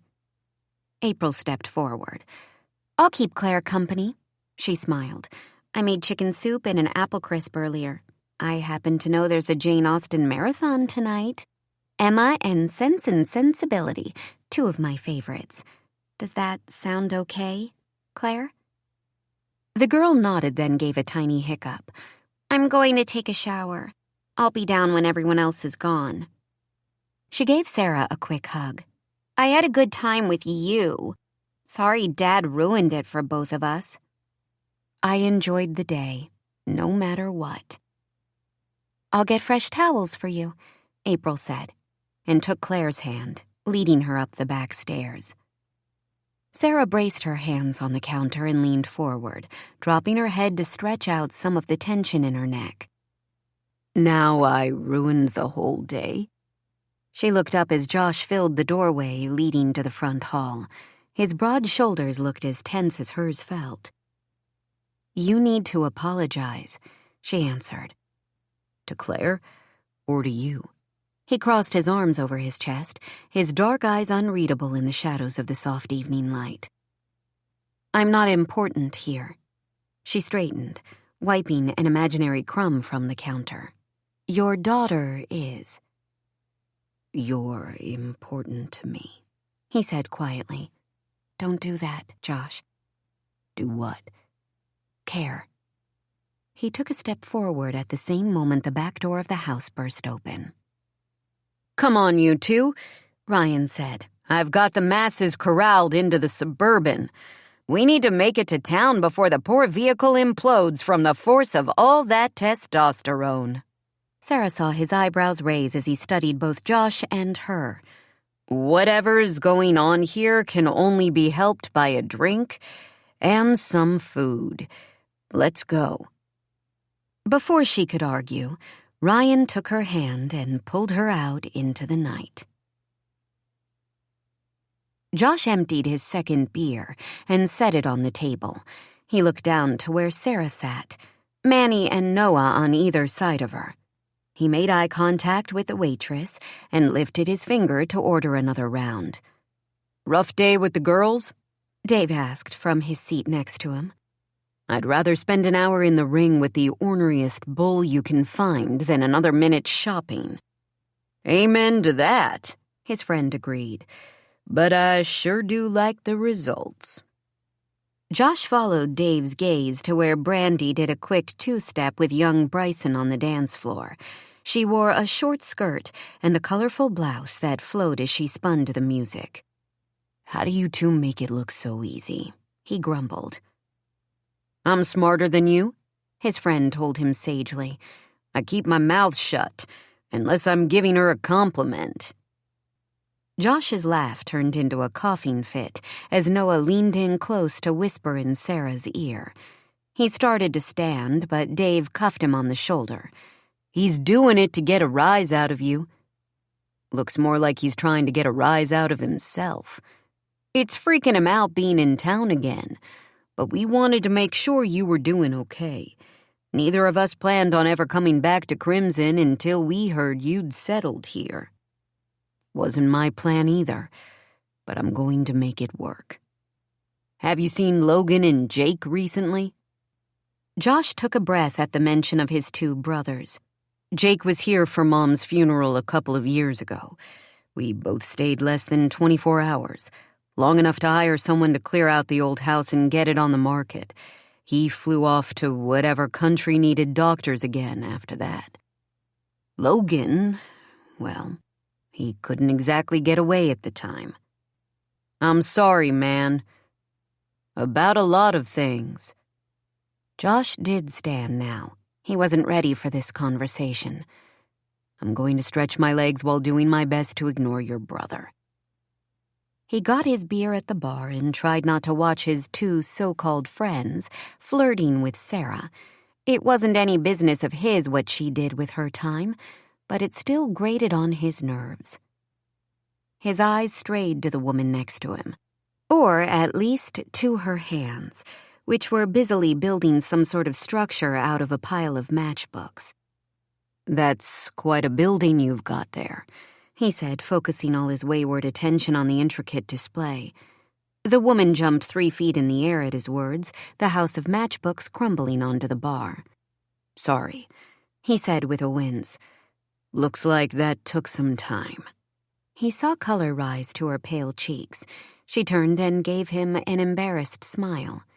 It's a silly pastime. Her light brown hair was pulled back into a tight bun at the back of her head. She began stacking the little cardboard boxes into neat rows. You're Josh Travers, right? He nodded. Have we met? She shook her head. No, but my husband grew up here, so he's mentioned you. She glanced over her shoulder. He told me Serena Wellens is staying with you for the summer. Her name is Sarah Wells now, Josh said, his protective instinct kicking in. Who is your husband? The woman closed her eyes for a moment, as if she'd said too much. Just then a firm hand clasped Josh on the shoulder. Travers! It's been a while. How's it hangin'? Josh turned to see Craig Wilder, one of his least favorite people in all of Crimson, Colorado. Craig had been an insufferable prig as a kid. His family was the wealthiest in town, and they'd made sure everyone else knew it. Craig had had no time for any of the Travers kids, who were way below him on the social totem pole. Since Josh had come back, not much had changed. He knew Craig had become mayor last year, and he'd heard rumors that he'd bought the election. But Josh hadn't had a conversation with him for years, and he didn't want to start now. One more reason he kept to himself out on the ranch. It's hanging fine, he said through clenched teeth. I see you met my wife, Olivia. Craig glanced at the woman. Seriously, you aren't making those stupid houses again, are you, Liv?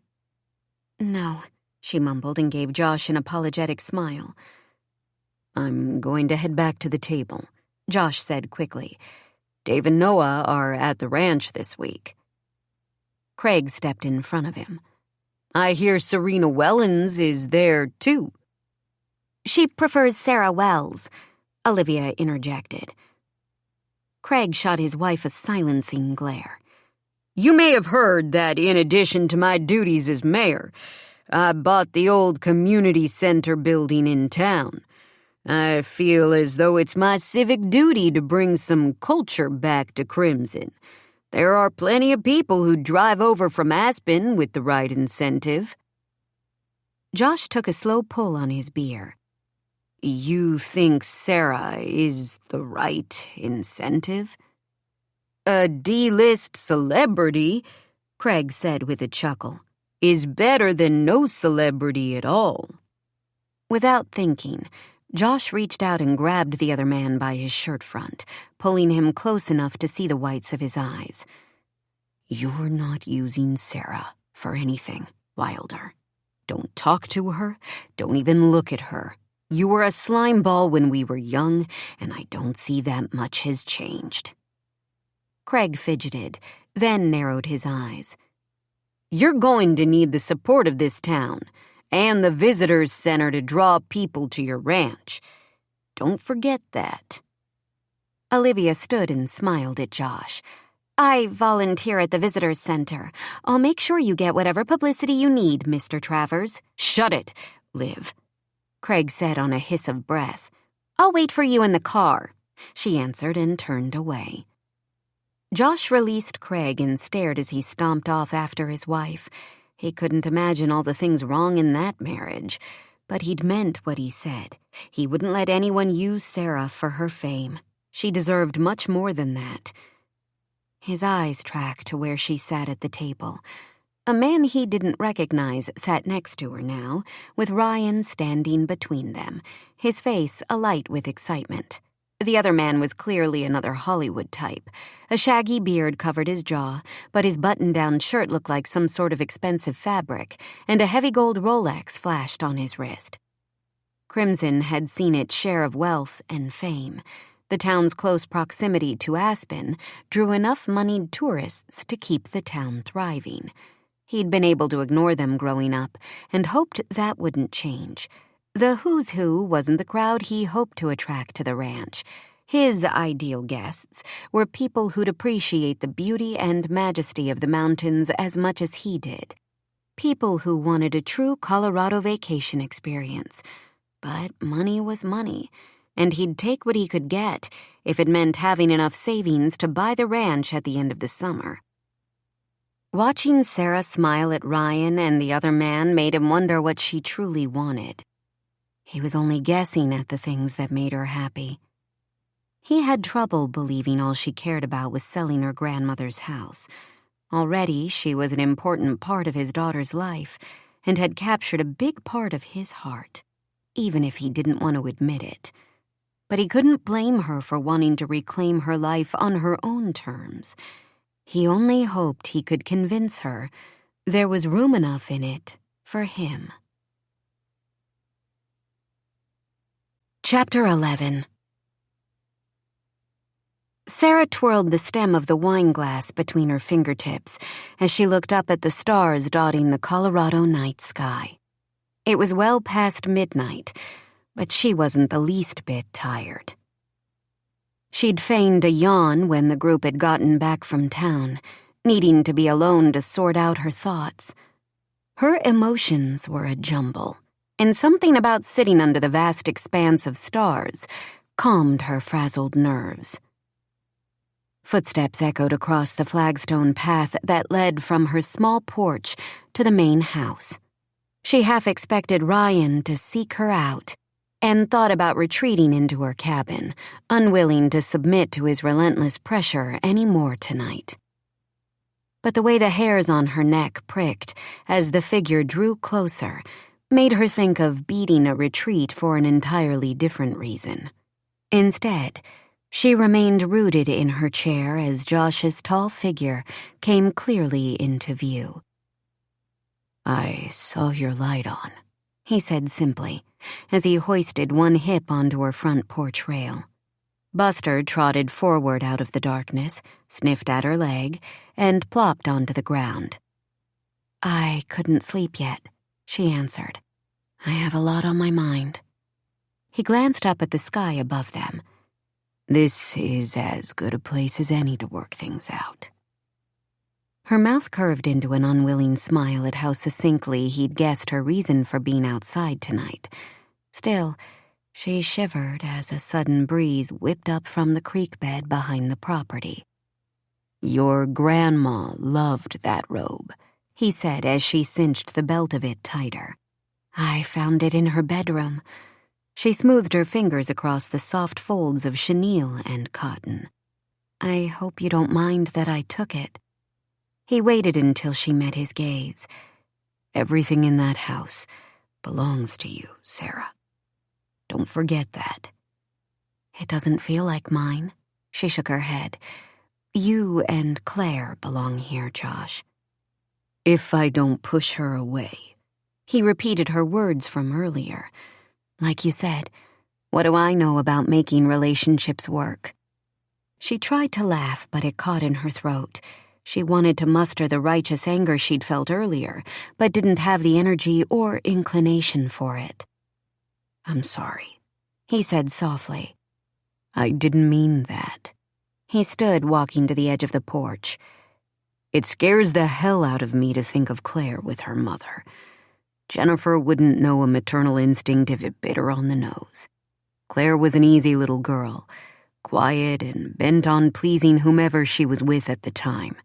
Jennifer could send her off to school, then shuttle her around on breaks, parading her in front of the media for a photo op, before pawning her off on nannies or lackeys, or whoever was available at the time. She let me have Claire more as she got older and had needs of her own. Now that Claire's on the verge of becoming a woman, I'm afraid Jen will treat her as a young protege, using Claire to get into clubs or entice men." He ran a hand through his hair. "If I'm not there to protect her, there's no telling what could happen." "Claire has a good head on her shoulders." Sarah didn't know how to assuage his fears. "You've raised an amazing daughter, and you have to trust she'll make the right decisions." "I can't," he whispered miserably. "The stakes are too high. If I let her go—" "You don't know." He whirled around. "I do know, Sarah. My sister died in a car accident because I left her behind. I didn't take care of Beth, and I'm not going to make the same mistake with Claire." She stood, wanting to reach out to him. For the first time, she saw the stark pain his strength hid so well. Now it made sense to her.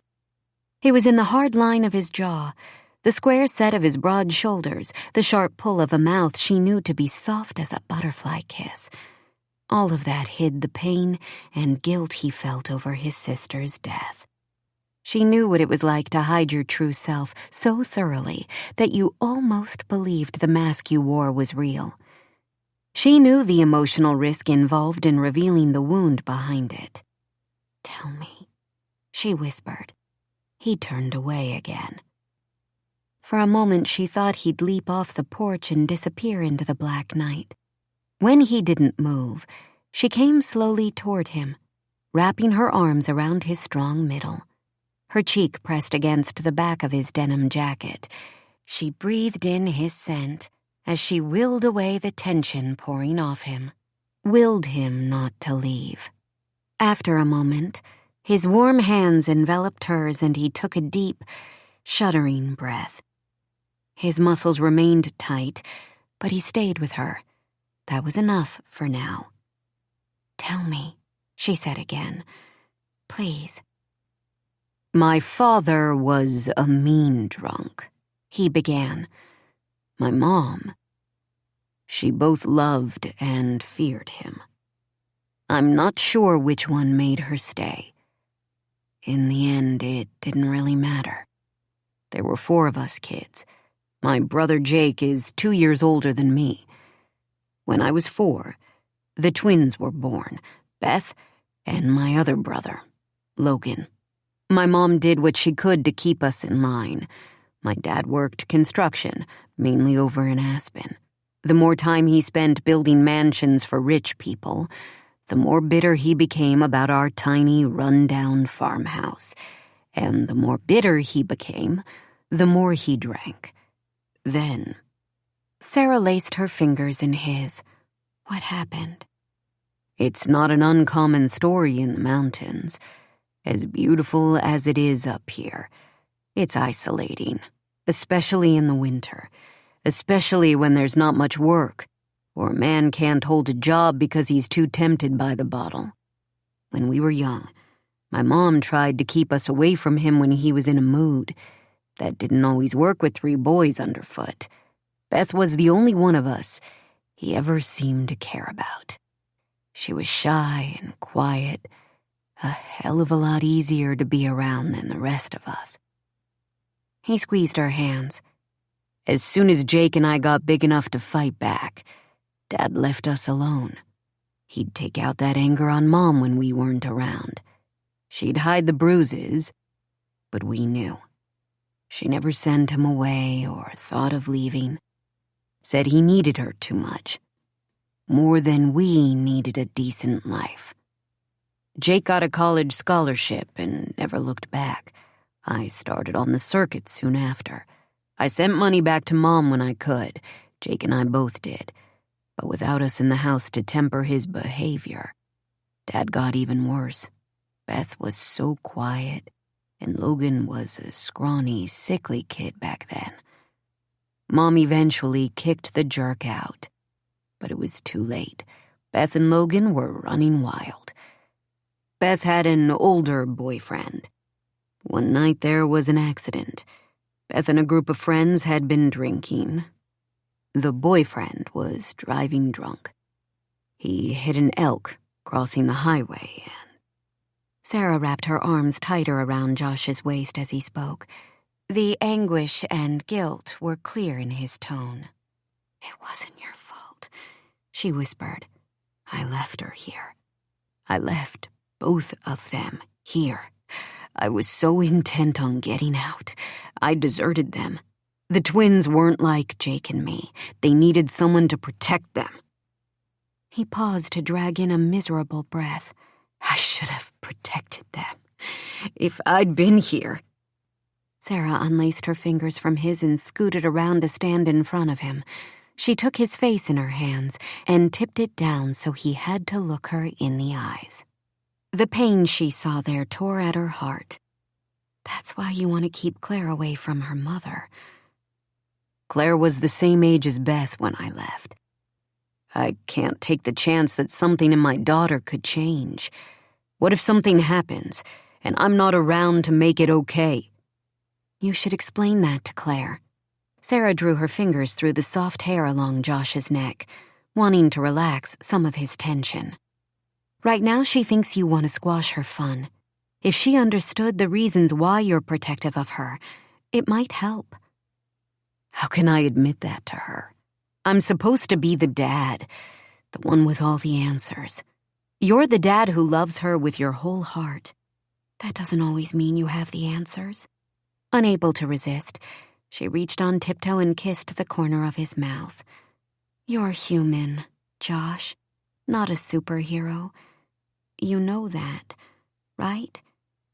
If my injury has taught me anything, it's that I'm all too human. Human is good, she whispered. Flesh and blood makes things more interesting. His eyes darkened as a slow smile broke across his face. What did I say? Flesh. And blood, she offered. Right now, I'm focused on the flesh. He drew his palms up her arms and across the front of the soft robe, rubbing his thumbs against her exposed collarbone. Yours in particular. As much as his touch made her skin tingle, she shook her head. Will you talk to Claire? Will you kiss me again if I say yes? One doesn't have anything to do with the other, she argued, but leaned into him just the tiniest bit. I know, he agreed. Yes, I'll talk to Claire. She nodded. You do look a little like a superhero, you know, like you could handle the weight of the world because you're so strong and tough. You're talking movies again. You must be nervous. She huffed out a breath. I'm not nervous. His eyebrows lifted in disbelief. Anxious, then? He lowered his head and touched his lips to the curve of her neck. Or excited. He traced a path of kisses along her jaw, then whispered in her ear, wondering what it will be like between us. His teeth grazed her earlobe gently. Goosebumps rose along her heated skin. We agreed this was a bad idea. I didn't agree to that. His fingers undid the knot of the robe sash, then moved under the tank top she wore, massaging her back. Her eyes drifted closed from the pleasure of his touch. She felt each of her arguments fade away in the riptide of desire building throughout her body. It was dangerous, she knew, because she felt more for this man than simple physical attraction. He'd wound his way into her heart with his quiet strength and deep commitment to doing the right thing. Sarah hadn't had a lot of experience with men who were truly good, and she found it to be a heady thing and not easy to resist. I want you, Sarah. From the moment you walked through the door, I've wanted you.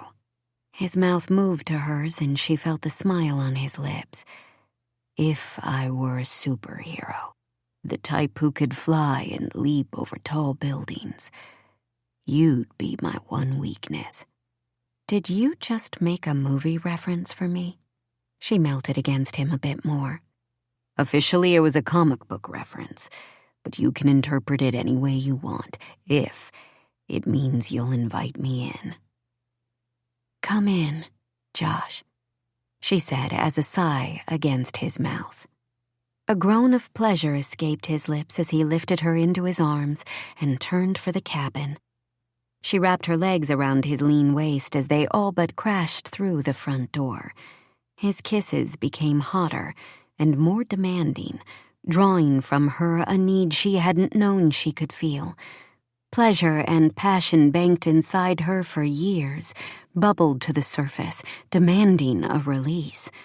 Josh slammed shut the door, then pressed her into it, balancing her weight with his own body as his tongue swept between her lips, mingling with hers in a dance that made her body ache with longing for him. Bedroom, he said on a moan. Can't wait, she answered, frantic to touch and be touched by him in this moment, not wanting to delay her need 1 second more. Her legs dropped to the floor, and she pushed against him while tugging at the hem of his t-shirt until he flung it off, The robe fell to the ground as they found their way to the couch. Her mouth went dry as he stripped off his boots and jeans, taking her hand as he sank onto the cushions. She straddled his legs, feeling the evidence of his desire press against her. The realization his reaction was all for her gave Sarah a feeling of power she savored, much as she did the warmth of his skin under her hands. She ran her fingers through the short hair on his chest and felt his stomach muscles contract when her tongue skimmed across his nipple. His hands ravaged her hair, tugging gently until she looked up at him. "You're overdressed," he told her. She stood and shimmied the pajama pants down past her hips. Then, with a breath, she lifted the tank top over her shoulders.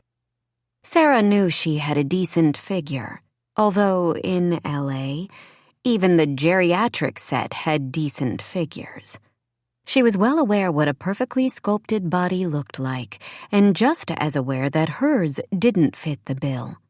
She stood in front of him for a moment, hands held over her breasts in only her cotton panties, wishing she'd had the foresight and budget to buy something more worthy of the moment. But the way Josh's eyes darkened, then sparked, reminded her that this wasn't Hollywood. Maybe a real guy wanted to be with a real woman, after all. The thought gave her confidence a boost at the same time as another layer of her heart's armor unfurled for this man. She took a tentative step closer, and he moved forward to the edge of the sofa. He reached out and cupped her thighs, causing her to shuffle forward until her knees grazed the front of the couch. His mouth pressed against her stomach, drawing small circles of kisses as his fingertips mimicked the pattern on her legs. Slowly, he gripped the sides of her underpants and smoothed them down until they fell in a puddle on the floor. He pulled her closer until she was once again on his lap. This time, only the thin fabric of his boxers separating them. "You're the most beautiful thing I've ever seen," he whispered as he took her breast in his mouth, loving the sensitive tip with his tongue. Her back arched against the pleasure he was giving her. He lifted, then gently lowered her onto her back on the couch. Sarah felt open and vulnerable, unable to resist her desire in the moment. But when she looked into his eyes, there was something more. An answering need that had nothing to do with a physical release. It was as if he was claiming her with every kiss, every touch, marking her body and soul as his. She'd never belonged to anyone, and the thought of giving herself now in that way both terrified and exhilarated her. "You've got a pretty darn good superhero impression going tonight," she said, trying to ground herself with humor. But the light in his eyes only glowed deeper. "And we haven't even started to fly." He kissed her again, and his hand moved down her bare skin to the place where her body needed him the most. His fingers found her core, stroking her center until her legs would barely hold her. Slowly, he lowered her to the sofa. His mouth found hers as his fingers continued to drive her wild with pleasure. When she was so close to the brink, she wasn't sure she could take any more. She turned her head. "Inside me," she whispered on a tortured breath. "I want you inside." He lifted away from her for a moment, time enough to strip off his boxers and pull his wallet out of his jeans, yanking a condom wrapper from the side pocket. Sheathing himself, he covered her once more, his elbows resting above her shoulders as he cradled her face between his hands. "Open for me, Sarah." And she did, biting down on her lip as he filled her completely. His lips found hers, soothing the place she'd just bitten with his tongue. Her arms wrapped around his shoulders, her fingernails grazing across the corded muscles in his back as he began to move. She moaned, or maybe it was him. Sarah was so lost in the pleasure of how he made her feel, she couldn't tell. An intensity built in her body. A golden light filled every fiber of her being. He whispered her name over and over in a voice so full of reverence, it made every inch of her tingle in response. She gripped him tighter as the waves of pleasure washed over her, and felt him shudder in response, his body releasing a desire that matched her own. After several minutes, they both stilled. Josh's face nuzzled into the crook of her neck. He kissed her softly, as if to soothe her fractured nerves and emotions. "I've never felt," she began, hardly able to put a sentence together. "That was amazing, epic, mind-blowing, incredible," he supplied, kissing her once for each adjective he offered. "All of the above," she admitted when she could form a coherent thought. "I don't know how else to describe it." "No movie references do it justice." He lifted his head to look into her eyes. She saw a hint of amusement, but also a question there. "This is better than the movies," she answered simply. "It's real." He kissed her deeply again, an exclamation point at the end of her sentence, then cradled her in his strong arms. Josh used one finger to trace the beam of moonlight that made a sliver of Sarah's back gleam in the darkness. She gave a contented sigh and turned her cheek on the pillow. "How is round 2? Better than the first?" she asked, her voice a husky growl that gave him a satisfied tug low in his chest. "We're a good fit," he answered. She lifted her head to look at him. "In the bedroom, we're a good fit," she amended for him. "Not bad on the sofa, either." He tried to ignore the shadow that crossed her face. He knew what she meant, but wasn't ready to let reality intrude on this night quite yet. "I still want to sell the house," she said quietly. He groaned. "Don't tell me you think we made love, so I could convince you not to sell the house. I just mean, because that would make me a royal jerk, and you a bit of a hussy. Neither one of those is the case." He propped himself up on his elbow, his hand stilling on the curve of her waist. "I know you've got goals for the summer, and I've got—" He held one finger up to her lips. "You're trying to pick a fight, and it won't work. Tonight was amazing. That's enough. Let me wallow in my undeniable sexual prowess for a few minutes more. It's been a while, you know." Her head flopped back down onto the pillow. "I don't want your expectations to change." "Have you ever been with a guy who hasn't wanted something from you after?" She squeezed her eyes shut tight. "Sarah, answer me," he prompted. "My track record with men isn't exactly stellar. Most people I know live their lives wanting something from others. For a while I couldn't tell if men were interested in me, or the doors I could open to parties, premieres, and the like. Let's just say I had a lot less offers once my star began to fade." "Nothing about you is faded," he said, and placed a kiss on the inside of her elbow. He felt her gaze on him but didn't look up. He was too afraid of what his own eyes might reveal. He didn't expect to change Sarah's mind about selling her grandmother's property, but at the same time he still wanted more. He wanted more for her and from her.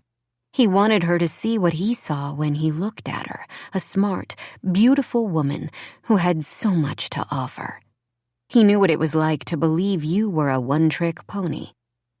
When he'd gotten hurt and realized he'd never ride competitively again, he figured he had nothing more to give anyone. The only thing he'd ever been good at in his life was bull riding. In the ring, nothing else mattered. Not his messed-up family, his sister's death, the tenuous relationship he had with his daughter.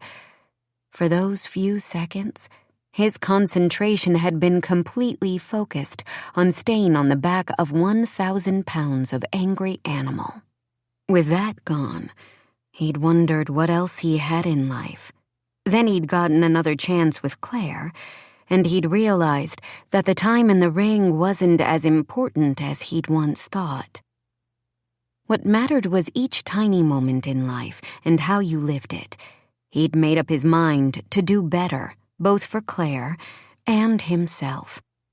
Slowly, he was coming to realize the accident had been an opportunity, a second chance to live life on his own terms. He wanted Sarah to realize that she was more than the on-screen persona created by Hollywood. She had choices and didn't have to prove her worth to anyone but herself. I got offered the audition. He realized his hand had tightened on her hip when she fidgeted underneath it. His mind raced. Then he remembered a moment from earlier in the night. The bearded guy you were talking to at dinner? She nodded. He's a hot director right now. Most of his work has been in television, but he's agreed to make Ryan's movie his first big-screen project. Congratulations, he said, unable to muster much enthusiasm for the word. Aren't you going to ask why he wants me to read? Her eyes held a hint of accusation. I watched just the two of us, Josh answered honestly. Back when it was a network show and recently, too. Claire's been ordering each season online. Sarah swallowed and looked away. I didn't know that. You were a good actress, Sarah. You may be out of practice, but I doubt that has changed. You had some bad luck, but it doesn't diminish your natural talent. A lone tear dripped from the outside corner of her eye, and he brushed it away with his lips. Why don't you seem happy about this? She blinked several times. I stopped believing I had any talent, she told him. The washed-up child star is such a familiar cliché in Hollywood. Why should I be any different? Because you're an original. Josh took her chin in his fingers and turned her to face him. You're better than they gave you credit for. You're more than Serena Wellens ever dreamed of being. He studied her for a minute, then added, You know you don't have to prove anything to anyone. Not your mother, not the critics, not Ryan or your former friends, not even me. Thank you for saying that, she whispered. How did you know Ryan is pushing me so hard? That guy is full of bad ideas. That coaxed a bit of a smile from her. He knows the director, Jonathan Tramner, from a project they did a few years back. They reconnected because Jonathan has a place in Aspen. He was a fan of my show and, when he heard I was in Crimson, asked Ryan to set up a meeting. Which is why Ryan wanted to take us all out to dinner last night, Josh guessed. Yes, she shrugged. The casting people will flip, but Jonathan wants me to read for the lead. He's only in Aspen through next week, so I'm supposed to get the script tomorrow. She glanced at the clock on the nightstand. Later today, I guess. If I'm interested, I have to meet him at his place on Saturday. No way. She drew back. No way what? Even I've heard stories about what happens on casting couches. You're not going to his place alone. That produced an actual laugh from her. Trust me, I'm fairly long in the tooth by Hollywood standards. If Jonathan Tramner wanted to make a pass at an actress, he could find a more nubile victim than me. Trust me, you're plenty nubile. He scooped her up until she was pressed across the top of him, her long hair tickling his skin. Are you sure this is what you want? She rested her arms across his chest, cradling her chin in her hands. It's been so long since I had a chance to act. It's hard for me to know, but I loved it once. In the midst of all the other crazy in my life growing up, the actual work was good. I know you say I don't have anything to prove, but you're wrong. I have something to prove to myself." He nodded, leaning up to kiss her on the tip of the nose. I get that. His stomach burned at the thought of her back in Hollywood. Yet he couldn't blame her for taking another shot at the life she once loved. Hell, what did he have to offer her here anyway? Running a guest ranch in a tiny mountain town couldn't compare with being on a movie set. As if reading his thoughts, she said, "It's a long shot, and I'm still committed to making this summer work. To you and Claire. I'll drive you to the audition." Her big eyes widened a fraction. "You don't have to do that. You're not alone here, Sarah. Before he could say more, she kissed him sweetly on the mouth. That's the nicest thing anyone has said to me in a long time. He could hear the emotion in her voice, and it pulled on his heart. He couldn't afford to give himself to this woman, but couldn't seem to stop the tumult of emotions she created in him. Running his hands up her bare back, he deepened the kiss. "There's time before I need to go back to the main house," he whispered to her. She wriggled her hips against his. "Let's make the most of it, then." Chapter 12. "You're ready." "I'll never be ready." Sarah slumped her head onto the kitchen table and thumped it several times. "I agree with April," Claire told her, scooping a spoonful of peanut butter from the jar. "We've been practicing every day for the past week. You're perfect for the part of Amelia. They'd be crazy not to hire you." The more Sarah thought about the audition, the more she was afraid Jonathan Tramner would be crazy if he actually did hire her. Yes, she'd rehearsed the lines, tapped into the emotion of the character, a single mother fighting for custody of her autistic son. Both April and Claire had read through pivotal scenes in the script with her dozens of times. But was she really ready to put herself out there in this way again? Luckily, she hadn't had much time to ruminate over her doubts. After Josh's friends had left, the family reunion checked in, and she'd been busy arranging activities and making sure the needs of guests ranging in age from 3 to 78 were met. The family members were lovely, especially the grandparents. They'd been thrilled to share stories of their courtship and 50-plus years of marriage. Although it was clear their children had heard the tales many times, they gamely listened over and over, adding funny commentary about childhood antics, long-ago vacations, and good-natured sibling rivalries. Being on set during her childhood had been the closest Sarah had ever come to feeling like she had a family. During her summer hiatuses, she'd count down the days until she could get back to filming, the only time her life seemed to make sense. As she glanced up to her grandmother's warm, welcoming kitchen and her friends here supporting her, she thought maybe she didn't need a set to give her that sense of normalcy any longer. "Get a new spoon," she said automatically to Claire as the girl began to dip her used one back into the peanut butter jar. Claire pulled a face, but tossed her spoon into the sink. "You'll be great at the part of the overprotective mother," Claire said as she pulled a clean spoon out of a drawer. "You already sound like one half the time." Sarah stood and claimed a spoon for herself, then dipped into the jar over Claire's shoulder. What if I do get it? What if I don't? I can't decide which is scarier. "You'll know what was meant to be when it happens," April counseled as she dried dishes from breakfast and put them away in the cabinets. "How are we friends when you're always so darn zen?" "It's the yoga," Claire told her. "You should do it with us in the morning." "I need my beauty rest more than I need to turn my body into a pretzel." She met April's gaze over Claire's head and felt a blush creep up her cheeks at her friend's raised eyebrows. April had been leading 7 a.m. yoga sessions for the guests to start each day.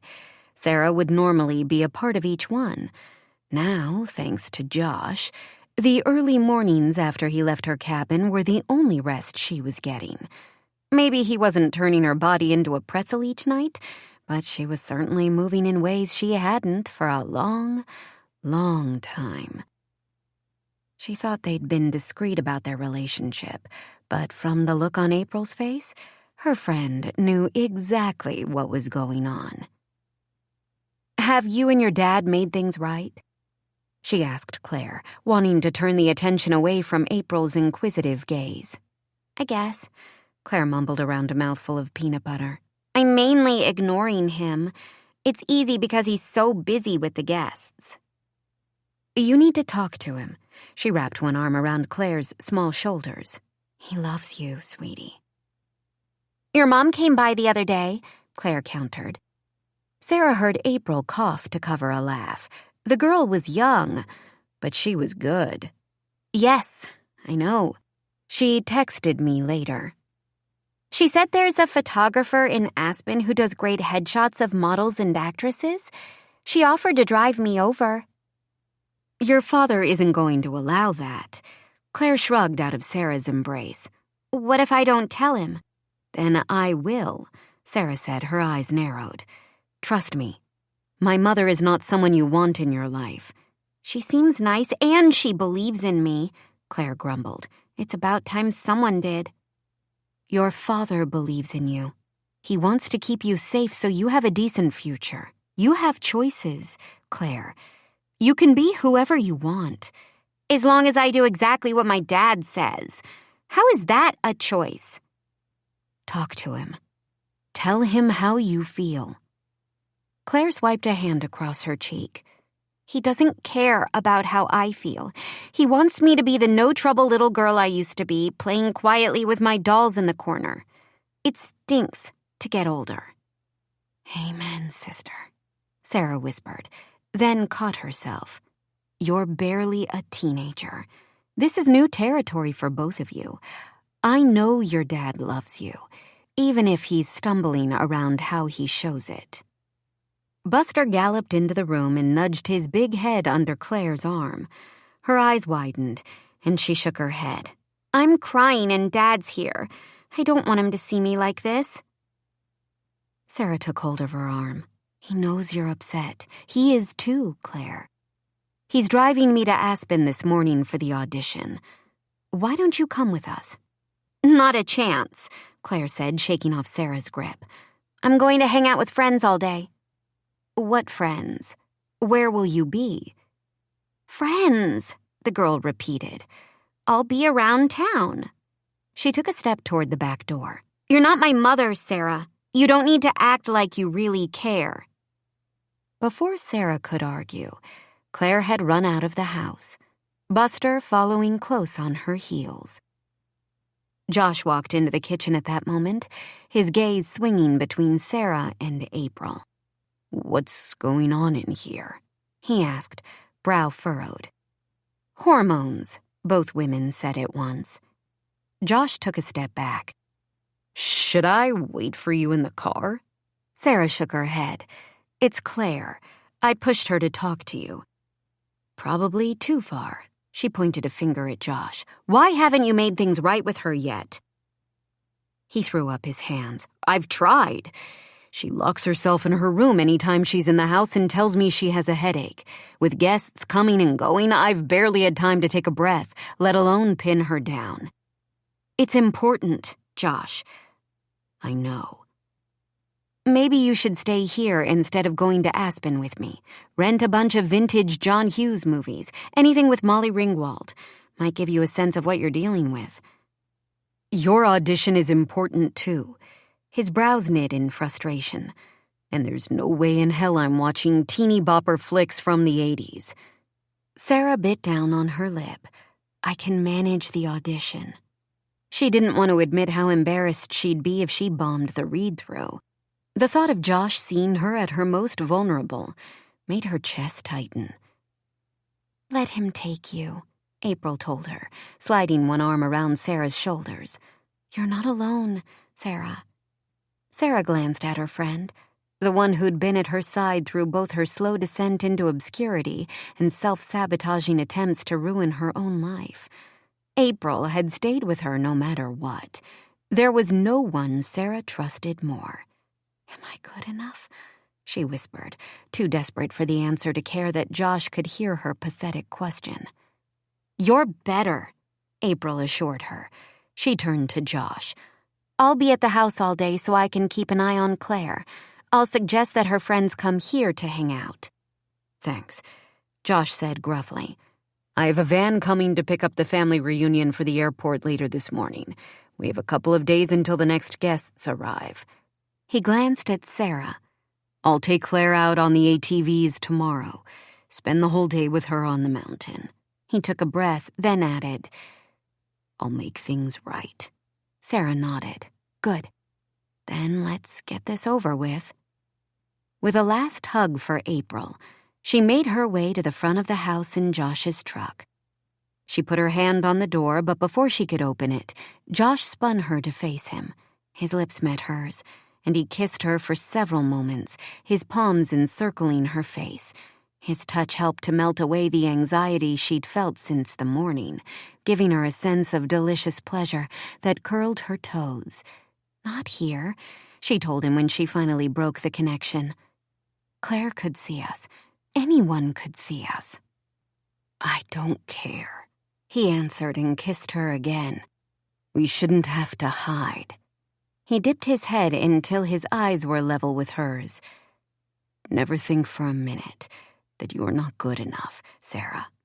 Her gaze dropped to the ground, but he tipped up her chin until she met his eyes again. "That director would be lucky to have you on his movie, just like we're lucky to have you at the ranch. You have a place here, no matter what happens. This is your grandmother's house, and it belongs to you. You belong." A light breeze blew in from the hills behind the ranch. The swirling gray clouds in the sky matched her tumultuous emotions. As much as she didn't appreciate it when she'd first come to Colorado, the crisp scent of pines in the air had become a salve to her frazzled nerves. In more ways than one, she was acclimating to life in this small town. The very thought scared her to her core. She'd never had a true home before, and wondered if she was made to last in a place like Crimson. She bit down on her lip and nodded. "Thank you," was all she could say in response. He opened the door and she climbed into the truck, emotion welling in her throat. Raindrops began hitting the windshield, large drops of wetness that turned into a deluge by the time he was at the end of the driveway. He didn't say anything more as they pulled out onto the 2-lane highway that led to Aspen. Sarah was grateful. She wasn't sure she could manage a single word right now without bursting into tears. The sound of the rain lulled her into a quiet trance. The sudden storm was so heavy, Sarah could barely see beyond the rain-soaked windows to the valley beyond. Was this a good omen? Mother Nature washing away all the old gunk she harbored? Or a bad one, the mile-high version of the perfect storm? "Are we going to make it?" she asked, only half kidding as the rain turned to hail. A ferocious rhythm pounded outside, echoing in the truck's interior. "A normal summer storm, that's all," Josh answered, with a wink. "To make sure I'm paying attention." She closed her eyes as he took her hand in his, soothing her with his gentle touch. It was dangerous to have her emotions this close to the surface before she went into an audition. She needed to stay professional. She concentrated on breathing, pulling air in and out of her lungs as she thought about the character she was reading for. What made the single mother tick, and how Sarah could use her own experience to enhance the lines she read as Amelia. After a few minutes, her mind cleared, and all that was left was the character. This was the part she loved about acting, pushing off reality and turning herself into someone new. By the time they wound their way into downtown Aspen a half-hour later, she was in the zone, despite the continuing rain. Jonathan Tramner was staying at one of the upscale boutique hotels just off the town's center. Josh pulled the truck to a stop under the building's front canopy, ignoring the valet who came around the vehicle. "I don't want to hover like a helicopter parent today," he said with a sheepish smile. "I'm learning something from my time with Claire." Sarah turned and gave him a small smile in return. "Thank you for bringing me here. I'll go up to the audition on my own. I need to do that. Dust off my Serena Wellens attitude in the elevator." "Leave Serena behind, sweetheart. You don't need her anymore." Josh lifted the hand he still held to his mouth, grazing a long kiss across her knuckles. "I have some things to pick up at the hardware store just outside of town. I'll be back in 30 minutes and waiting in the lobby." She grimaced. "Are you sure you want to come back so soon? These things can sometimes take a while." "I'll be waiting," he assured her. "And don't forget, you've got this." "I've got this," Josh thought to himself, more than an hour later as he shifted in the overstuffed chair at the side of the hotel's lobby, where he was out of the way, but still able to see the bank of elevators in the back. He'd thought about heading to the bar, but since it was only noon and he still had to drive back to Crimson, that didn't seem like the best idea. He picked up his cell phone and gave it a hard shake, but the screen remained dark. Thanks to his nerves, he'd spilled an entire cup of coffee on the damn thing shortly after dropping Sarah off earlier. He wasn't sure whether he was more nervous that she'd get the part, or she wouldn't. Either way, his heart hammered in his chest each time the elevator doors slid open. He believed in Sarah without question, and hoped that whoever this hot Hollywood director was would be able to see what Josh did. He'd heard her rehearsing with both April and Claire over the past week, and the emotion in her voice had made a shiver roll down his spine. If she was as good as he thought, then in no time she'd have a better offer than anything he could give her. He wasn't sure what she wanted from her next chapter in life, doubted she knew herself. His heart couldn't help hoping it would somehow involve him. His head lifted as the elevator dinged. Before the doors had opened fully, Sarah bolted out. Her wild eyes scanned the room, then landed on him. "We need to go," she yelled and motioned him toward the front entrance. "Now!" He sprang out of the chair and caught up to her within a few strides. "What happened up there? Did he do something to you? Where's your phone? Why isn't it on?" she asked, not stopping to look him in the eye. "Sarah, what's the problem?" He swung her around to face him, trying to figure out why she looked so panicked. "How was the audition?" She shook her head. "I left in the middle of it." Her hand squeezed his arm. "It's Claire. There's been an accident. We have to get to the hospital." Josh's mind reeled like he'd taken a sucker punch to the jaw. Her words played through his head in slow motion. Claire. Accident. Hospital. He turned and ran through the sliding doors leading to the street. He'd parked his truck around the corner, not wanting to bother with the valet. He reached it in seconds and fumbled for his keys, his fingers shaking uncontrollably. He took a breath and steadied himself. He'd do his daughter no good if he was too crazed to get to her. The rain had slowed to a light drizzle, and he hit the wipers to clear the windshield as he turned the key in the ignition. Sarah climbed in next to him, breathing hard from following at his breakneck pace. He pulled out onto the street, mentally calculating the route to the hospital in his head. The facility was located between the two towns, which would put him there in about 20 minutes. 15 without traffic.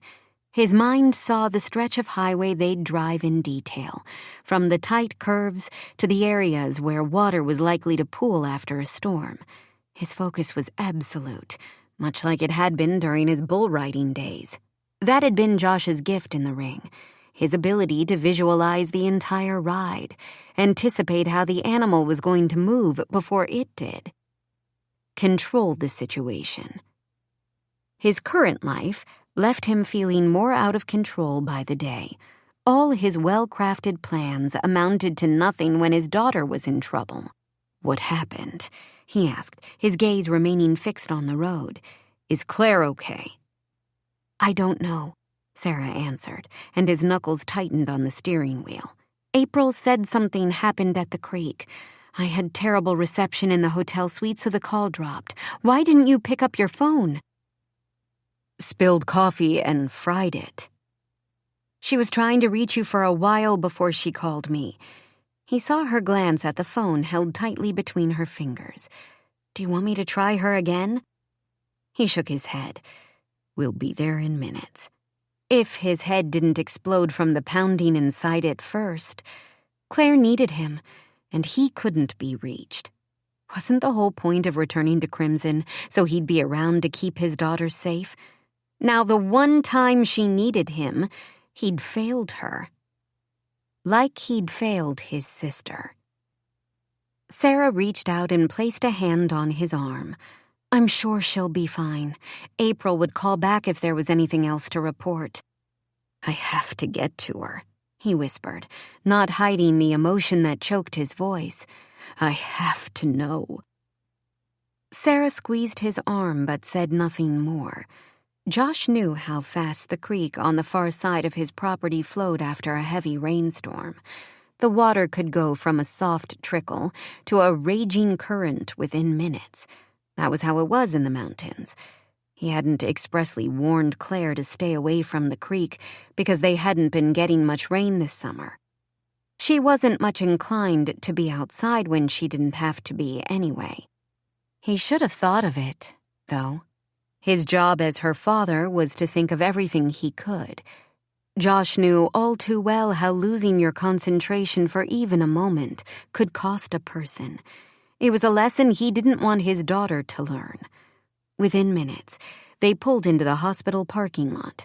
He threw the truck into park, not caring that he'd stopped in the fire lane, and headed for the entrance. "Claire Travers," he said to the receptionist behind the desk in the ER lobby. "I'm her father." The woman barely glanced from her computer screen. "Exam 2, down the hall to your right." Sarah was beside him as he raced down the hall. At the room marked 2, Josh swung open the door. His heart skipped a year's worth of beats as he saw Claire in the bed, her eyes closed. A white bandage wound around her head, and her arm was casted up to the elbow. He must have choked out a sound, because she blinked and turned her head on the pillow. "Daddy," she whispered, her voice scratchy and slow. But she'd said his name. Her eyes were focused on his. That had to be a good sign, right? He took 2 steps toward the bed, then noticed April in the chair at the corner of the room. "She's okay," the woman told him, clearly reading the panic in his expression. "I'm fine," Claire added groggily. "Just clumsy." She must be on some heavy painkillers. As he got closer, Josh noticed the scratches all along her knuckles and a large bruise forming on one cheek. He clenched his jaw with a mix of worry, frustration, and anger. He hadn't been there and she'd been hurt. He wanted to punch his fist into the wall, to feel 1/10 of the pain she felt. Even more, he wanted to know how to make it better. He'd not been around enough to kiss away boo-boos or mend scraped knees when she was younger. Maybe if he had, he wouldn't be so traumatized now. He couldn't speak, couldn't move.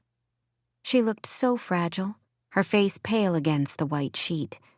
He lifted his hand, then lowered it again, not sure what to do with his mixed-up emotions. Sarah took his arm and gently led him to the side of the bed, pushing him to sit next to Claire. "What if I hurt her more?" he said through gritted teeth, making to stand again. "You won't," Sarah assured him. She moved to stand next to him and took the hand from Claire's uninjured arm, wrapping Josh's fingers around his daughter's. He swallowed around the lump in his throat.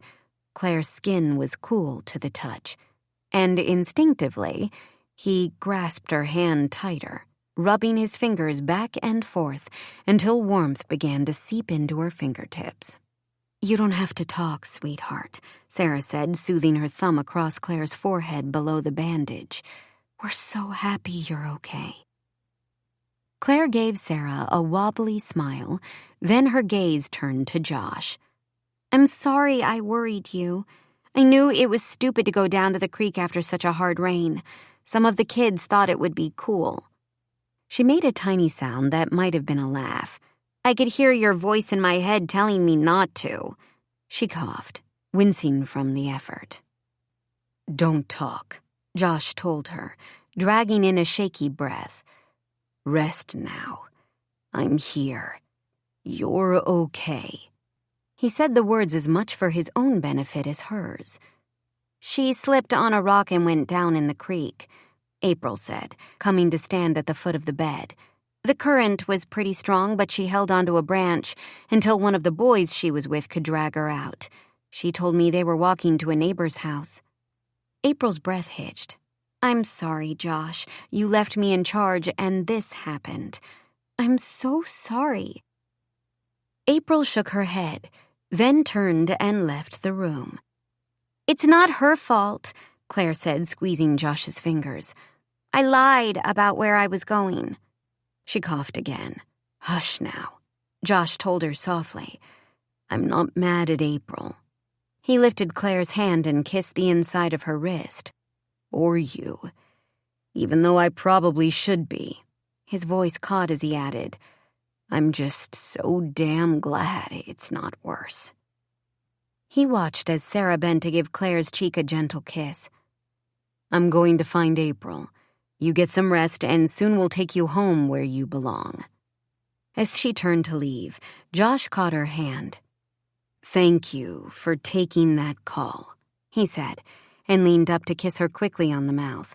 Her cheeks immediately turned a bright shade of pink as she glanced over her shoulder at Claire, who was now watching them with an interest that belied the effect of the painkillers. "I'll be in the hall," Sarah said, and left the room. "So the two of you," Claire began as Sarah left the room. Josh couldn't help but return his daughter's smile. "We'll talk about that later. We'll talk about a lot of things later. Right now, do as she said and rest. I want you out of here as soon as can be arranged." Claire took a deep breath. "I love you, Daddy," she whispered as her eyes drifted shut. "I love you too, Claire Bear," Josh answered for the first time in years, using the nickname he'd given her as a young girl. One corner of her mouth kicked up, but within moments, her breathing had slowed to an even rhythm that told him she was asleep. He sat there for several more minutes, drinking in every one of her features. In sleep, she looked more the child than a girl on the cusp of becoming a woman. If only he could keep her small, maybe he'd be able to avoid the gray hairs he could imagine sprouting at the moment. How did any father of a teenage daughter ever sleep at night? She'd said she could hear his voice in her head, but she'd made the bad choice anyway. That was exactly how he'd been as a teen, almost eager to thwart his mother's advice and his father's commands at every turn. He knew all about the trouble that could come from wanting to rebel against your parents. He'd seen it in each of his siblings, and had no doubt it had contributed to his sister's tragic death. He wasn't kidding when he'd said he was going to talk to Claire later. About everything, just like Sarah had originally advised. He couldn't stop Claire from making bad decisions, but if he was honest about his own feelings, maybe she'd feel freer to share hers and not act out. It was the exact opposite to the parenting strategy his own mom and dad had taken, which led him to believe it was far more sound than anything else he could try. At this point, Josh would try anything to avoid his past from making trouble in his present life. Chapter 13. Sarah tucked the covers in tight around Claire, making the girl's slim body into a tiny cocoon. then adjusted the hot water bottle she'd placed near the bottom of the bed.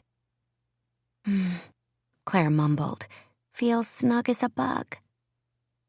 Hours earlier at the hospital, Sarah had first comforted April, convincing her friend no one blamed her for the accident. Then she'd tracked down the doctor who'd treated Claire, making sure he discussed her injuries and treatment with Josh. The doctor reassured Josh that Claire's broken wrist was the worst of her condition and she'd recover without a problem. Josh had been both overwhelmed and terrified at Claire being hurt. That was a normal reaction for any parent, but Sarah knew that part of his anxiety had to do with memories of his sister's accident. She wanted to make sure the hospital staff didn't worry him any more than was necessary. They'd brought Claire home just before dinner time, and Josh had insisted on carrying her from the truck up to her bedroom.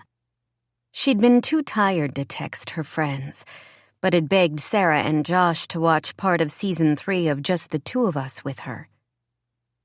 Unable to say no when Claire was clearly so out of it, Sarah had climbed onto the bed with her, while Josh hooked the iPad up to the television on the dresser. He'd positioned himself on the other side of Claire, her head resting against his strong shoulder. Sarah had almost flinched when her younger self appeared on screen during the opening credits. She'd pressed her head back against the headboard and remained resolutely still so Josh wouldn't see her reaction. They'd made it through 3 episodes before Claire admitted to being too tired to continue. She'd complained about a chill, and Sarah felt almost frozen herself as she heated a water bottle and took an extra quilt from the linen closet in the hall. Thankfully, Josh had disappeared by the time she returned to Claire's room. She bent to give Claire a kiss, surprised when the girl reached out to take her hand. You were a cute kid, Claire said sleepily. Cute only takes you so far, Sarah answered. You're even prettier now, Claire continued as if Sarah hadn't spoken.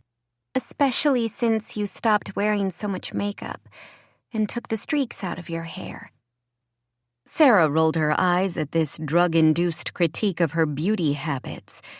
She'd heard way worse. I don't remember much about my gran, but I think she used to say, pretty is as pretty does. That makes more sense to me now than it used to. I'd like to be prettier, Claire answered around a yawn. You're beautiful, sweetheart. I haven't been much in the pretty does category lately. I'm going to work on that. She tugged on Sarah's sleeve until Sarah sat on the edge of the bed. I like you with my dad, she whispered. Sarah felt her mouth drop open. It's not serious. I mean, he's great. You know I'm only here for the summer and... She stopped as Claire's eyes closed. The girl's fingers dropped from her arm. Sarah adjusted the pillow and blankets a bit more than straightened. Tiptoeing out of the room, she flipped off the light and closed the door behind her. Not serious, a voice asked next to her ear. Sarah jumped back, her palm landing with a thump on her chest. Eavesdrop much? Josh laced his fingers in hers. Only when it counts. Too tired to argue, she let him lead her down the stairs. We need to talk, he said quietly as they reached the bottom step. I'm tired, Josh, she huffed out a breath. If talk is code for argue, I don't have the energy for it tonight. It's not, he assured her. When they stepped into the kitchen, she noticed the large trestle table was set for 2. Delicate china plates and beautiful crystal goblets. Candlelight danced from 2 pillars near the center of the table. What's this? Where's April? April was tired. We talked and she went back to her cabin. He held up his hands at her look. It's fine, Sarah. I don't blame your friend and she knows it. Good, because April would do anything to keep Claire safe. Sit down, Josh told her softly. You haven't eaten since breakfast. Did April? I ordered carry-out from the Italian place in town. They delivered. I love meatballs. Sarah said on a tiny sigh. Josh smiled. April told me they were your favorite. She glanced at him, stunned for a moment that on a day when he'd been through so much, he'd think of her preferences. So much for her comment about not being serious. Her heart was seriously flipping in her chest. You didn't have to do this, she said casually, not wanting him to see how much the small gesture affected her. I can... He leaned forward and kissed her before she could continue. Let me take care of you, he said against her lips, just for tonight. He held out a chair for her and she sat, biting on her lip as she looked at the spaghetti, salad, and garlic bread in bowls on the table. Josh scooped noodles, meatballs, and the rest on her plate. She unfolded the delicate linen napkin before her and spread it on her lap. It smells delicious, she said, breathing in the tangy scent of the food. It tastes even better, Josh answered, serving himself generous portions of everything. Sarah cut off a chunk of meatball and brought it to her mouth. Josh was right. The food was divine. As soon as she swallowed the first bite, she realized how hungry she was. All she had at her little cabin was granola bars and an overripe banana, so she was especially grateful for this feast. Tell me about the audition, Josh said after a few minutes. The meatball that had moments earlier tasted like a little piece of heaven turned dry in mouth. I wasn't right for the part after all, she said simply. You left because of Claire. Josh studied her over the rim of his wine glass. Sarah didn't drink often, but she took a big gulp of her own wine to wash down the bite of food lodged in her throat. It doesn't matter. You were up there for a while. Did you read at all? She nodded. Jonathan was on a call for a long time when I got there. We talked about the character for a bit. I told him how I saw Amelia. We read a small piece from the script, but I couldn't concentrate because I could feel my phone vibrating in the purse at my feet. Finally, I took the call. Then I left. She lifted her hands and forced her lips into a smile. End of story. Not a big deal. It is a big deal. Josh's gaze was sympathetic. I know how hard you worked for this reading. How much you wanted it. Bad timing. Story of my life. Sarah pushed away her plate, her stomach suddenly rolling precariously. Will you get another chance? Josh leaned forward and tried to take her hand. She folded her arms across her chest. This was my other chance. He shook his head. That can't be the end of it. It wasn't your fault. I'll call. Ryan can call. She tried to laugh. Since when are you so ready to be rid of me? I didn't think you were excited about the audition in the first place. I'm not. But I want you to know that you're good. Whatever the future brings, you deserve it to be on your terms. You sacrificed a lot for Claire and me today. I told you it wasn't a big deal. I know it was a very big deal. His eyes turned dark as he watched her. A serious deal. Why did you kiss me in front of Claire at the hospital? One broad shoulder lifted. Because I wanted to kiss you. Oh, was all she could manage. He stood, his face lit by the glow of the candles. I want to kiss you now. Oh, she repeated. Do you want it too? Her heart fluttered in her chest. She nodded, and he drew her out of her chair and into his arms, his mouth melding over hers as if his lips had been expressly formed for hers. I know you're not staying past the end of summer, he said, drawing back to look into her eyes. Ask me to stay, a voice whispered inside her head. I can't give you the life you want here. What if all I want is you? The voice asked silently. She focused her gaze on his mouth, not wanting him to read the emotions she knew clouded her face. My priority has to be Claire. She gave a brief nod. When would Sarah ever be someone's number one priority? His comment didn't surprise her. She couldn't blame him for it. Still, a tiny pit of despair opened in a corner of her heart. She made to turn away, but Josh held her close. "Unless we could be enough for you." Her gaze snapped to his. She saw a flame flickering behind his eyes that stoked a thunderous wildfire in her body. "Would you consider making Crimson your home?" he asked softly. "I want you here, with Claire and me. It's not glamorous, and there's still a long way to go before the ranch is set. But you make it better. Claire loves you, and I—" Sarah held her breath as she waited for the words she hadn't known she longed to hear. After a moment, Josh continued, "I think we make a good team." "I love you, I love you, I love you." The voice in her head had gone from a whisper to a full-out yell. But she didn't say those 3 words. She wouldn't take the chance of scaring him away. She knew a good offer when she saw it. It was a perk of wading through bad ones for so many years. "I think I might like that," she answered carefully, which was only part of the truth. What she'd like was for Josh to drop to his knees and proclaim his undying love for her. She'd never ask for that. Sarah tried never to ask for anything, too afraid of being disappointed.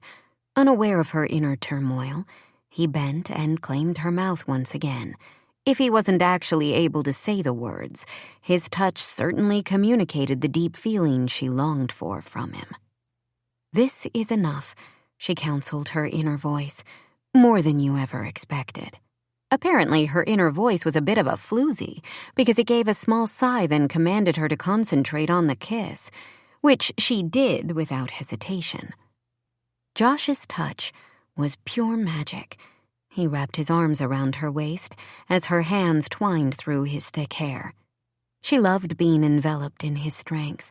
The heat radiating from him warmed all the cold, lonely places in her soul.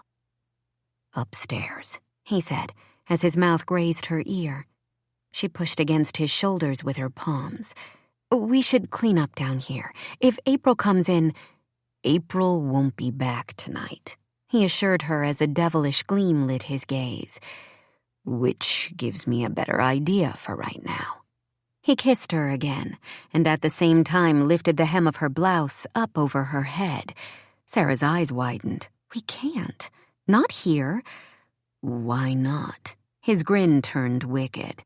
"All the guests are gone.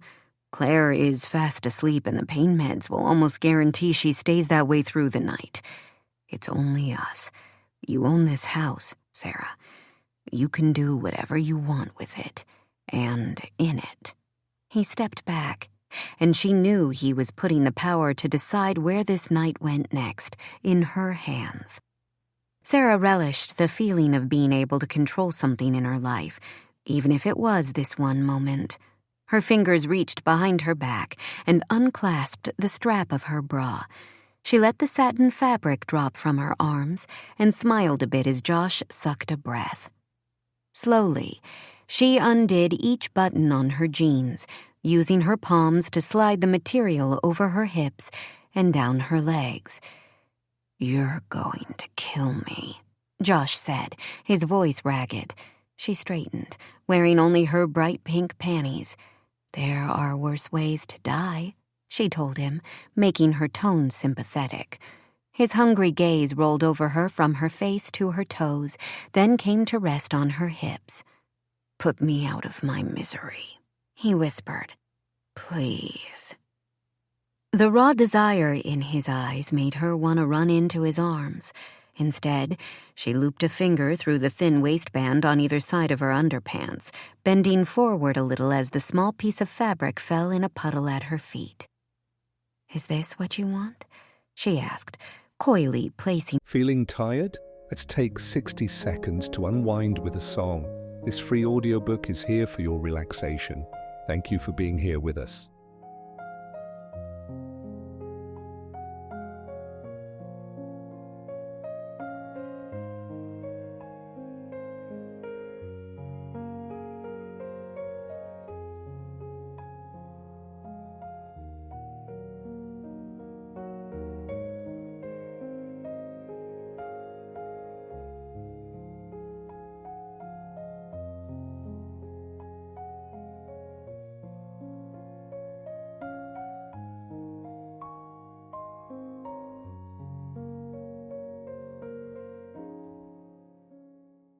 her hands on her hips. "You have no idea how much," he answered, and ate up the distance between them in 2 steps. The moment he touched her, she realized she'd either been acting or fooling herself by thinking she was in control of this situation. Her whole body tingled in anticipation of being with him. She tugged at his shirt, but he circled her wrists in his fingers. "Not yet." He breathed against her breast before taking the puckered tip in his mouth. Her head arched back with pleasure as he pushed her arms behind her, giving him better access to her sensitive flesh. An instant later, she let out a gasp as her bottom touched the cool granite counter. "Right where I want you," he said, and dipped his head to place a line of kisses down her belly. "Josh, this isn't..." The protest died on her lips as he ran his tongue along her inner thigh.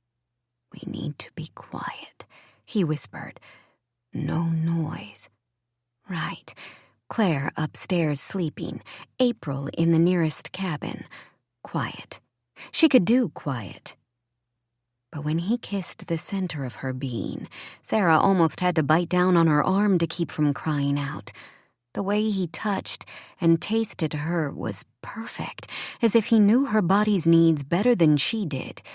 She felt the pressure build throughout her limbs, and when the release burst over her, it was like the 4th of July, New Year's, and all the other holidays rolled into one. Fireworks exploded behind her eyes, and a delicious tremor coursed the length of her body. But it wasn't enough. "Need you," she said, gulping for air. "Now." Immediately, Josh straightened and shed his shirt and cargo pants in an instant. He fumbled with the condom packet and gave a harsh laugh. "My fingers aren't working right at the moment." She took the foil from his hands, then wrapped her fingers around his hard length, rolling the condom over his tip. When she glanced up and winked, he gathered her into his arms, lifting her to the edge of the granite as he sheathed himself in her. Her arms wound around his shoulders. She buried her face in the crook of his neck, biting down softly on his skin.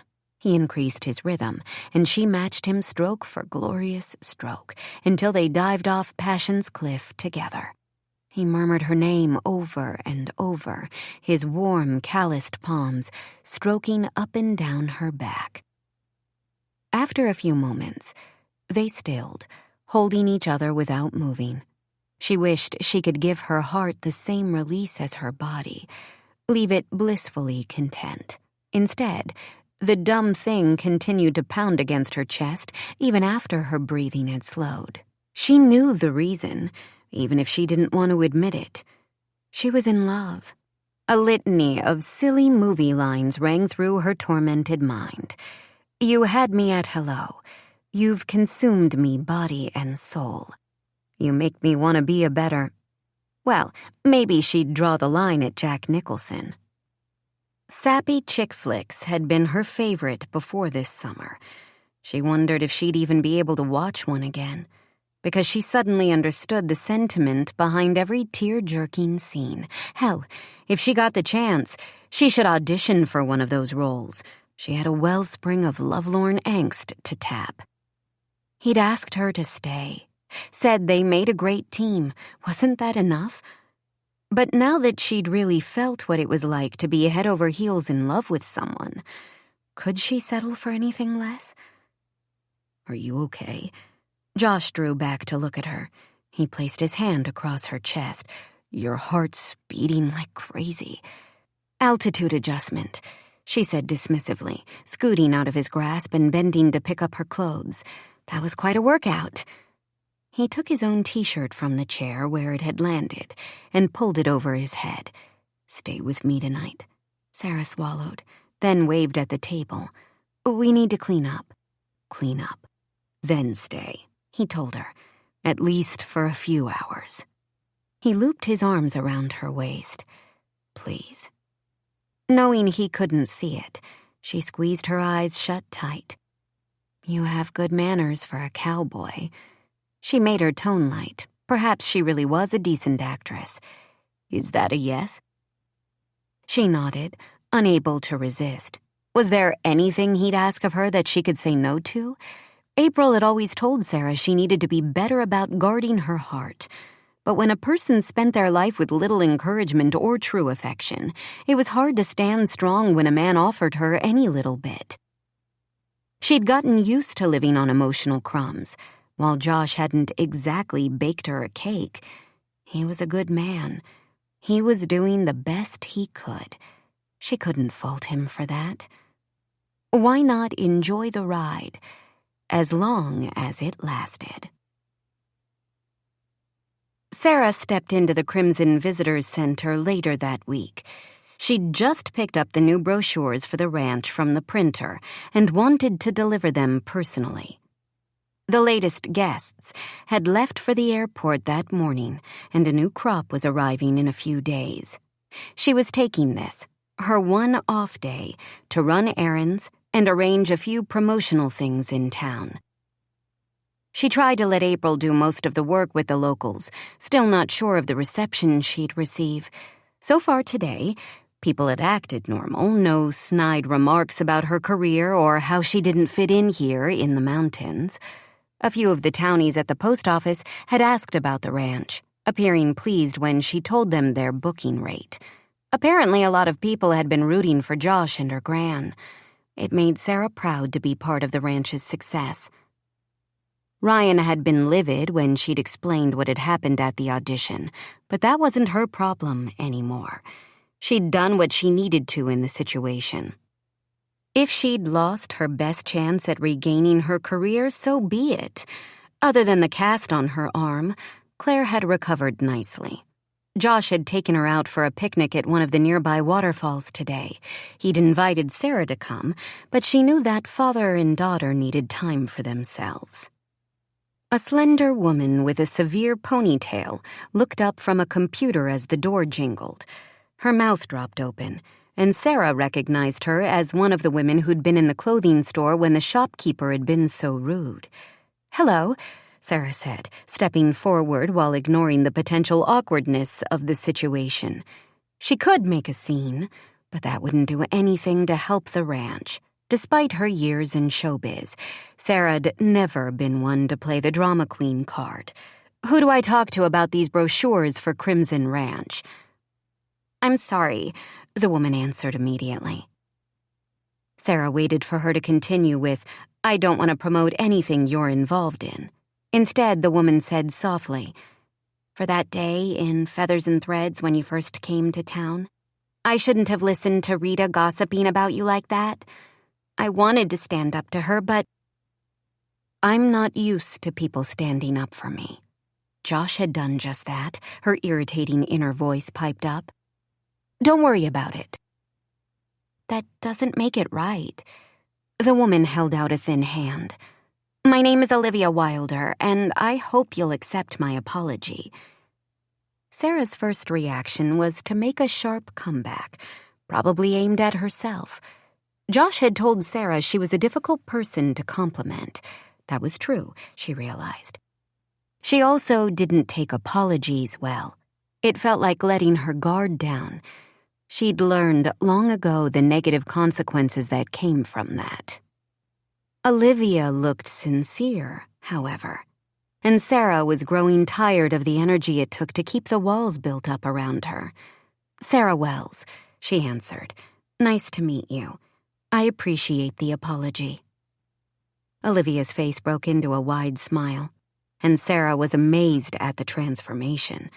When Olivia Wilder stopped looking like she'd spent the day sitting on a large stick, she was quite lovely. "We'd be happy to display your brochures here." She shuffled through some papers on the desk. "I also have a mailing of promotional materials going to several different cities around the state and the Midwest.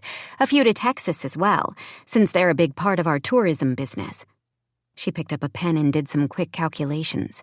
"If you can get me an extra $500 by the beginning of next week, I'll include you in what I send out." "That would be fantastic," Sarah said, doing a mental fist pump. "Do you manage the visitor's center?" Olivia's mouth opened and shut a few times. "Not exactly." She tucked a stray strand of hair behind her ear. "I'm an artist, a painter. My husband is the mayor, and he likes me to stay busy with activities he deems appropriate and productive. Huh, Sarah answered slowly. That's funny, because you seem like a grown woman fully capable of deciding how you want to spend your own time. Yes, well, marriage is about compromise, I guess. Olivia flashed a smile that was anything but happy. Sarah placed a stack of brochures on the desk. If it's what you want, she said, not believing for a minute that this woman was happy being her husband's puppet.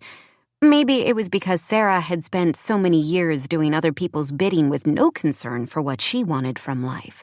She could smell dissatisfaction like a bloodhound. I've convinced him to redo the community center, Olivia said by way of an answer. Have you seen the building on the edge of downtown? The one with scaffolding covering it? Olivia nodded. It's going to be great. We'll have art classes, yoga, a camp for kids, and... She paused and pressed her lips together. There will be an auditorium with a stage. I'd like to revive Crimson's community theater group. I didn't know this town had a theater group, Sarah said, straightening the brochures. She looked up at Olivia and did a double take at the other woman's hopeful expression. Oh, no. You don't expect me to get involved? Craig thinks... Olivia paused. Of course not. Why would you give your time and talent to a small-town group? I'm sure you have more important ways to spend your time. Sarah cringed. She could tell Olivia was being sincere. But the truth was, Sarah didn't have anything more important to occupy her time, and nowhere to go at the end of the summer where she was really needed. Claire needed her. Josh, too, even if he couldn't admit it. He wanted her to stay. If she could prove that she fit into his life, maybe they'd really have a chance. Despite her fear, that was what she wanted more than anything. I don't have much experience in live theater. Most of us don't have any experience at all, Olivia answered with a smile. I'd take any advice or help you're willing to give. There's a small improv group in town, but I think we could get a lot more people involved. Sarah nodded. I'm not sure how long I'll be staying in Crimson, she said slowly, hating how hard those words were to choke out. I'm happy to pitch in where I can. Olivia's smile widened. Craig would love to meet with you about his ideas. I thought you were heading things up. Well, I'm doing most of the work, but Craig likes to personally handle the VIPs. Sarah choked out a laugh. I'm a VIP? Of course. Do you only want me for the tiny bit of name recognition I have left? She asked, raising her eyebrows. Better to know up front if she was being used or not. Olivia shook her head. You're a good actress. You have experience. I want the community center to be a success. I don't exactly understand what motivates my husband, but I'm not going to use you for publicity if that's what you're asking. And I won't let him either. You're tougher than you look, Sarah observed. You're smarter than your reputation, Olivia shot back, then clapped a hand over her mouth. Sorry, shouldn't have said that out loud. I take it as a compliment, Sarah told her. You don't strike me as a local. I'm from St. Louis. Craig and I met in college. This is his hometown. He has big political dreams and thought being mayor would be a good place to start. She paused, then added, I'm not sure I fit into his plan the way he wants me to. I don't fit into anyone's plan, Sarah answered. I've gotten used to making my own way. She glanced at her watch. I'm not expected back at the ranch for a few hours. Would you want to grab a bite to eat? She bit down on her lip as she waited for Olivia to refuse. Sarah didn't have any girlfriends outside of April. She'd found that once her fame died, so had her appeal as a friend. Really? You want to have lunch with me? Olivia seemed shocked. I do. Sarah realized she truly meant it. It was time to start living outside of her own doubts. Then I think we should do a little shopping. Olivia gave a knowing smile. At Feathers and Threads? Exactly, Sarah agreed. She glanced around. Can you leave for a bit? Absolutely. It's a slow day. Great. It will be nice to know a friendly face in town. They picked a Mexican place just off Main Street that Olivia said was the best. Sarah noticed a few questioning looks as the mayor's wife walked in with her. Olivia ignored them, choosing a table on the crowded patio out front. Are you sure you don't want something a little more secluded? Sarah asked as she slid into her seat. Are you embarrassed to be seen with me? Very funny, Sarah mumbled, but one corner of her mouth curved. She felt relaxed with Olivia, much like she did with April, and was grateful for the possibility of a new friendship. If you're thinking of staying in Crimson or spending any time here in the future, the town is going to have to get used to you being around. We've had our share of celebrities wander over from Aspen, so it's not too far out of the norm. It's silly, Sarah admitted. Being a celebrity has a way of creeping into every aspect of your life. A lot of stars claim they want their privacy, but turn around and court the fame with the vacations and outings they choose. It gets to the point where you can't live with the recognition, but you don't know how to live without it. Olivia nodded. My father was a U.S. Senator when I was younger. He loved the attention he received from everyone in our hometown when he was back there or on the campaign trail. I know it's not the same thing, but I have an idea of what you mean. Sarah breathed a little easier, thinking there was someone else in town with whom she could be honest. That was a gift she hadn't received very often in recent years. The waiter came and took their orders. Sarah thought back to her last waitressing job, the latest in a long string of them. It had paid the bills, mostly, but she hadn't taken pleasure in it. She actually enjoyed the work she did on the ranch. She liked working with guests to pinpoint activities that would make their vacations perfect. She was good at coordinating and the customer service part of it, and wanted to make a difference for them. Most people who came to Crimson, Colorado, did it because they craved an adventure. Josh was well equipped to meet their needs. Sarah balanced his resources by figuring out exactly what those needs were. They made a good combination. She wondered if her gran would have been happy with Sarah's contributions to the ranch, and liked to think she would have been proud. She and Olivia ate and talked. Olivia was a few years older than Sarah, and her childhood had been very different from Sarah's own. Daughter of a prominent senator, private school, then a prestigious Midwestern college. Still, they had an easy rapport, and Olivia had many kernels of wisdom to offer about fitting in this small mountain community. As their plates were cleared, a shadow fell over the table. "Olivia!" an icy voice said. "You didn't tell me you'd be having lunch in town with Ms. Wellens today?" Sarah looked up to see a thin, blonde-haired man standing just on the other side of the gate surrounding the patio. He placed a hand on Olivia's shoulder and squeezed, but the gesture didn't look at all loving. Sarah disliked him on sight, and even more when she noticed Richard Hamish, her mother's land developer boyfriend, standing next to him. The older man tipped his cowboy hat in her direction. "Afternoon, Serena. I've been meaning to pay a visit to Rose's family home to talk to you again about that offer." "Her name is Sarah Wells," Olivia told both men, shrugging out of her husband's grasp. "This lunch wasn't planned, Craig. Sarah came into the visitors' center." "You should have called me to join you," he said with a smile that didn't reach his eyes. "Or better yet, I could have taken her to lunch. It's not very responsible for the mayor's wife to leave her post unattended. What will visitors to our town think of that kind of welcome?" Olivia cringed and Sarah plastered a smile on her face.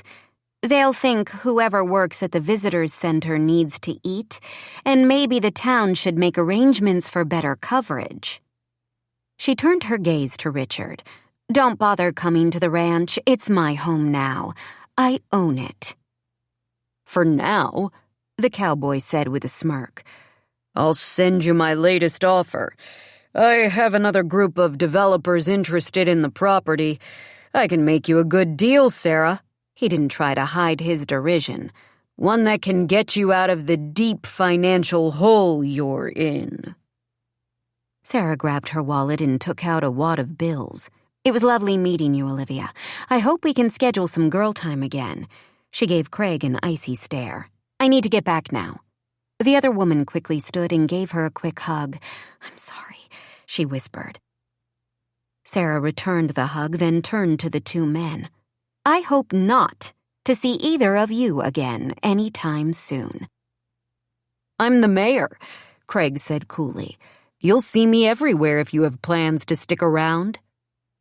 "Sarah doesn't stick," the cowboy put in. "That's not the Hollywood way." "We'll see about that," Sarah thought to herself. But that nagging voice inside her head suddenly sounded a lot like her mother. "If you'd only tried harder, you give up too quickly. Who are you if you're not on screen?" She glanced between the cowboy's knowing gaze, the mayor's smug smile, and Olivia's sympathetic eyes. The sympathy was the worst of it. Sympathy felt a lot like pity to Sarah. She couldn't stand to be the object of anyone's pity. She hooked her purse over her shoulder and headed for the exit, unwilling to make eye contact with anyone else, needing to get to her car, to be alone. When she finally did, the tears came fast and furious. Years ago, she'd vowed not to let anything make her cry. But she couldn't seem to help herself. She cried for the childhood she'd never had, for the lost innocence, and all of the times she'd had to swallow her pride and self-respect, for all of the times one of her mother's boyfriends had made her feel less than who she wanted to be, for all the times she'd made herself feel even worse. Could this town really give her the second chance at the life she craved? It was different from the future she'd planned, yet so far, all she'd gotten from her best-laid plans was a big pile of disappointment and failure. She loved the acting part of the job, becoming a different character, bringing to life the words on the page. She might be just as fulfilled working in a tiny community theater as she was on a TV or movie set. She'd never know whether she was good enough to make a comeback in Hollywood, but she hoped that after a while, that wouldn't matter to her any longer. She hoped life in Crimson, Colorado would be enough. Chapter 14. A week later, Josh watched as Sarah greeted each of the ranch's new guests with a warm hug. She had a way of making every person feel comfortable and welcome. It was a gift she shared with her grandmother. Part of why he'd wanted Trudy as a partner on the ranch from the beginning had been the way she put people at ease. Josh could lead a trail ride or a hike, or a four-wheeler drive over a mountain pass, but he was often awkward with casual conversation. He preferred doing to talking. Sarah filled in the gaps naturally, both with the guests at the ranch and with Claire.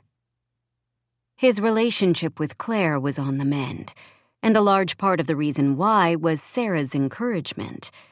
Josh had some rough edges left over from his days on the circuit, and Sarah smoothed them, helping him to become the father his daughter needed him to be.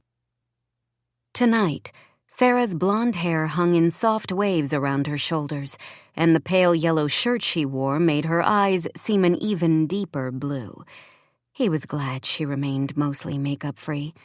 It was as if she was finally willing to let people see who she truly was, instead of her carefully cultivated mask. Josh would never admit it to her, but a small selfish part of him was secretly relieved nothing had come of the audition.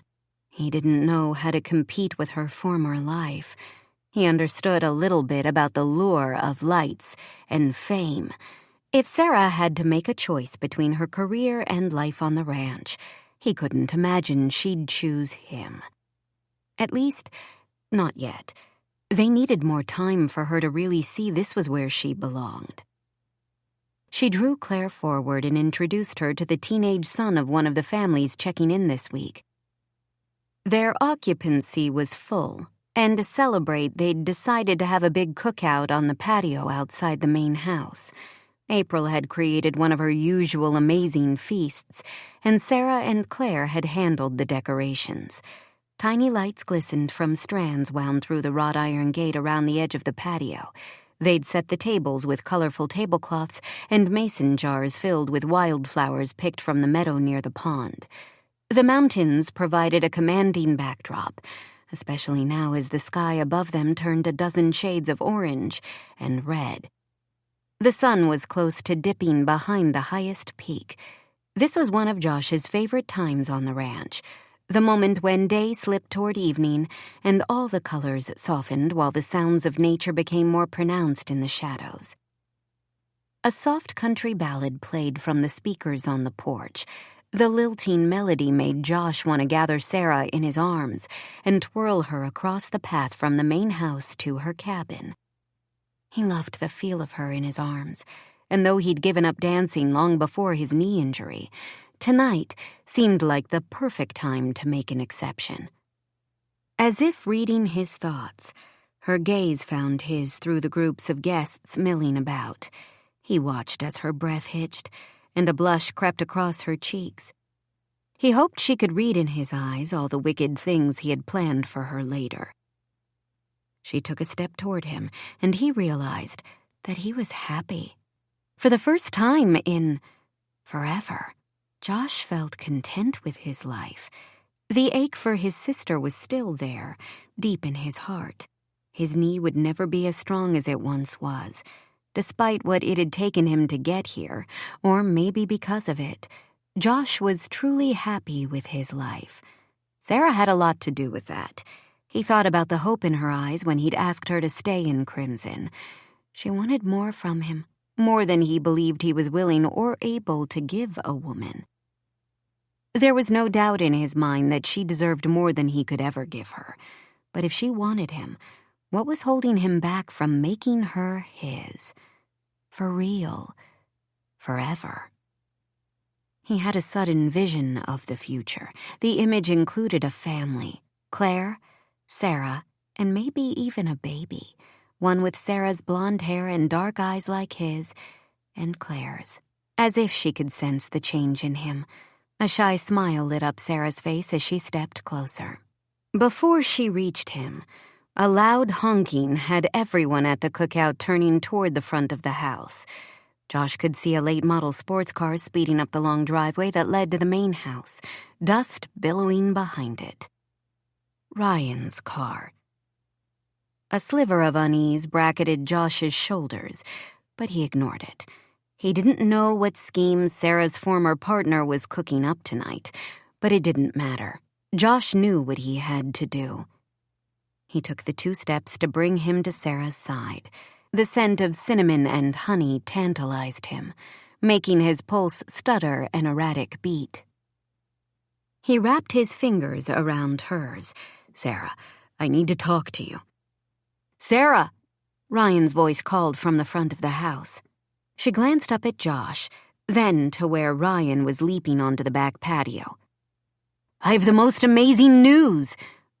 "Ryan, we have guests." Ryan looked around for the first time as if realizing there were other people at the house. Josh could sympathize. Sometimes when he looked at Sarah, everything else faded to nothing. That was how bright she glowed. "Howdy, folks," Ryan said, then turned his attention back to Sarah. "It's good there's a crowd. We're going to want to celebrate tonight. I talked to Jonathan Tramner today." He paused dramatically, then raised his fists into the air. "He wants you," Ryan shouted. "He wants you for the part of Amelia." "That's impossible," Sarah murmured. Josh immediately released her hand and took a step back, feeling as though he was actually in a movie. He could see the scene in slow motion, him shouting an exaggerated "no" as the crowd looked on.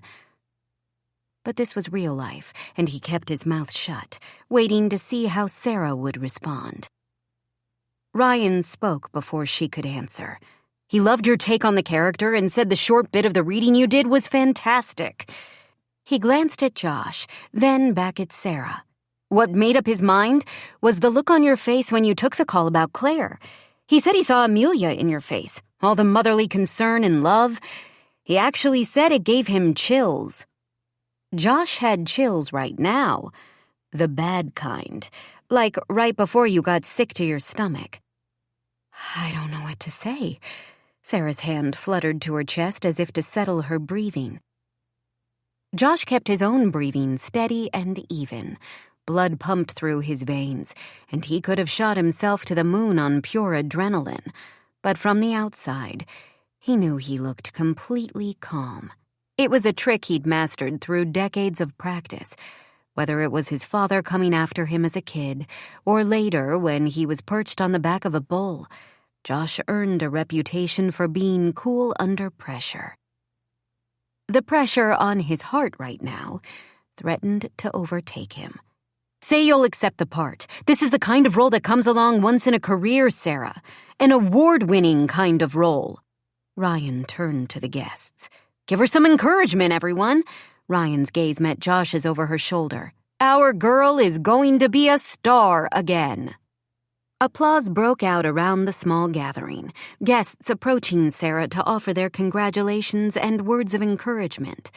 She might not get approval in L.A., but these people, strangers practically, were rooting for her. Josh guessed the rest of America would feel the same way. The country was built on comeback stories, and Sarah would make a great one. She had talent, but was smarter now. She wouldn't let anyone take advantage of her. She'd make career choices that would take her to the top. Josh could see her future like a map, and grew cold with the knowledge that it most likely didn't leave room for him. He watched as April approached, taking Sarah by the arms. What are you going to do? She asked softly. She's going to take the part, Ryan answered quickly. She's wanted this for years. She deserves it. Let Sarah decide, April told him sharply. Think about it if you need to, she said to Sarah in a gentler tone. You don't have to give an answer right now. Ryan tapped April on the shoulder. Actually, she does. She reports to set next week. Next week? Sarah's gaze swung between April and Ryan. Josh felt himself sinking further into the background, felt the walls he'd constructed for his own protection rebuilding, cutting off his heart. Why so soon? She asked. I'm not ready to. Josh wanted to stop it, to swing her around and tell her everything he felt, all the plans he had for them. He wanted to beg her not to leave him. He couldn't, so he said nothing. Stayed still as a statue while he watched her drift further away. The woman he hadn't believed would fit into his life only a month ago. Now he couldn't imagine living without her. Ready or not, Ryan answered. They were already in pre-production when you met with Jonathan. He gave you a big break. The studio had a list of actresses they wanted. He fought for you, Sarah. Do you know what that means? She nodded, then turned to look at Josh, as if to say, Will you fight for me? Her eyes held a mix of hope, question, and expectation. It was the last that did him in. After the accident, he'd felt broken and unfixable. He'd been given a second chance at life, and with his daughter, but did he have enough to give to Sarah, too?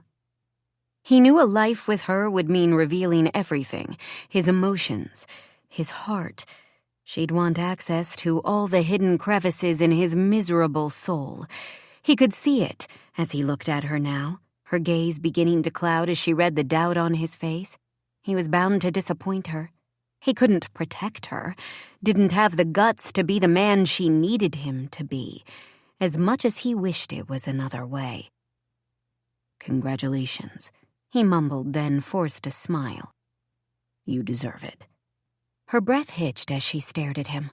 All the people around them faded away as a single tear slid down her cheek. So that's it, she whispered. He shrugged and ignored the pounding in his head. Ryan's right. This is a once-in-a-lifetime chance. Take it. His throat felt like he'd swallowed a bucket of dust, but he didn't stop. You don't belong here, Sarah. I told you that from the start. Sarah clutched at her stomach, wondering if she might actually throw up. She didn't belong. Wasn't that the story of her life? Wasn't that what she thought she'd had here in Crimson with Josh? A place to call home for the first time. Get a grip, her inner voice scolded, and she bit down on her lip. She turned to Ryan. Make the call. I'll do it. April reached for her hand, but she shrugged away, knowing if her friend touched her right now, she might lose it completely. She'd gone soft this summer, let down her guard and her armor. That was the great thing about L.A. Between the people and the traffic and the smog, she'd never questioned that every day would be a battle. She was used to it, ready to attack or go on the defensive no matter the situation. Crimson Ranch and the mountains around it had lulled her into a false sense of security, made her believe she was safe in their shadow. She should have known better. She'd opened her heart, and now she'd pay the price. You're crying. April handed Sarah a napkin from a nearby table. Happy tears, she mumbled, praying she was a good enough actress to pull off this last scene. Tears of joy for my dream come true. Her lips pulled into a wide smile. I guess we have a real reason for a party now. The guests cheered again, and Sarah tried not to think about how much she'd miss meeting the vacationers who came to the ranch, hearing the stories of their lives. She'd already come to love the mornings when she walked across the property in the crisp mountain air to share a cup of coffee with April and any other early risers. Yes, a part of her wanted her acting career back on track. She wanted to prove she was more than a washed-up child star. She wanted to lose herself in bringing a character to life again, stretch her range, and know she could connect with the audience in that way. Was it too much to want it all? How can you leave us? Claire's angry voice broke her out of her musings. You're dumping us, just like my mom did, for a better offer. Why does everyone leave me like I don't matter? I thought you were different. It's not like that, Sarah whispered in response. Her heart broke all over again for the pain in the girl's eyes, pain she'd caused. Claire stood in front of her, chin trembling. Her arms were crossed in front of her chest. Josh stepped forward, his entire focus on his daughter. Sarah was never going to stay, he told her, his voice a cool murmur. I want to stay, she wanted to scream in response. Ask me to stay. Give me a reason to stay. Claire turned to Sarah. You're a liar. You used us when you had nothing. You made me think you really cared. Sarah shook her head. I do care, sweetie. You're as bad as my mother. Claire's big eyes narrowed. As bad as your mother. I hate you. Bile rose in Sarah's throat at the comparison to Rose Wells. She'd been disappointed by her mother for so many years.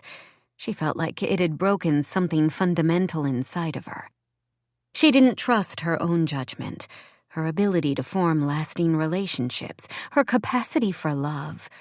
This summer had gone a long way to fix what was wrong in her life, or so she'd thought. Now she realized this was just one more illusion, like a movie set that could be stripped away in days, or in a moment, leaving a vast emptiness in its place. But she didn't want that for Claire. She'd only wanted to spare the girl the pain Sarah had felt for so many years.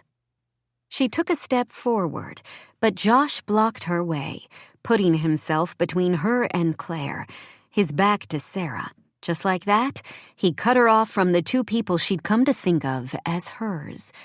Guests drifted to the far side of the patio, making her feel even more alone. We're going to make this place work, Claire. You and me. Sarah watched as he put his large hands on each of the girl's thin shoulders. This is our home now. I'm not going to leave you. We're a team." Sarah had to physically restrain herself from rushing forward and wrapping her arms around them both. She ached to be part of their team, as Josh called it. But here she was, once again on the sidelines. Claire threw herself against her father's chest and sobbed out loud. The irony of the embrace wasn't lost on Sarah. It had taken the two of them having a common enemy, her, for Claire to lean on Josh the way he'd wanted. She took no comfort in pushing the two of them together at last. Her pain was too raw for that. There was too much hurt between them all for her to believe this was the best ending to their story. With his arm around Claire's shoulder, Josh led her from the porch. Sarah whispered his name, and he turned. Fool that she was. She still held out a glimmer of hope that he'd call her to him, and they'd work together to make this right. Instead, his eyes held only derision as he looked at her. "You need to be out of here by tomorrow. I'll handle the bookings for the rest of the summer." Pride made her chin notch up an inch. "It's my house." A muscle in his jaw nodded. "I'll find a way to buy it from you before the end of the season." No, she wanted to scream. That wasn't what she meant. "Josh, I don't—" Her voice faded as she realized she was talking to his back. He and Claire disappeared into the house. Sarah turned to April, miserable and needing her own comfort. Even her best friend looked disappointed, as if Sarah could have done better. How? How was she supposed to fight for something that wasn't hers to begin with? Ever the peacekeeper, April turned to the guests, who'd gone silent. "It's still a beautiful night," April said, making her tone encouraging. "And we're happy each of you is here. I've got dinner ready in the kitchen." She smiled, and only Sarah could see it didn't reach her eyes. "Who wants to load up a plate?" The guests smiled and clapped, and Sarah felt a palpable easing of the tension. If April happened to be an X-Men-type mutant under her braids and patchouli-scented sundresses, Sarah would guess her superpower was making people feel better. She'd blessed Sarah with her gift too many times to count, but never had she needed it more than now. So when her friend turned and enveloped Sarah in a hug, Sarah sagged against her, wanting reassurance that she'd tried her best. "What else could I do?" Sarah asked, swallowing against the catch in her voice. April pulled back and cupped Sarah's face gently between her palms. Sarah held her breath, waiting for the words of encouragement, the slant on the situation that would make Sarah feel like a happy ending was still within reach. "Make it right," April said simply, then turned and walked into the house to help the guests. Sarah whirled on Ryan. "What does she mean, make it right? I'm not the one who said I don't belong. I'm trying to make it right. I'm trying to resurrect my career, to pay her back some money you lost. I want the ranch to succeed. I want Claire to be okay. I want it all, and I don't know how to get any of it. And she tells me to make it right?" She threw her hands in the air. "How do I do that, Ryan?" He gave her a hug. "You start with what you should have done years ago, what I should have helped you accomplish. You take care of yourself." The next morning, Sarah folded her clothes and returned them to the suitcase she'd stowed in the back of the closet in her cabin. She didn't go to the main house for breakfast, too emotionally drained to make small talk with the guests, and too much of a coward to face April in the daylight. As much of a nurturer as her friend was, April had made no secret last night that she thought Sarah was making the wrong decision, even if she hadn't said it out loud. To Sarah's surprise, April had told her she was going to stay on the ranch for the rest of the season. Apparently, Sarah wasn't the only one who had experienced the healing power of the high mountain air. Sarah had suggested that April contact Olivia Wilder to see about teaching yoga classes at the community center when it was complete. Community. It was a word that had held little meaning to Sarah before this summer. With good reason. she realized now, since she clearly wasn't meant to be a part of this one. Ryan was picking her up this morning to drive her to the airport, where she'd board a plane for the movie set. She was arriving a few days before shooting started, but an apartment had been rented for her, and she wanted a chance to settle in before the rest of the cast and crew arrived. She also needed to get away from Colorado, from Josh and the dreams she'd been foolish enough to believe could come true for the two of them. When a knock sounded on the door to the cabin, she called, "Come in," expecting to see Ryan. He was bringing by the contract and official paperwork for her to sign before they left. Instead, her mother's voice rang out from the front room. "Serena, where are you? We need to talk." Sarah closed her eyes and took a steadying breath. The last person she wanted to speak to right now was her mother. But she walked from the bedroom into the main room of the cabin. "Word travels fast," she said to Rose, who rushed forward to give her a hug. "I'm thrilled for you, darling." Her mother smoothed back her hair with a frown and slight tisk of dissatisfaction.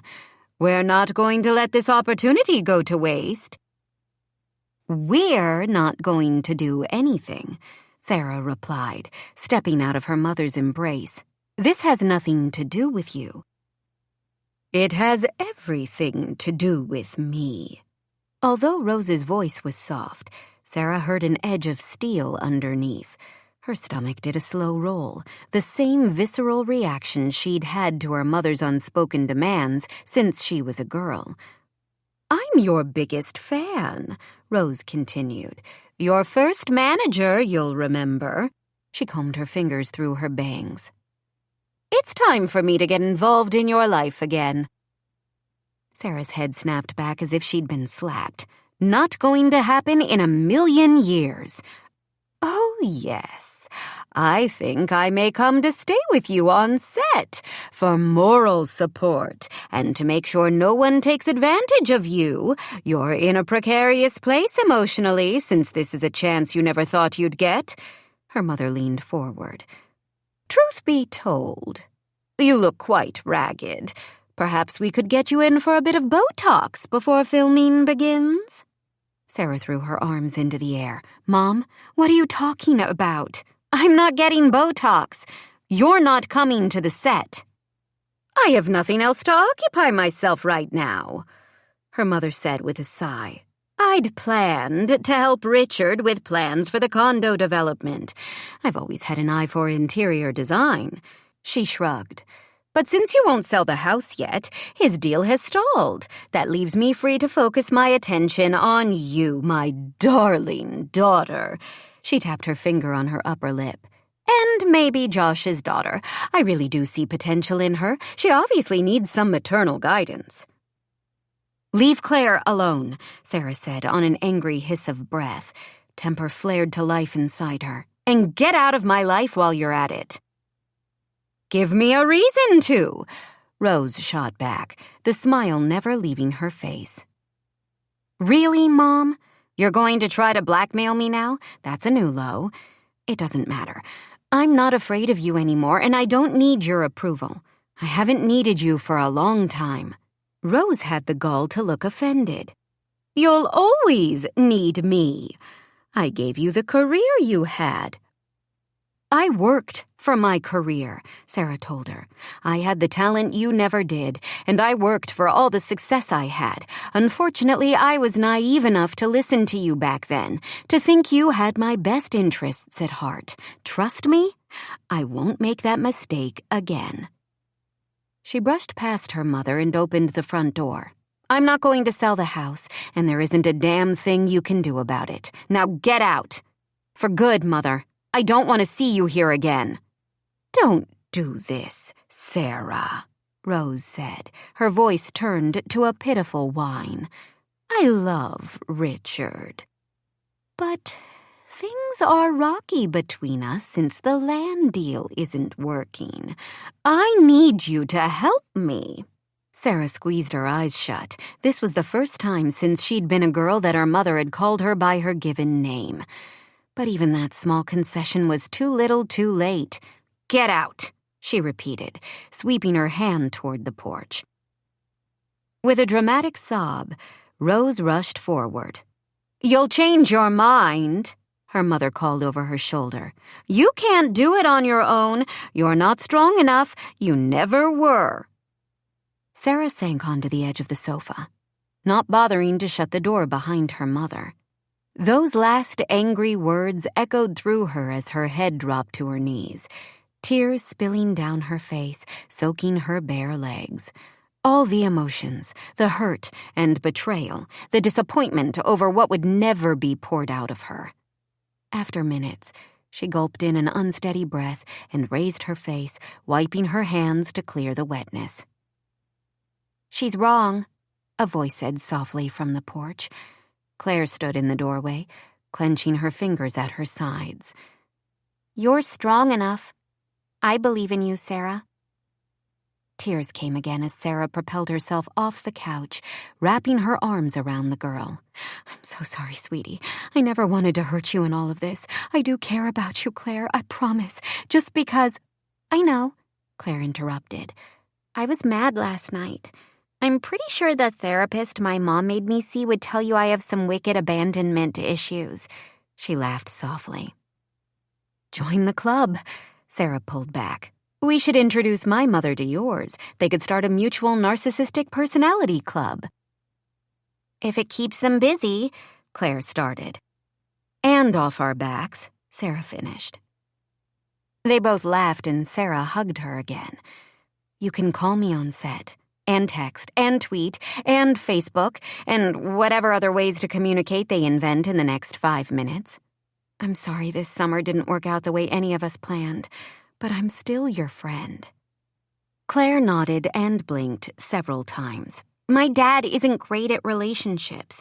He won't let himself be vulnerable," she said, sounding far more mature than her 13 years. "Your therapist talking?" "My mom. She talked a lot about him, mostly complaining. I think that's part of why I'm so hard on him. Years of conditioning, you know?" Sarah knew all about years of conditioning. That might explain why she was so hard on herself. "He's a good man, Claire." The words ripped open a fresh flash of pain across Sarah's heart. It made her ache to think of Josh, which was hard not to do on the ranch, when every smell and sound was bound together by her time with him. "He loves you." "He loves you, too," Claire said firmly. "I know he does. He's just too much of a man to admit it." "Common problem," Sarah answered. "There's practically a whole subgenre of movies based on unhappy endings.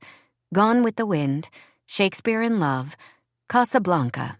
She waved her hand, trying to be flip, then realized her fingers were trembling. She tucked her arm behind her back. "Our lives are too different to make it work." "What about Notting Hill?" Claire's chin jutted forward at a stubborn angle. "Julia Roberts and Hugh Grant made it work." Sarah couldn't help but smile. "I like the way your mind works, but this isn't the movies." She watched Claire push the toe of one shoe into the floor. "I promise you'll be okay. Your dad will make sure of it." "I wish you didn't have to go," Claire said, hugging her again. Sarah willed herself to remain strong when all she wanted to do was melt into a weepy puddle once again.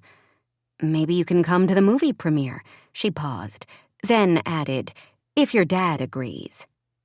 Claire smiled through a hiccup. "If I'm on my best behavior, maybe he will." Then she giggled. "Do you think you could introduce me to Justin Timberlake?" Sarah laughed in response. "If I ever meet him, you bet." Chapter 15. "Can I go look at clothes?" Claire bounced on the tips of her toes as she smiled and nodded at Josh. "At Feathers and Threads?" He arched a brow at her. "I thought you'd rather be seen in a potato sack." "Don't be dramatic," his daughter answered, but her smile remained. "Sarah told me they're carrying a couple of new lines." She bit her lip and glanced away. Something that felt a lot like regret scraped across his insides at the mention of Sarah's name.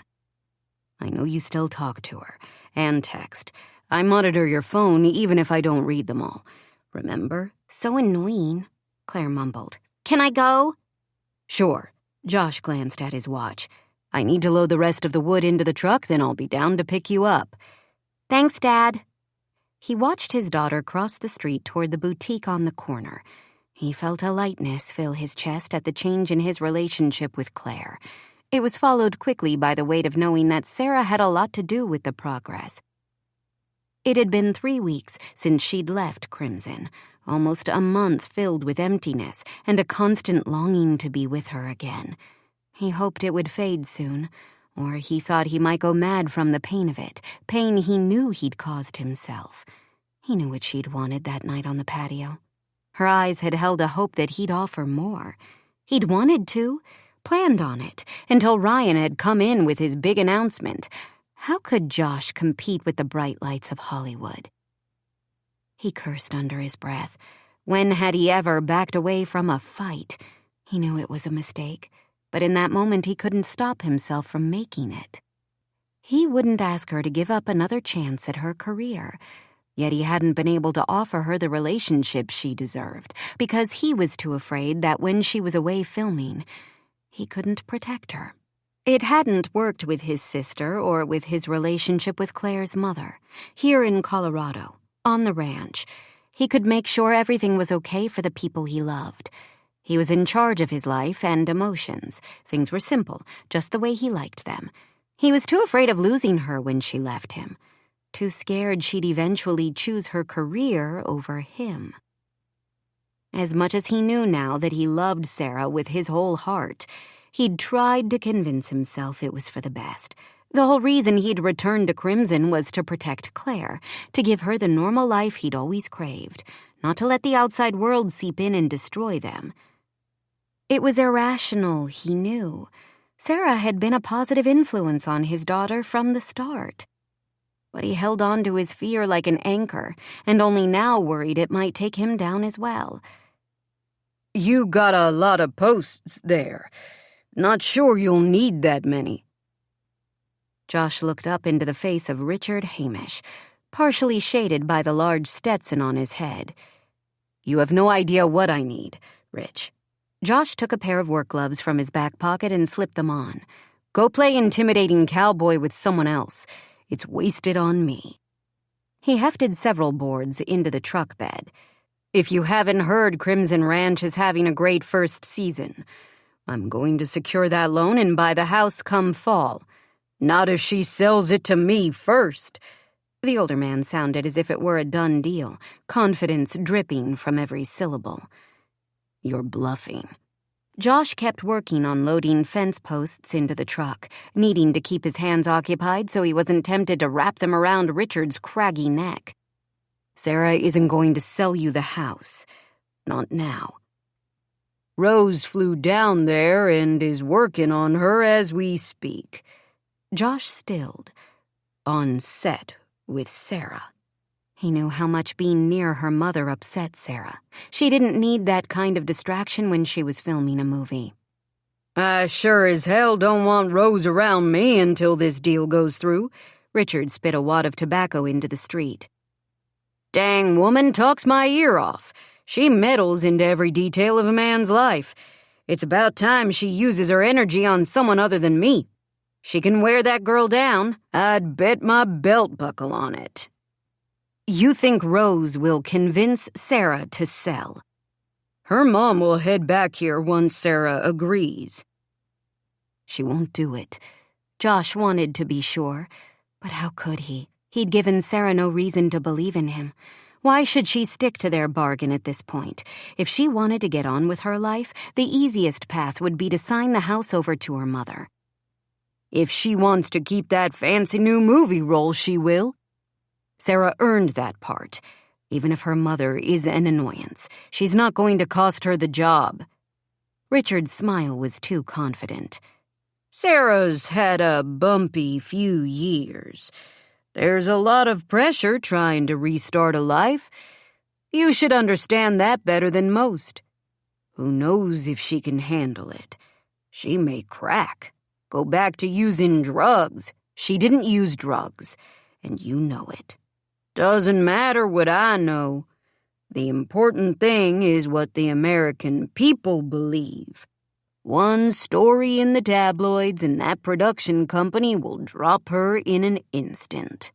Josh took a step forward, stripping off his gloves and grabbing Richard by the collar of his custom Western shirt. "You wouldn't." His voice was a low growl. "Who's going to stop me?" He pulled away from Josh's grasp. "Son, you've been outplayed." Without thinking, Josh slammed his fist into the other man's jaw. Richard staggered back into the brick storefront. Several men rushed out of the hardware store to see what the commotion was. "This isn't a game, you old coot." Josh shook out his hand, glancing at his knuckles where a few trickles of blood pooled. "It's her life. And to answer the question of who's going to stop you?" He came close to Richard, who cradled his face in his palm. "That would be me." Sarah held her fingers to her ears, but even that couldn't drown out her mother's incessant rambling. "I talked to craft services about your food allergies and exactly what they need to stock for you." Sarah's head shot up. "I don't have food allergies." "Sensitivities, then." "I'm only sensitive to your voice." She got up from the couch in her on-set trailer. "When is this going to end, Mother?" When Rose had first arrived 3 days ago, Sarah had refused to let her on set. But Rose took matters into her own hands, meeting with the director and one of the executive producers to spin a tale of Sarah's fragile emotional state and how Rose wanted to make sure she didn't cost them money on the movie. What Rose was going to cost Sarah was her sanity. Thanks to Sarah's less-than-stellar reputation, the men had believed it.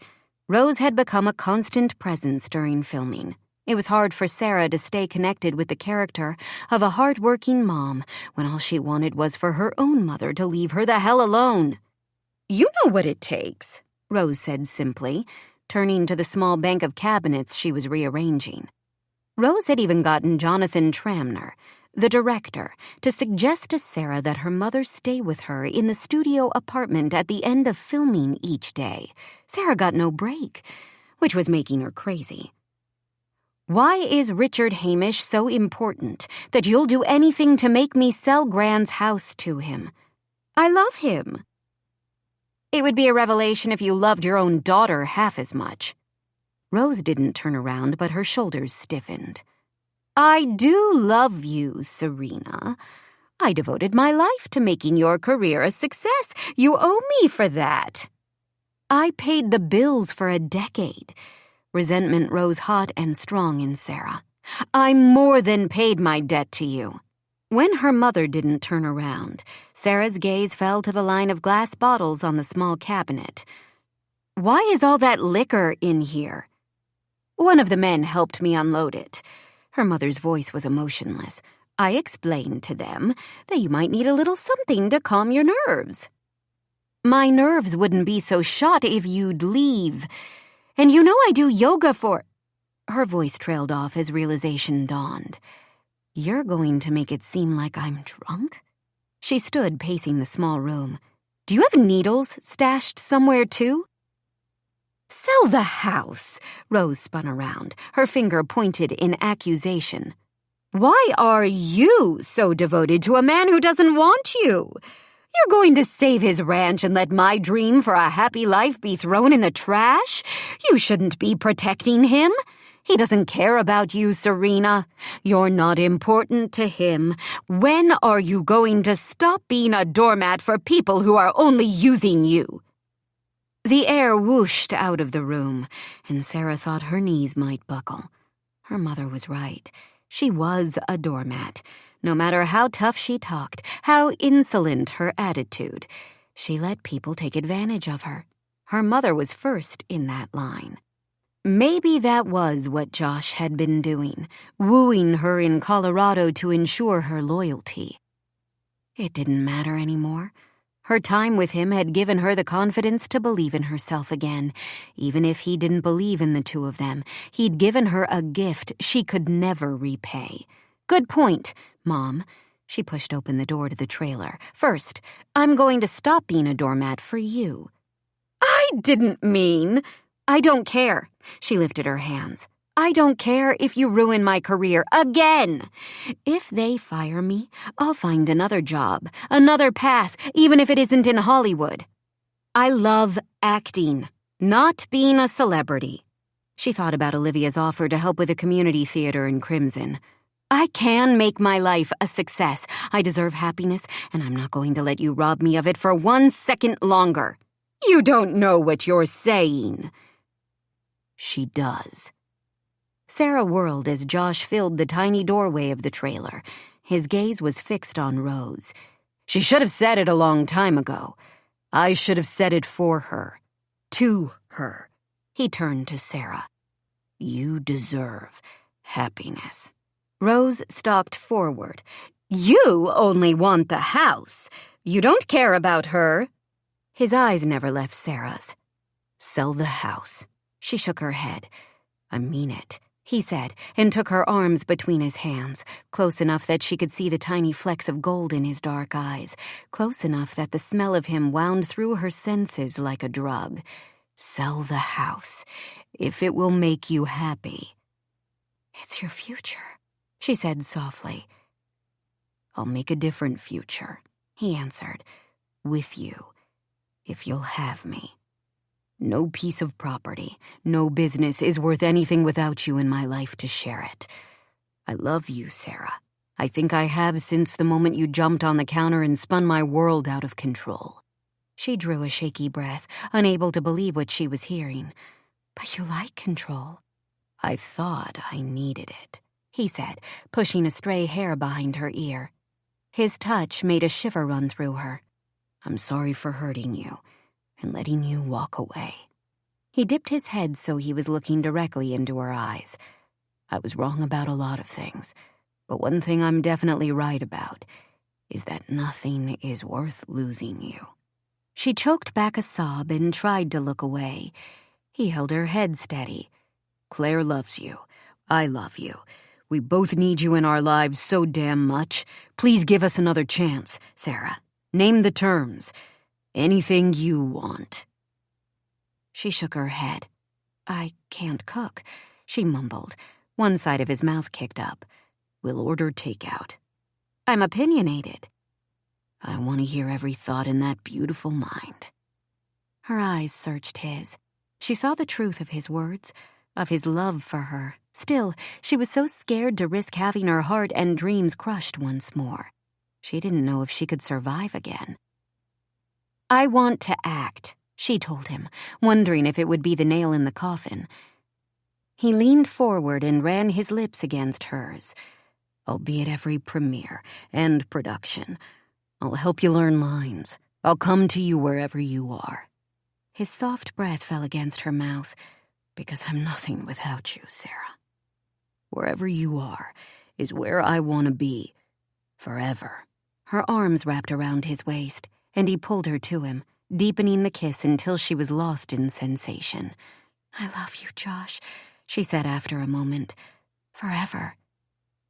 Well, that was a scene worthy of a Lifetime movie if I've ever seen one. Her mother's sarcastic voice cut into Sarah's bliss like a blade. Josh held her to him, dropping a kiss on her forehead. "It's real, Rose. You wouldn't recognize real love, and I'm sorry for that." He met her mother's angry gaze. "I love your daughter, and I won't let you hurt her anymore." Easy to say when you get what you want in the end. "What I want is Sarah's happiness." What you get is the house that should have been mine." He looked down into Sarah's eyes. "I meant what I said.